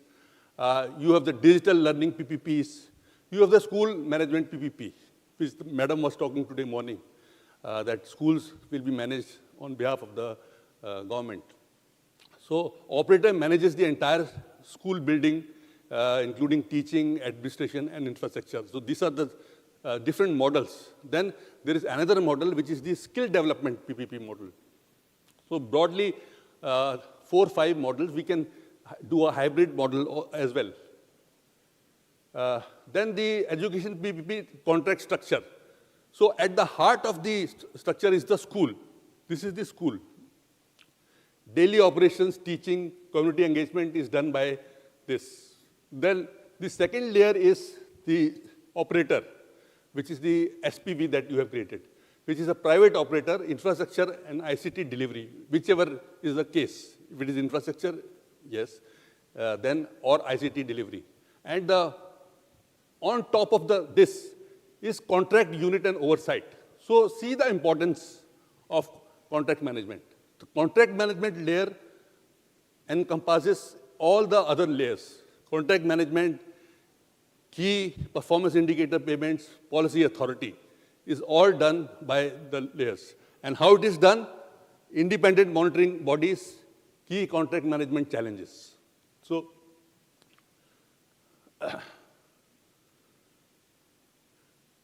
this is the educational PPP case study, which is a smart school PPP. A state government was trying to have smart classrooms with interactive digital boards, digital learning content and learning management system platform, teacher training and capacity building program, infrastructure maintenance over 15 years. Now, what are the challenges that were encountered? Learning outcome monitoring, first challenge. Defining and measuring the learning improvement.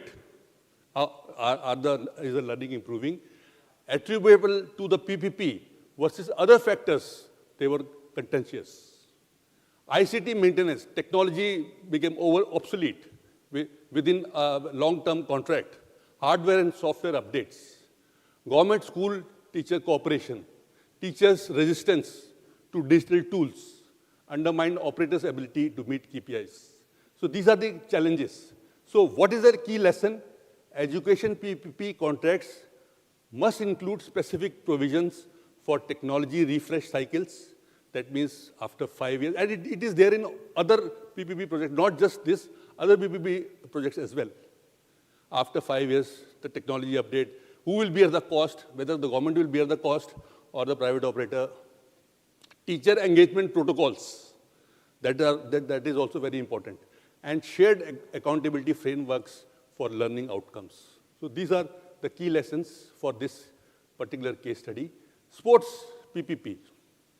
Again, I am being very sector specific.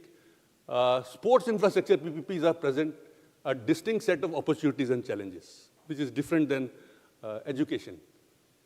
Now, revenue streams are diverse, but volatile. The revenue streams can go up and down. So you have the different, you have this stadium PPP where you design, build, finance, operate a stadium. You have the sports complex PPP where multi-sports complex serving both elite community user under a single concession is there.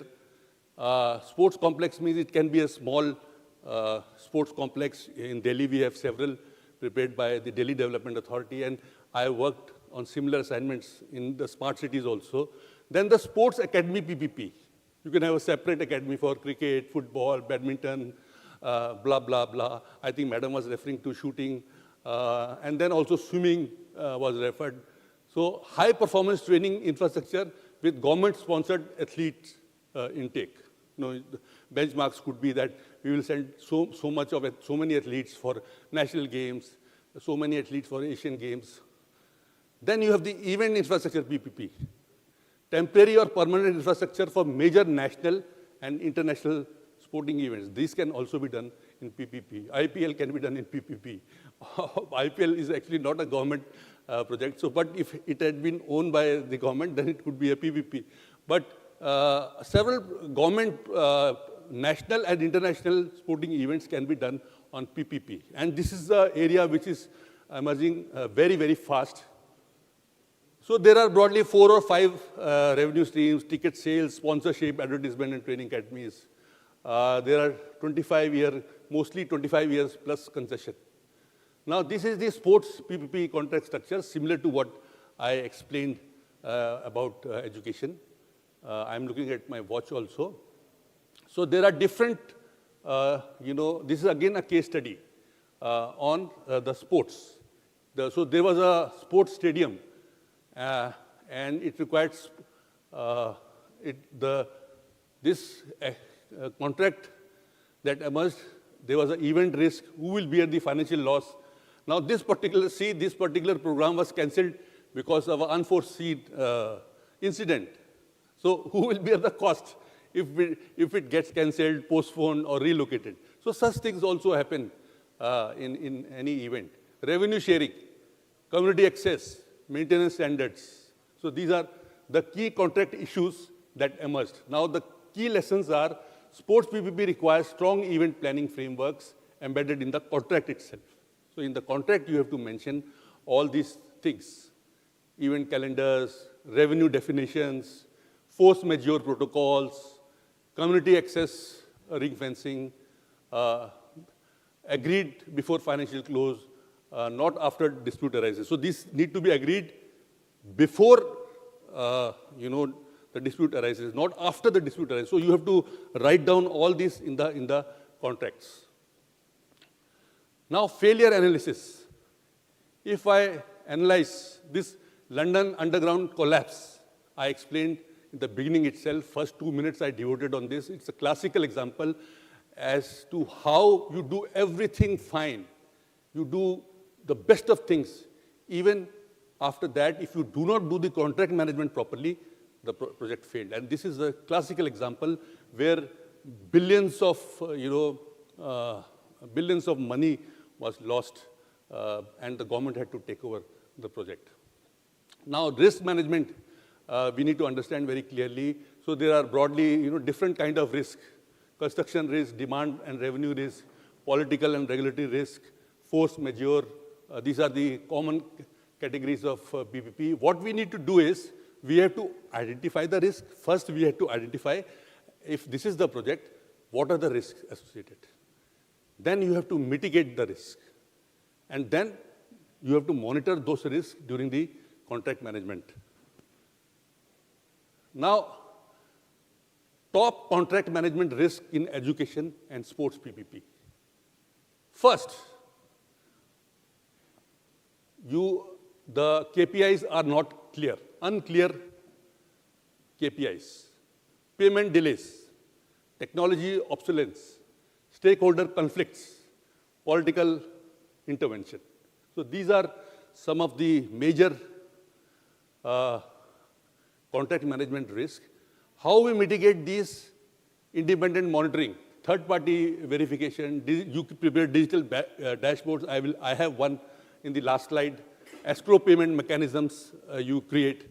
So this is how you mitigate these risks. Now, this is a typical contract management dashboard which I was talking in the previous slide. You create what is the infrastructure status, physical assets condition, how much percentage achieved, financial compliance, operator adheres to financial reporting schedules, audit requirements, how much percentage completed, maintenance standards, how much percentage done, service delivery, how much percentage achieved, quality and reliability, both. It is not just quality, reliability also. Against contractual service levels agreements, user satisfaction, that is also very important. So in the dashboard, you will say this much percentage user satisfaction is there. So the overall KPI achievement is done. And the dashboard principle is that government must track real-time project performance through structured dashboards. For large projects, it is very, very important.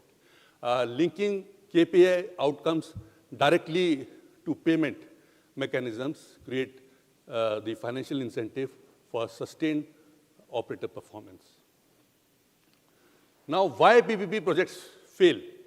This is something very important for us to understand. So,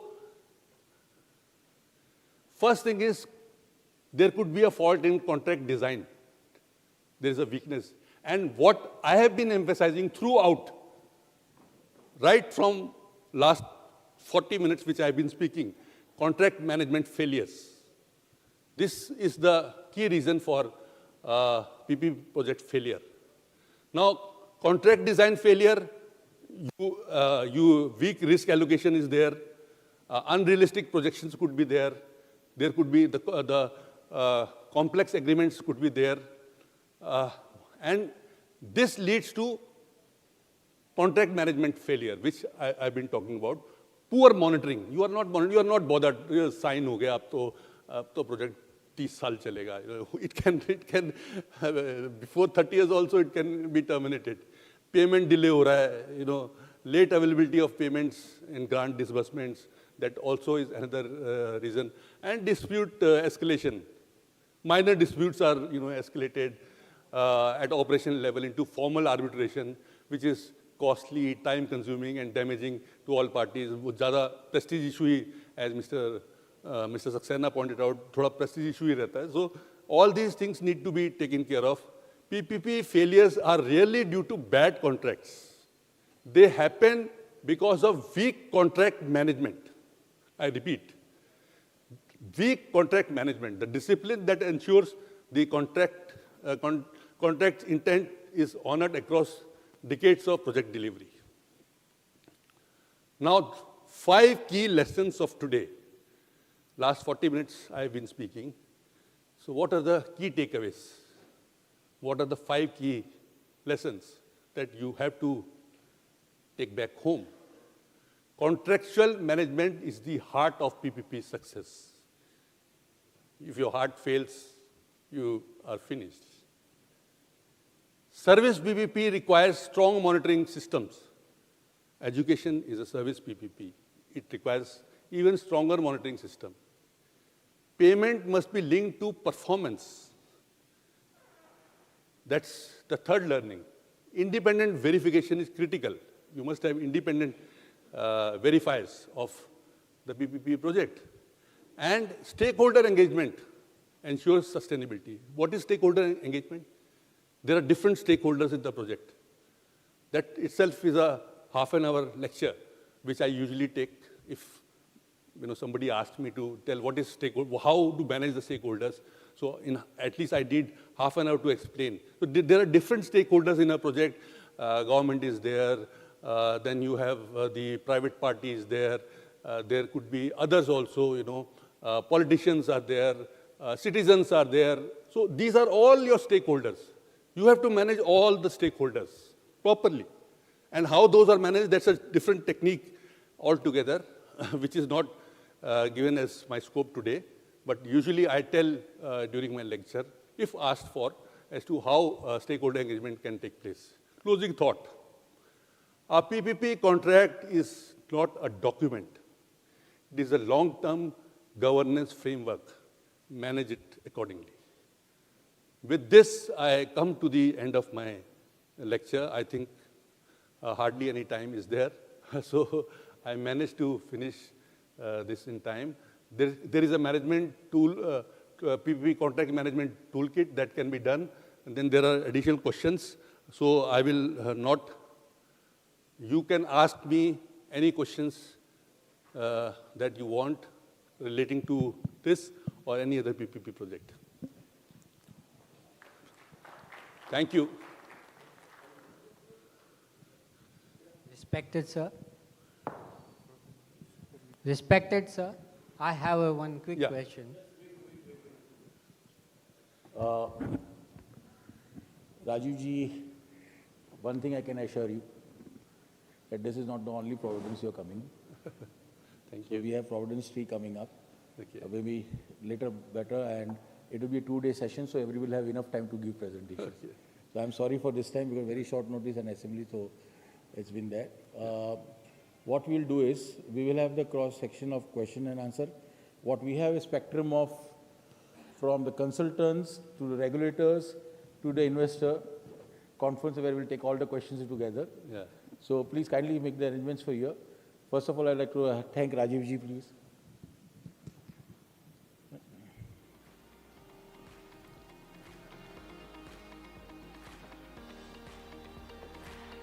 And is it kind? Thank you.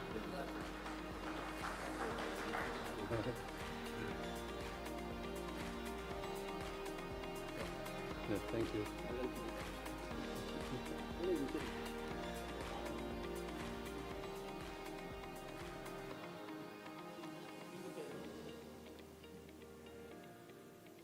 Rajiv ji, be on the stage only. Sure.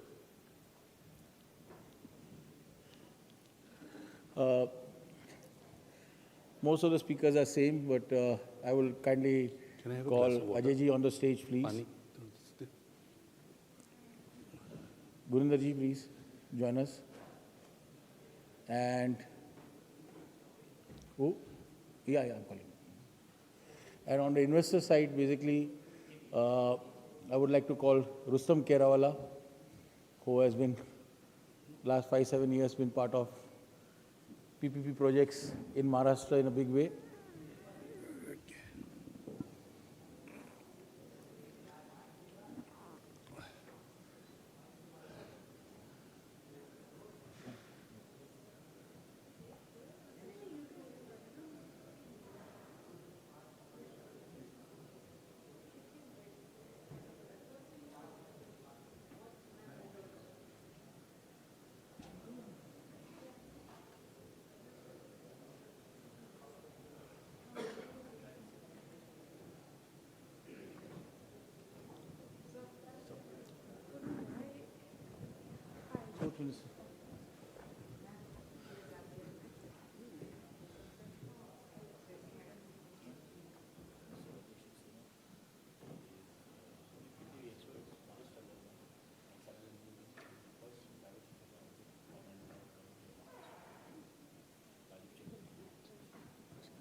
No, no, just drop. You're Delhi based?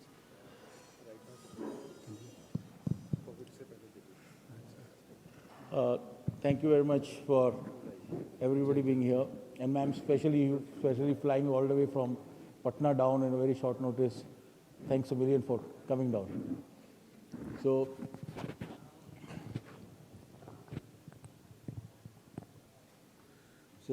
without wasting anybody's time, Supriya. Sir, from the extreme here, the biggest problem is 30, 60, 90. Not, I'm talking about the restaurants which they talk about, but 30, 60, 90 is a lease period which people talk about it. Here will be gentlemen sitting and asking for 90 years lease period, and government will talk about 30 years lease period, and consultant will work around somewhere 45, 50, 60. This is a debate going on for a number of years.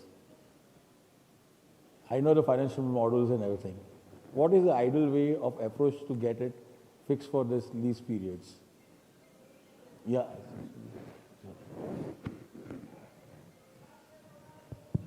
Thank you. So this is very important to understand. Means yes, and this is very critical also. The developer would like that he would treat the project as if a private sector project. So the knowledge has to be brought into them also, that this is a public-private partnership project. This is not privatized project. Privatized project is all yours. It is perpetually yours. You have your own factory and you can pass it on to your son, daughter, or whoever you want. The PPP contracts are written on the basis of feasibility and on the basis of bankability, and also on the basis of the service delivery parameters which the government would like to do it. And these are not the private projects, these are the government mandatory responsibility constitutionally given to them, which were somehow not been able to be done either in the same efficiency or because of the lack of resources that they require the private sector to come in. So this is the basic premise. This is not a privatized project. So there are two types of privatization. In 2001, and we saw the then government came up with the monetization of assets, like where the assets were liquidated, not the liquidated, sorry, the equity was transferred from the government to the private sector. Those were long written contracts, means I have transferred my equity to you. So the asset belongs to you now. But, and that is privatization. But when we come to the PPP contracts, we have given it to you to do with your money or with your expertise or both for a limited period of time. Now the question is, what he is asking is that, what is that limited time and how to define? So the limited time is basis the life of the asset first. Second, how much we can accommodate within that life of the asset. Third, what is the recovery of the, when is the investment is getting recovered. So the investment recovery is at the last stage. First is the life of the asset. So I will take the example of, first say, road. Road was meant for 20,000 PCUs for a particular stretch. Whenever the 20,000 PCU reaches, this concession should stop. That's the life of the asset. More than, let's say, 10% here and there or something, that can be. Because the purpose of providing a seamless traffic, because of which user was asked to pay, for which the taxpayer was already paying earlier. Okay, now it is still being paid by the taxpayer, but the user was asked to pay because user was getting benefited because of the seamless traffic and the better speed and the time management and the better maintenance cost that he is now having. He was getting financially benefited, a part of which was taken as a user charge. That was the basic premise.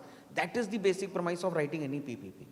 So even if we are doing the sports, so the stadium has a capacity.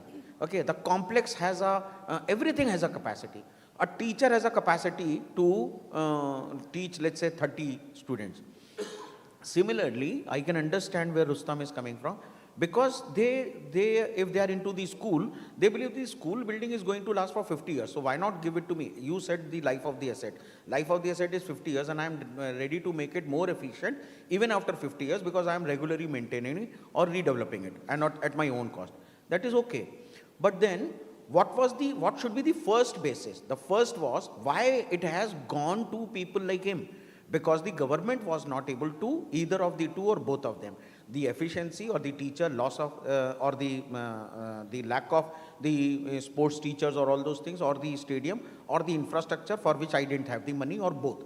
So this thing, both things have been provided by the money coming in, the expertise coming in, and then the money has been recovered. Then what is the use of getting it continued with the same? Why not 60? So if it is getting done in 30 years or 20 years, that is the period when we stop. So it is an exercise. It is a result of an exercise which is done at the project development feasibility analysis stage.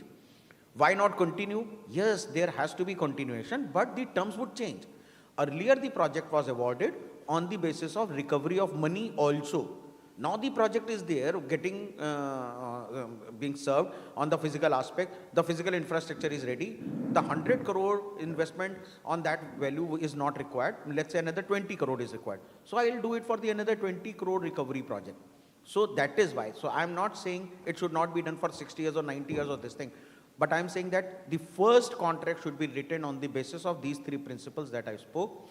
And then the provision should be written that if you are doing it good and the asset is lying in the good condition, you are ready to invest, the right of first refusal can be awarded. The bank, and also his main worry should come, maybe coming from the bankability of the project. So the bankability is to be tested at the feasibility stage. And if the life of asset is not going beyond 20 years and the recovery is not possible, here comes the concept of VGF, which is the government of India or the Indian, in the country of India we have. In most of the European city, European world, the concept of viability gap fund is not there. This is the availability based fund. Like they provide you as the kind of annuity, or the, in the years to come, they will keep on providing you the money basis the operation or the performance parameters. But this is not the way, but then there are then they transfer the whole this thing, and they don't do it on the basis of user charges. So this is what my take is, and these are the principles. This is not that I am saying because I know the PPP the way I understand. No, this is the law of the land. This is the principles. These are the standard practices, and these are the model documents of Government of India also, which we have adopted also in the Government of Maharashtra. Just to add to what Saxena ji has said, also mathematically means we in my session discussed equity IRR and project IRRs, because the PPP projects are benchmarked on how much return private sector should get. In this time value of money principles are used. So even if you look at it mathematically, so after typically a period of 30, 35 years or 40 years, whatever money you are getting, say 100 rupees, and if you discount it by whatever return on money you are benchmarking, it has very, very low value as of today. So when Mr. Saxena is saying, means that period has to be also tested on the feasibility level. So while doing financial modeling, normally that can also be seen that beyond a certain period, typically that period is 30, 35 year, 40 year, even if you have a longer concession period, it doesn't generate any additional benefits or returns to the private side also, purely on that basis also. It is just some kind of this thing, kind of ownership right that, okay, I'm having this project. Because whatever equity returns or loans have to be repaid, those are available in the first first 10 to 15 years, and thereafter equity returns, they happen in the first 30 years itself. Yeah, thank you. Thank you very much. Sorry, ma'am. First of all, ma'am, Shreya Singh, ma'am, really nice of you to come. She is a sports and IT minister, and it's a real sense in the right hands with the youngsters, young politician. So I think Bihar is in the right way. And Bihar has been doing tremendously well in sports recently, in hockey and everything. A lot of investments are happening. If you can share something in sports, how Bihar has been doing and what are the future plans, it will be really nice to know about it. And how private sector from Bombay can look at Bihar for investments. Absolutely. First of all, I'd like to thank Providence and all of you at DEVE RUS to invite me here. It's definitely a long way from home to come from Bihar to Bombay, but nonetheless, Bombay is where everything is happening. So like we youngsters, millennials say that we should be where things are happening, and which is why I've come here. So thank you for giving me this opportunity and this stage. At the moment in Bihar, we are looking at a bilateral development in sports. When I say bilateral, I mean that on one hand, we are developing our grassroots talent and amateur athletes by making Eklavya residential schools. So out of the existing districts that we have, we are opening roughly 64 Eklavya residential schools that are primarily for sporting. And we are allocating them, so we have battery tested roughly 13 lakh kids to identify their talent in which sport. So depending on, let's say, if they're doing a jump, then what their thrust force is. If they are swinging a ball, then what their wingspan is. All these things, we have battery tested roughly 13 lakh kids to identify them into different spheres, different into different sports. And then we are putting them up into Eklavya schools, where we are taking care of their education as well as sports training. Now what happens is mostly, and especially Bihar being the state that it is, and in the state that it is, a lot of people, a lot of kids and their guardians, they usually think that, you know, it's better for a boy child or a girl child to stay home rather than go to school. So with this, within Eklavya School, not only are we promoting sports as a career option, but also ensuring that that through sports they are going to school as well. Because in a residential school, you have to attend, for educational purposes, you have to attend school and of course, do your sporting training also. So while we are increasing our grassroots talent, after class 12th, what happens is, this is only till class 12th, the Eklavya schools. You know, there comes a question of where does a child or where does an athlete go after that? So then we have decided to open district center of excellences in all the districts and thereafter connect those district center of excellences to nearby universities so that the line of education and sports is not broken. So nobody in their career has to answer that question of whether to go to school or to continue their practice in sports. Having said this, this is the way that we are going forward. The second part that we are doing is also developing international level or world-class infrastructure in sports, wherein we can host these national and international events. Like you were just talking about hockey, the only reason we've been able to host the Hockey Asia Cup and the Women's Asia Cup in hockey is because we have that infrastructure.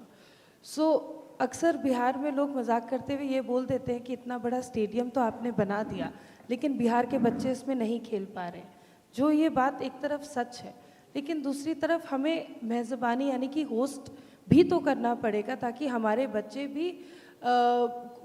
बच्चों को भी ये exposure मिले कि अंतर्राष्ट्रीय और राष्ट्रीय स्तर के खिलाड़ी किस तरह से खेल रहे हैं, and to get that exposure is equally important.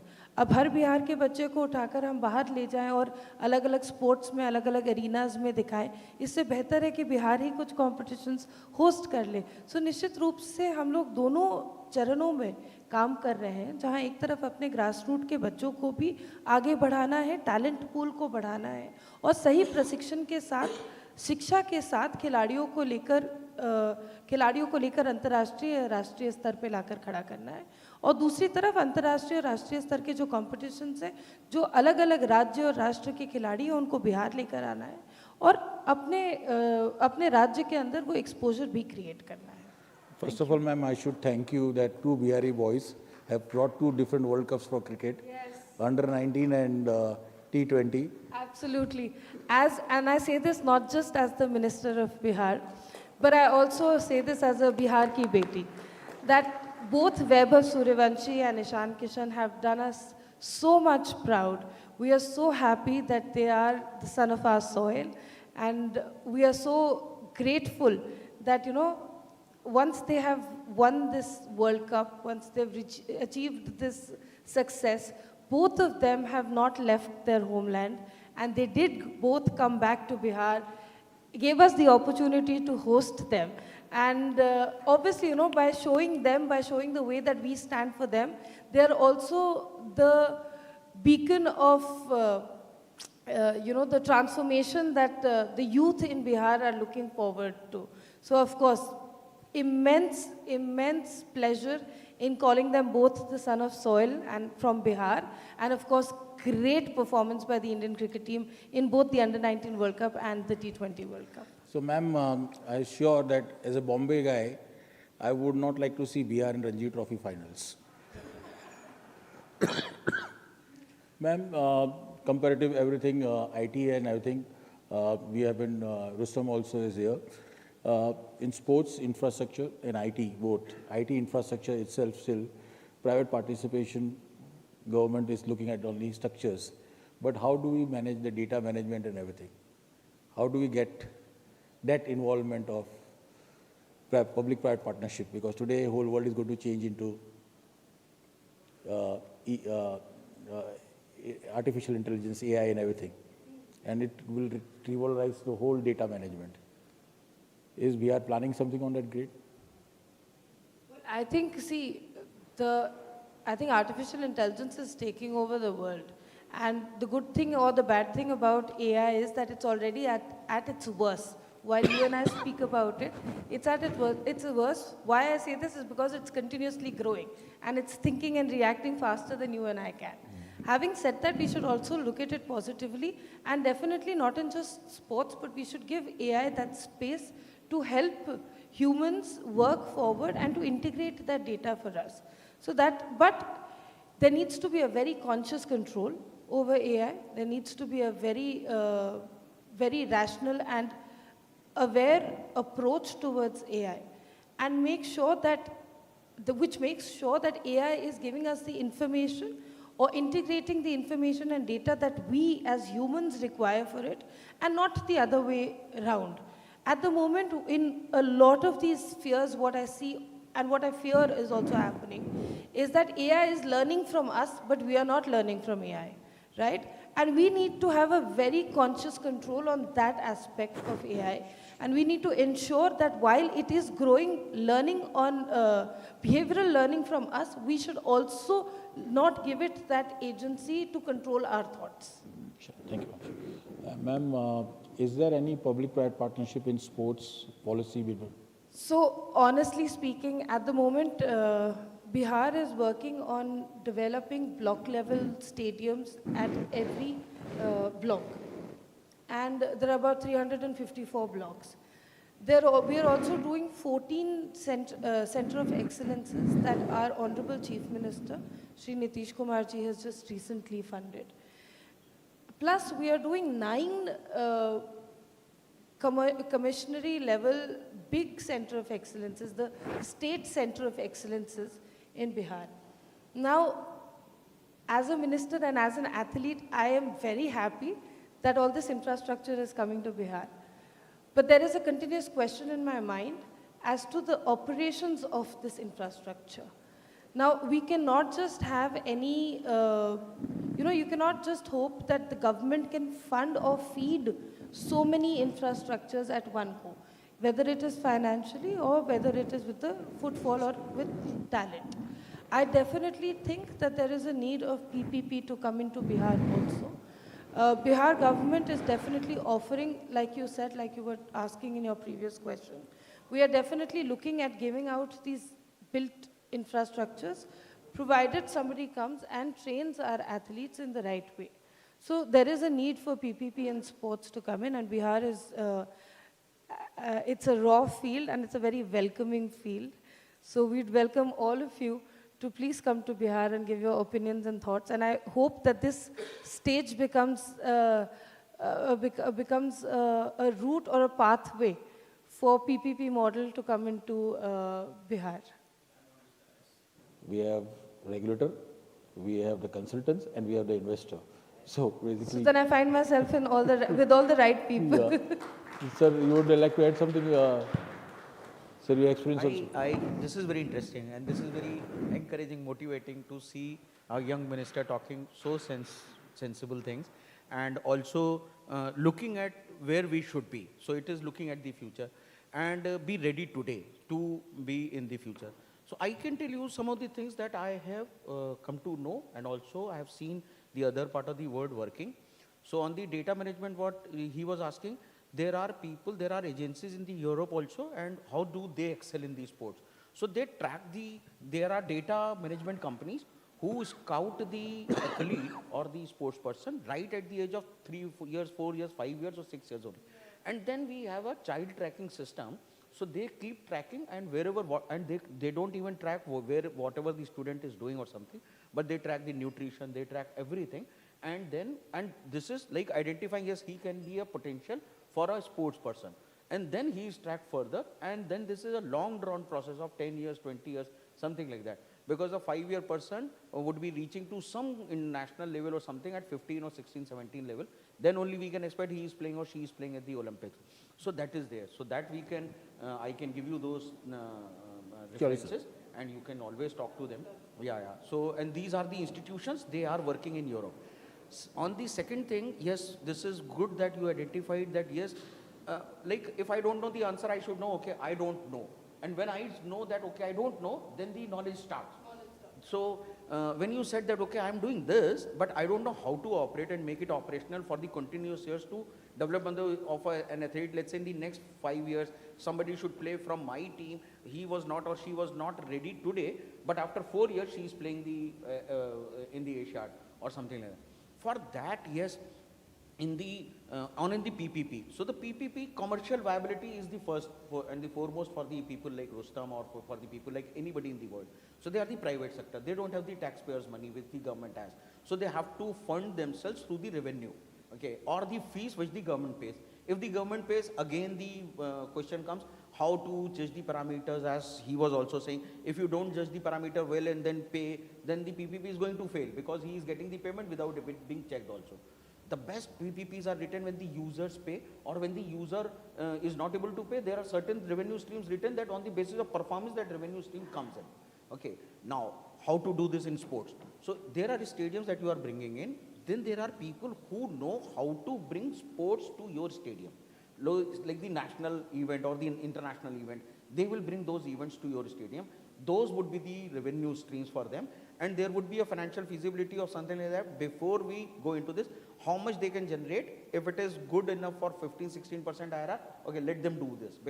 And then we are monitoring them not on the revenue side, because it is their own creation, but we will monitor them with the scope of work. And the scope of work, what we have to write, not bring the international sports here.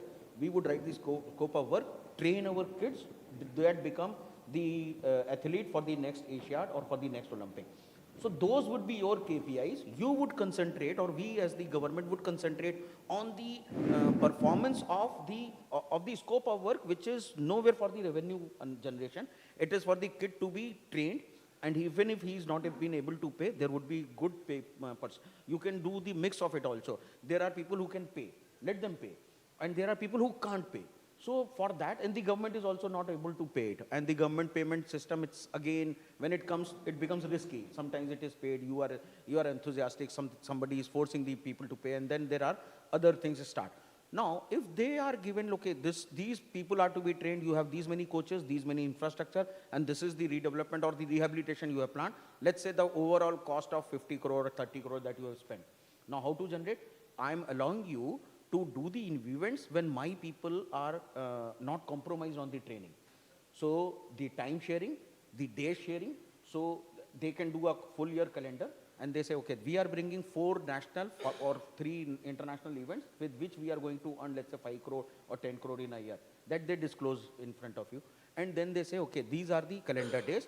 On these days, the training would happen these way, or apart from these days, the training would happen. And then he is monitored on the commitment that he has given to you on the scope of which is training the student. If you structure around these, you get the best coaches, you concentrate on getting the best coaches and the best people in the sports, and then you make them free to earn their revenue, for which the government says, even if you are not paying me, it's enough because you are training my guys free of cost. Something of that can always be structured. And if you want to, and I can say 1 or 2 more things on this.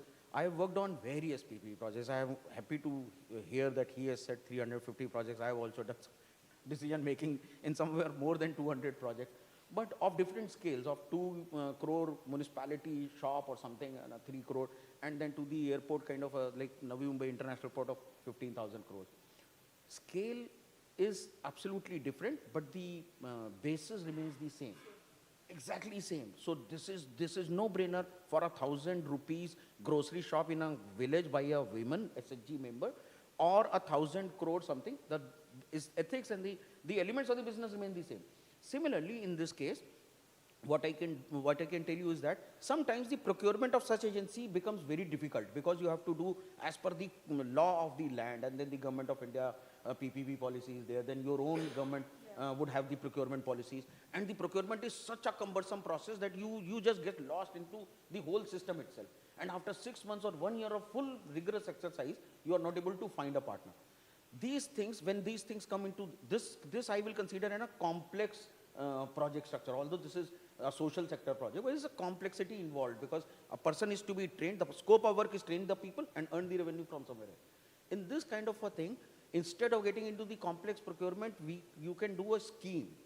Okay, a scheme, when you do the scheme, it's scheme like a industrial policy of your state also. It's like Maharashtra.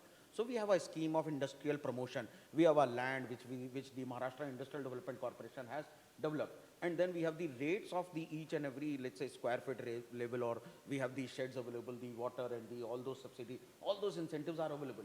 So whoever comes, he this thing. We don't do the procurement for the industry development. So it is, sports is an industry, so we don't go into the procurement, but we draft the scheme which is transparent and competitive also. And whoever comes, and let's say somebody comes, we are doing some 10 stadiums in the cluster and then putting into this. Nobody is coming. But there are people who are saying, we will pick up these 3 stadiums if you allow me these things. And these are written in the scheme. You have already written, you can take 1, you can do 2, you can take 3, or the combination of this. But the basic task is, whenever you are opting for a stadium to earn the revenue from IPL matches or from any other thing, maybe somebody says, okay, Bihar doesn't have an IPL match, I will bring the IPL matches. No problems, please come. Okay. So you also, if they are earning revenue, your bystanders are, your street people are earning the revenue from different. So industry is throwing, means the city is earning the economy. Now, if he comes like this, you will say, this is my mandatory scope of work. We will be monitoring on you and on these things, on these things, and you will have to give me the plan for this, and give me the 2-year plan, 5-year plan, and 10-year plan, and then I will go. These things, having said so from this dais, may look easier for people like us because we have dealt with so many things, and may look to you that, okay, it will be difficult to how to carve it out. But if we can think, if a mind can think, as you said that the mind has to think on the AI level, if the mind can think and the idea has been brought to the table, everything is possible. It's only a writing and discussion and writing and rewriting and reinventing the wheel, or maybe correction, and then we are ultimately reaching there. If it requires 6 months, 6 months is a very small time. When we start, you would say bureaucrats and the other people also, maybe some enthusiastic ministers also, they put pressure, ये 1 महीने के अंदर bid आना चाहिए. नहीं होगा वो कभी भी नहीं होता, और 1 महीने में कभी नहीं होता, वो होता है 1 ही साल में. लेकिन अगर आप 6 months पहले से ही सोचते हैं, तो वो शायद 5.5 महीने में हो जाता है, क्योंकि हमने अपनी भी प्लानिंग करी हुई है, और हमको ये पता है कि हम आज सिर्फ आइडिया डिस्कस कर रहे हैं, हमें किसी को क्लैरिटी नहीं है. बहुत सारे लोग सोच रहे होंगे कि मैंने क्या बोला, पता नहीं है कैसे करेंगे. मैं भी हो सकता है सोचूंगा, लेकिन जैसे हम पेपर पे आएंगे, पहले 2 पन्ने लिखे जाएंगे, 4 पन्ने, 6 पन्ने. You have to think. The helps are available, means there are people who can work. It's not me. There are so many people who can do these things. If you are okay with these things, these ideas, these are the new ideas we can always discuss. Thank you, sir. It's, really nice of sir giving insight, because Maharashtra basically anything is PPP, go-to man is sir. Chabraji also has been very long been working. Chabraji, would like to add something on the sports side? Yeah, so I think I would like to add. First is the experience that I had with the Smart City mission in India. Now in the Smart City, many cities, they developed sports infrastructure. But the problem, which you were saying just now, what will happen after it is developed, who will maintain it? Those things, immediately the chord struck in my mind. Those sports infrastructure, they are doing on PPP basis. The model is called operation and maintenance, O&M model. So you can easily do, even from a very small sports complex or a swimming pool to a very large stadium, you can do multiple projects on the operation and maintenance model. Yeah, we have all the sports people are quite a few of those sports fraternities here, and they will be interested to come to Bihar and take up the project on O&M. Not an issue. Unfortunately, we started in the morning. Yeah. We had a people from that municipal schools, boys, were recruited for boxing, they became national champion, and now services have taken in their jobs. Yeah. So this is what is happening, that sports is basically identified. And CSR funding, if today is 35,000 crores, within next 5 years, is growing at 14%, is at 75,000 crores. So the funds are available, provided intention and proper planning. Like Ajay said, proper planning. Just to add to that, just... And the CSR we don't understand. CSR fund is good, I don't doubt that. Only thing is that CSR itself is contingent to my ability of earning the profit. 2% of that is CSR. So if I fail in business after some years, so I can't guarantee. But when you structure the project on the revenue earning, that itself ensures the sustainability of the project, because I will continue doing that project because it is earning me a business. So, Yeah. So it just reminded me on the sports infrastructure. We did one project. It was not eventually done, but model was very good. That was a cross subsidy in Naya Raipur, a cross subsidy in Naya Raipur city, doing a sports infrastructure along with the residential. It was like a 100-acre township.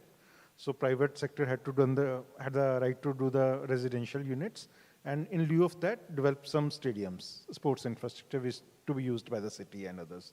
So that kind of a cross-subsidized, you can have some residential township or commercial along with that.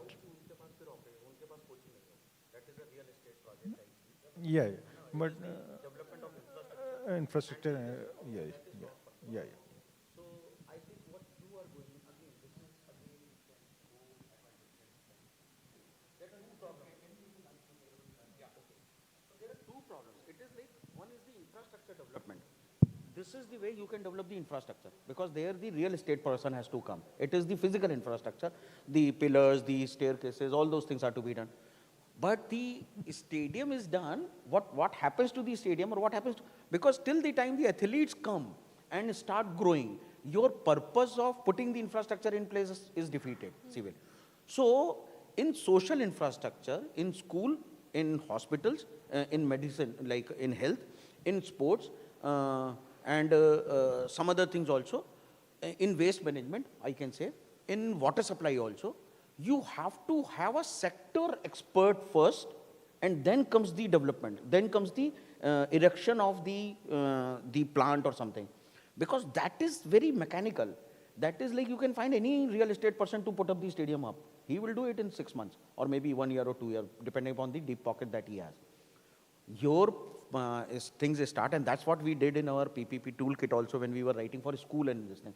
We said you select the school operator first. School building can be done by any real estate person, and the revenue can be earned to them by increasing FSI. In our Mumbai we call Maharashtra, it is the floor surface index. So we will give you some TDR, which is transfer of development rights, which is like in Mumbai it is very popular, in Pune also, where we can't go up high on a height side, but we will give you, you can't develop everything here, but I will give you, let's say, 10,000 square feet of TDR, which you can load on the other side of the northwards in Mumbai, or now the global FSI is also available. Those tools we have, but this can be done. What I could sense from you is that there is a burning desire I could find in you, that one of, or at least some of my kids or some of my athletes should go represent the state of Bihar at national, and represent India at the international level. That desire should have the operator first approach, the coach and the trainers and the sports people first, and then comes the infrastructure development.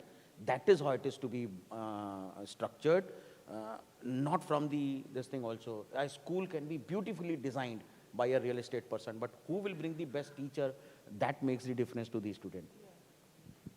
So, but this is also important, because if you don't have those tools, the stadium itself will never come up. So who would train the person in the mud and this thing? But I try to put it into the priority in place, like this is how it is to be. One second, I may have forgot to mention, see, Bihar, we already have some of these coaches that are fairly decent. I have seen the sports grow in Bihar myself. Being an athlete, I represented India at the Paris Olympics in 2024. I was possibly the first elected representative to also participate at the Olympic in the world. So having said that, I've seen Bihar grow and get their fair share of coaches. But why we are now looking at private partnerships, PPP, is also because for example, when I spoke about the Rajgir hockey stadium, we've made a world-class hockey stadium, but we don't have the hockey athletes to train on that world-class stadium, right? We have to grow our talent pool to that level and then have them train at the world-class stadium. The same thing is in the ecosystem of Bihar, of sports. we don't have that level of coaches in Bihar also. So these coaches will also need to be recruited from outside. And when I speak about PPP, or when I speak about people, of inviting people in whichever fashion possible, you know, like you said, O&M, or whichever, or there's go mode also. So all these, whichever fashion or whichever scheme, whichever way they come into Bihar, my ask from them is also that do not train just the athletes, train my ecosystem. I need a coach who can also train his assistant coaches who are from Bihar and thereafter train their athletes. See, the place that I trained at for my international training, I think it worked greatly. And I've also seen this being an athlete myself. The way an Indian coach will think for the Indian team, a foreign coach may never. I'm not saying must always never, but he may never. Right? So that feeling that, अगर हिंदी में बोले तो वो अपनापन जो एक भारतीय को भारतीय के लिए रहेगा वो शायद किसी दूसरे राष्ट्र के लोग को हमारे लिए नहीं रह सकता. Same happens when we talk about different states in Bihar. अगर एक कोई मराठी महाराष्ट्र की टीम को कोच करेगा तो वो ज़्यादा पैशन के साथ करेगा, वो ज़्यादा लगाव के साथ करेगा, बशर्ते कि कोई और राज्य का आकर ट्रेनिंग कर रहा है. तो उसी तरीके से हम भी चाहते हैं कि बिहार के ही कोचेस बिहार के एथलीट्स को ट्रेन करें, लेकिन बिहार के कोचेस को भी उस लेवल तक लेकर जाने की जिम्मेदारी आज बिहार खेल सरकार के पास है या खेल मंत्रालय के पास है. तो when we talk about the PPP model, we are also, or whichever way, we are also talking about growing the Bihar sports ecosystem along with its athletes. Yeah, so just before you came, we were talking about the contract management. So these are the things that you can design and you can, when you draft the contract, you can say that this is the performance outcome that I want. I want Bihar system to grow. I want that, it should be so many people go to, scope of work. Yes, so the scope of work is very well defined. Your vision is getting ordered. So the structure has to be done very, very efficiently. That's what I'm trying to say. And I would also like to add one more thing. Government of India has come out asset monetization scheme, asset monetization, a national monetization pipeline, So what they're saying is that there are existing assets which are lying vacant. There could be, there are multiple assets which are lying vacant, and sports stadium is just one of them. In Delhi, the Jawaharlal Nehru Stadium is, being refurbished, or, the process is on. And I, being part of the PPP cell in the ministry, appraised it. So there are other stadiums also where the existing structure is already created, government has spent crores of rupees, but it is not being efficiently utilized, or it is underutilized.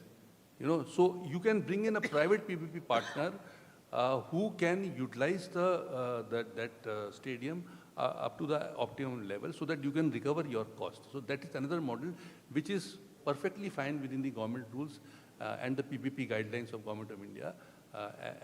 And they have also come out with the National Monetization Pipeline second also now. Only a few days back, the Finance Minister announced that. So this is another aspect that you can. Thank you very much, sir. Yeah. Very surprisingly, investor is always silent.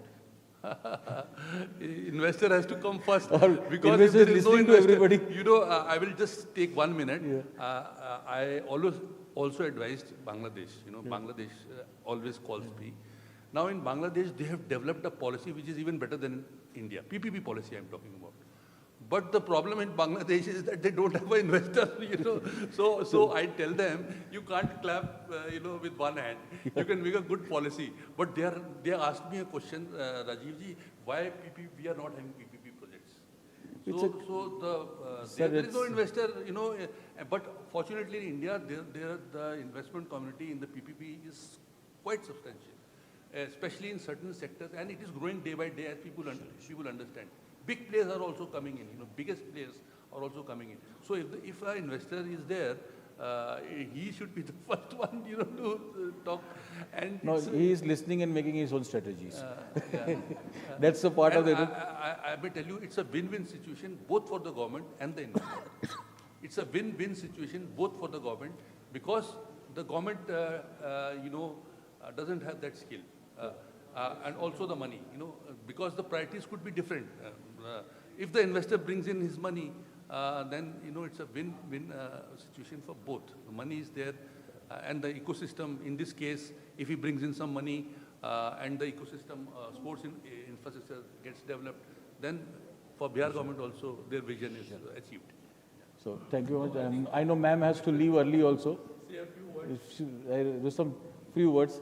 Don't say like Al Capone that I will give proposal which will not say no. No. So I think Bihar on the whole, I think, is looking very positive towards all the concepts, and a couple of things that ma'am said is developing these schools with specific sports infrastructure. Because without education, you can't separate the two out. And then that becomes a big challenge because not everybody reaches that ultimate success in sports. And then beyond a certain point, they get stuck. So unless it's coupled with education, so I think that's an extremely positive thought process. Also, I think Sir mentioned that in a lot of cases in PPP, especially in sports, where there may not directly be money within that, cross-subsidized projects is what one would need to look at. And there are various such options that are available so that it becomes a composite project. It could be with a linked industry. So yeah, definitely positive looking. So I would also like to add one more thing for the benefit of the investor. Central government has come out with a guarantee scheme also now. It's like an insurance. If a project fails, then the guarantee scheme will give you the money. Only in this budget they have said that we are coming out with the Yeah. or PPP. Okay. Thank you much, sir. I think ma'am has to leave, and really, I hope to see ma'am. After this small brief encounter, I think Providence 3, maybe in June, July, August, whenever you're free, we would like to have it a proper session. June, July, August. I'm saying now. That's what she's here all the way from here. Now we'll talk about it, but next Providence. You should be there tomorrow. Tonight, if you are available, my whole team is available. And Tomorrow, yes. yes, tomorrow, yeah. So, thanking everybody, Rajiv ji. One case study I can share. Case study is this is very recently we've done. You also won some projects in BMC. In the school, we drafted the BMC commissioner, and at that level, he asked me to give my opinion. So I said the same thing, and I am happy to see that your scope, you are focusing the scope on development of athletes and the coaches, not on the other things. The other things can always do. So there also we did the same thing. So when he said my schools are not operating good, problem was not the building of the school. The problem was good teachers and the good students are not coming in. So we created the scope of work to identify and the technical capabilities or the qualification criteria in such a manner only the school operators come in, and we make them sure that we put a binding condition that the student intake should keep on increasing. That is your KPI. So when the student is increasing, number of students are increasing in the school, and also we have I think the KPIs are there from the on the passing and all those other things also. Na Sudhir, there are KPIs attached to the performance of the student, on the basis of which the performance of the school operator would be judged. And I think this is a good thing, just to draw a parallel that yes, similar to this sport, the school has already happened in BMC, and BMC had to face lots of criticism also. They were there. They were there in the schools. morning. Huh? They were there. The Yes. people, the association was there. So, sir, we'll take a break, ma'am. A small token of our appreciation and thanks for.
thank you very much, everybody. Sorry, the whole. So thank you very much, everybody, and meet you in Providence 3, please. Thank you very much.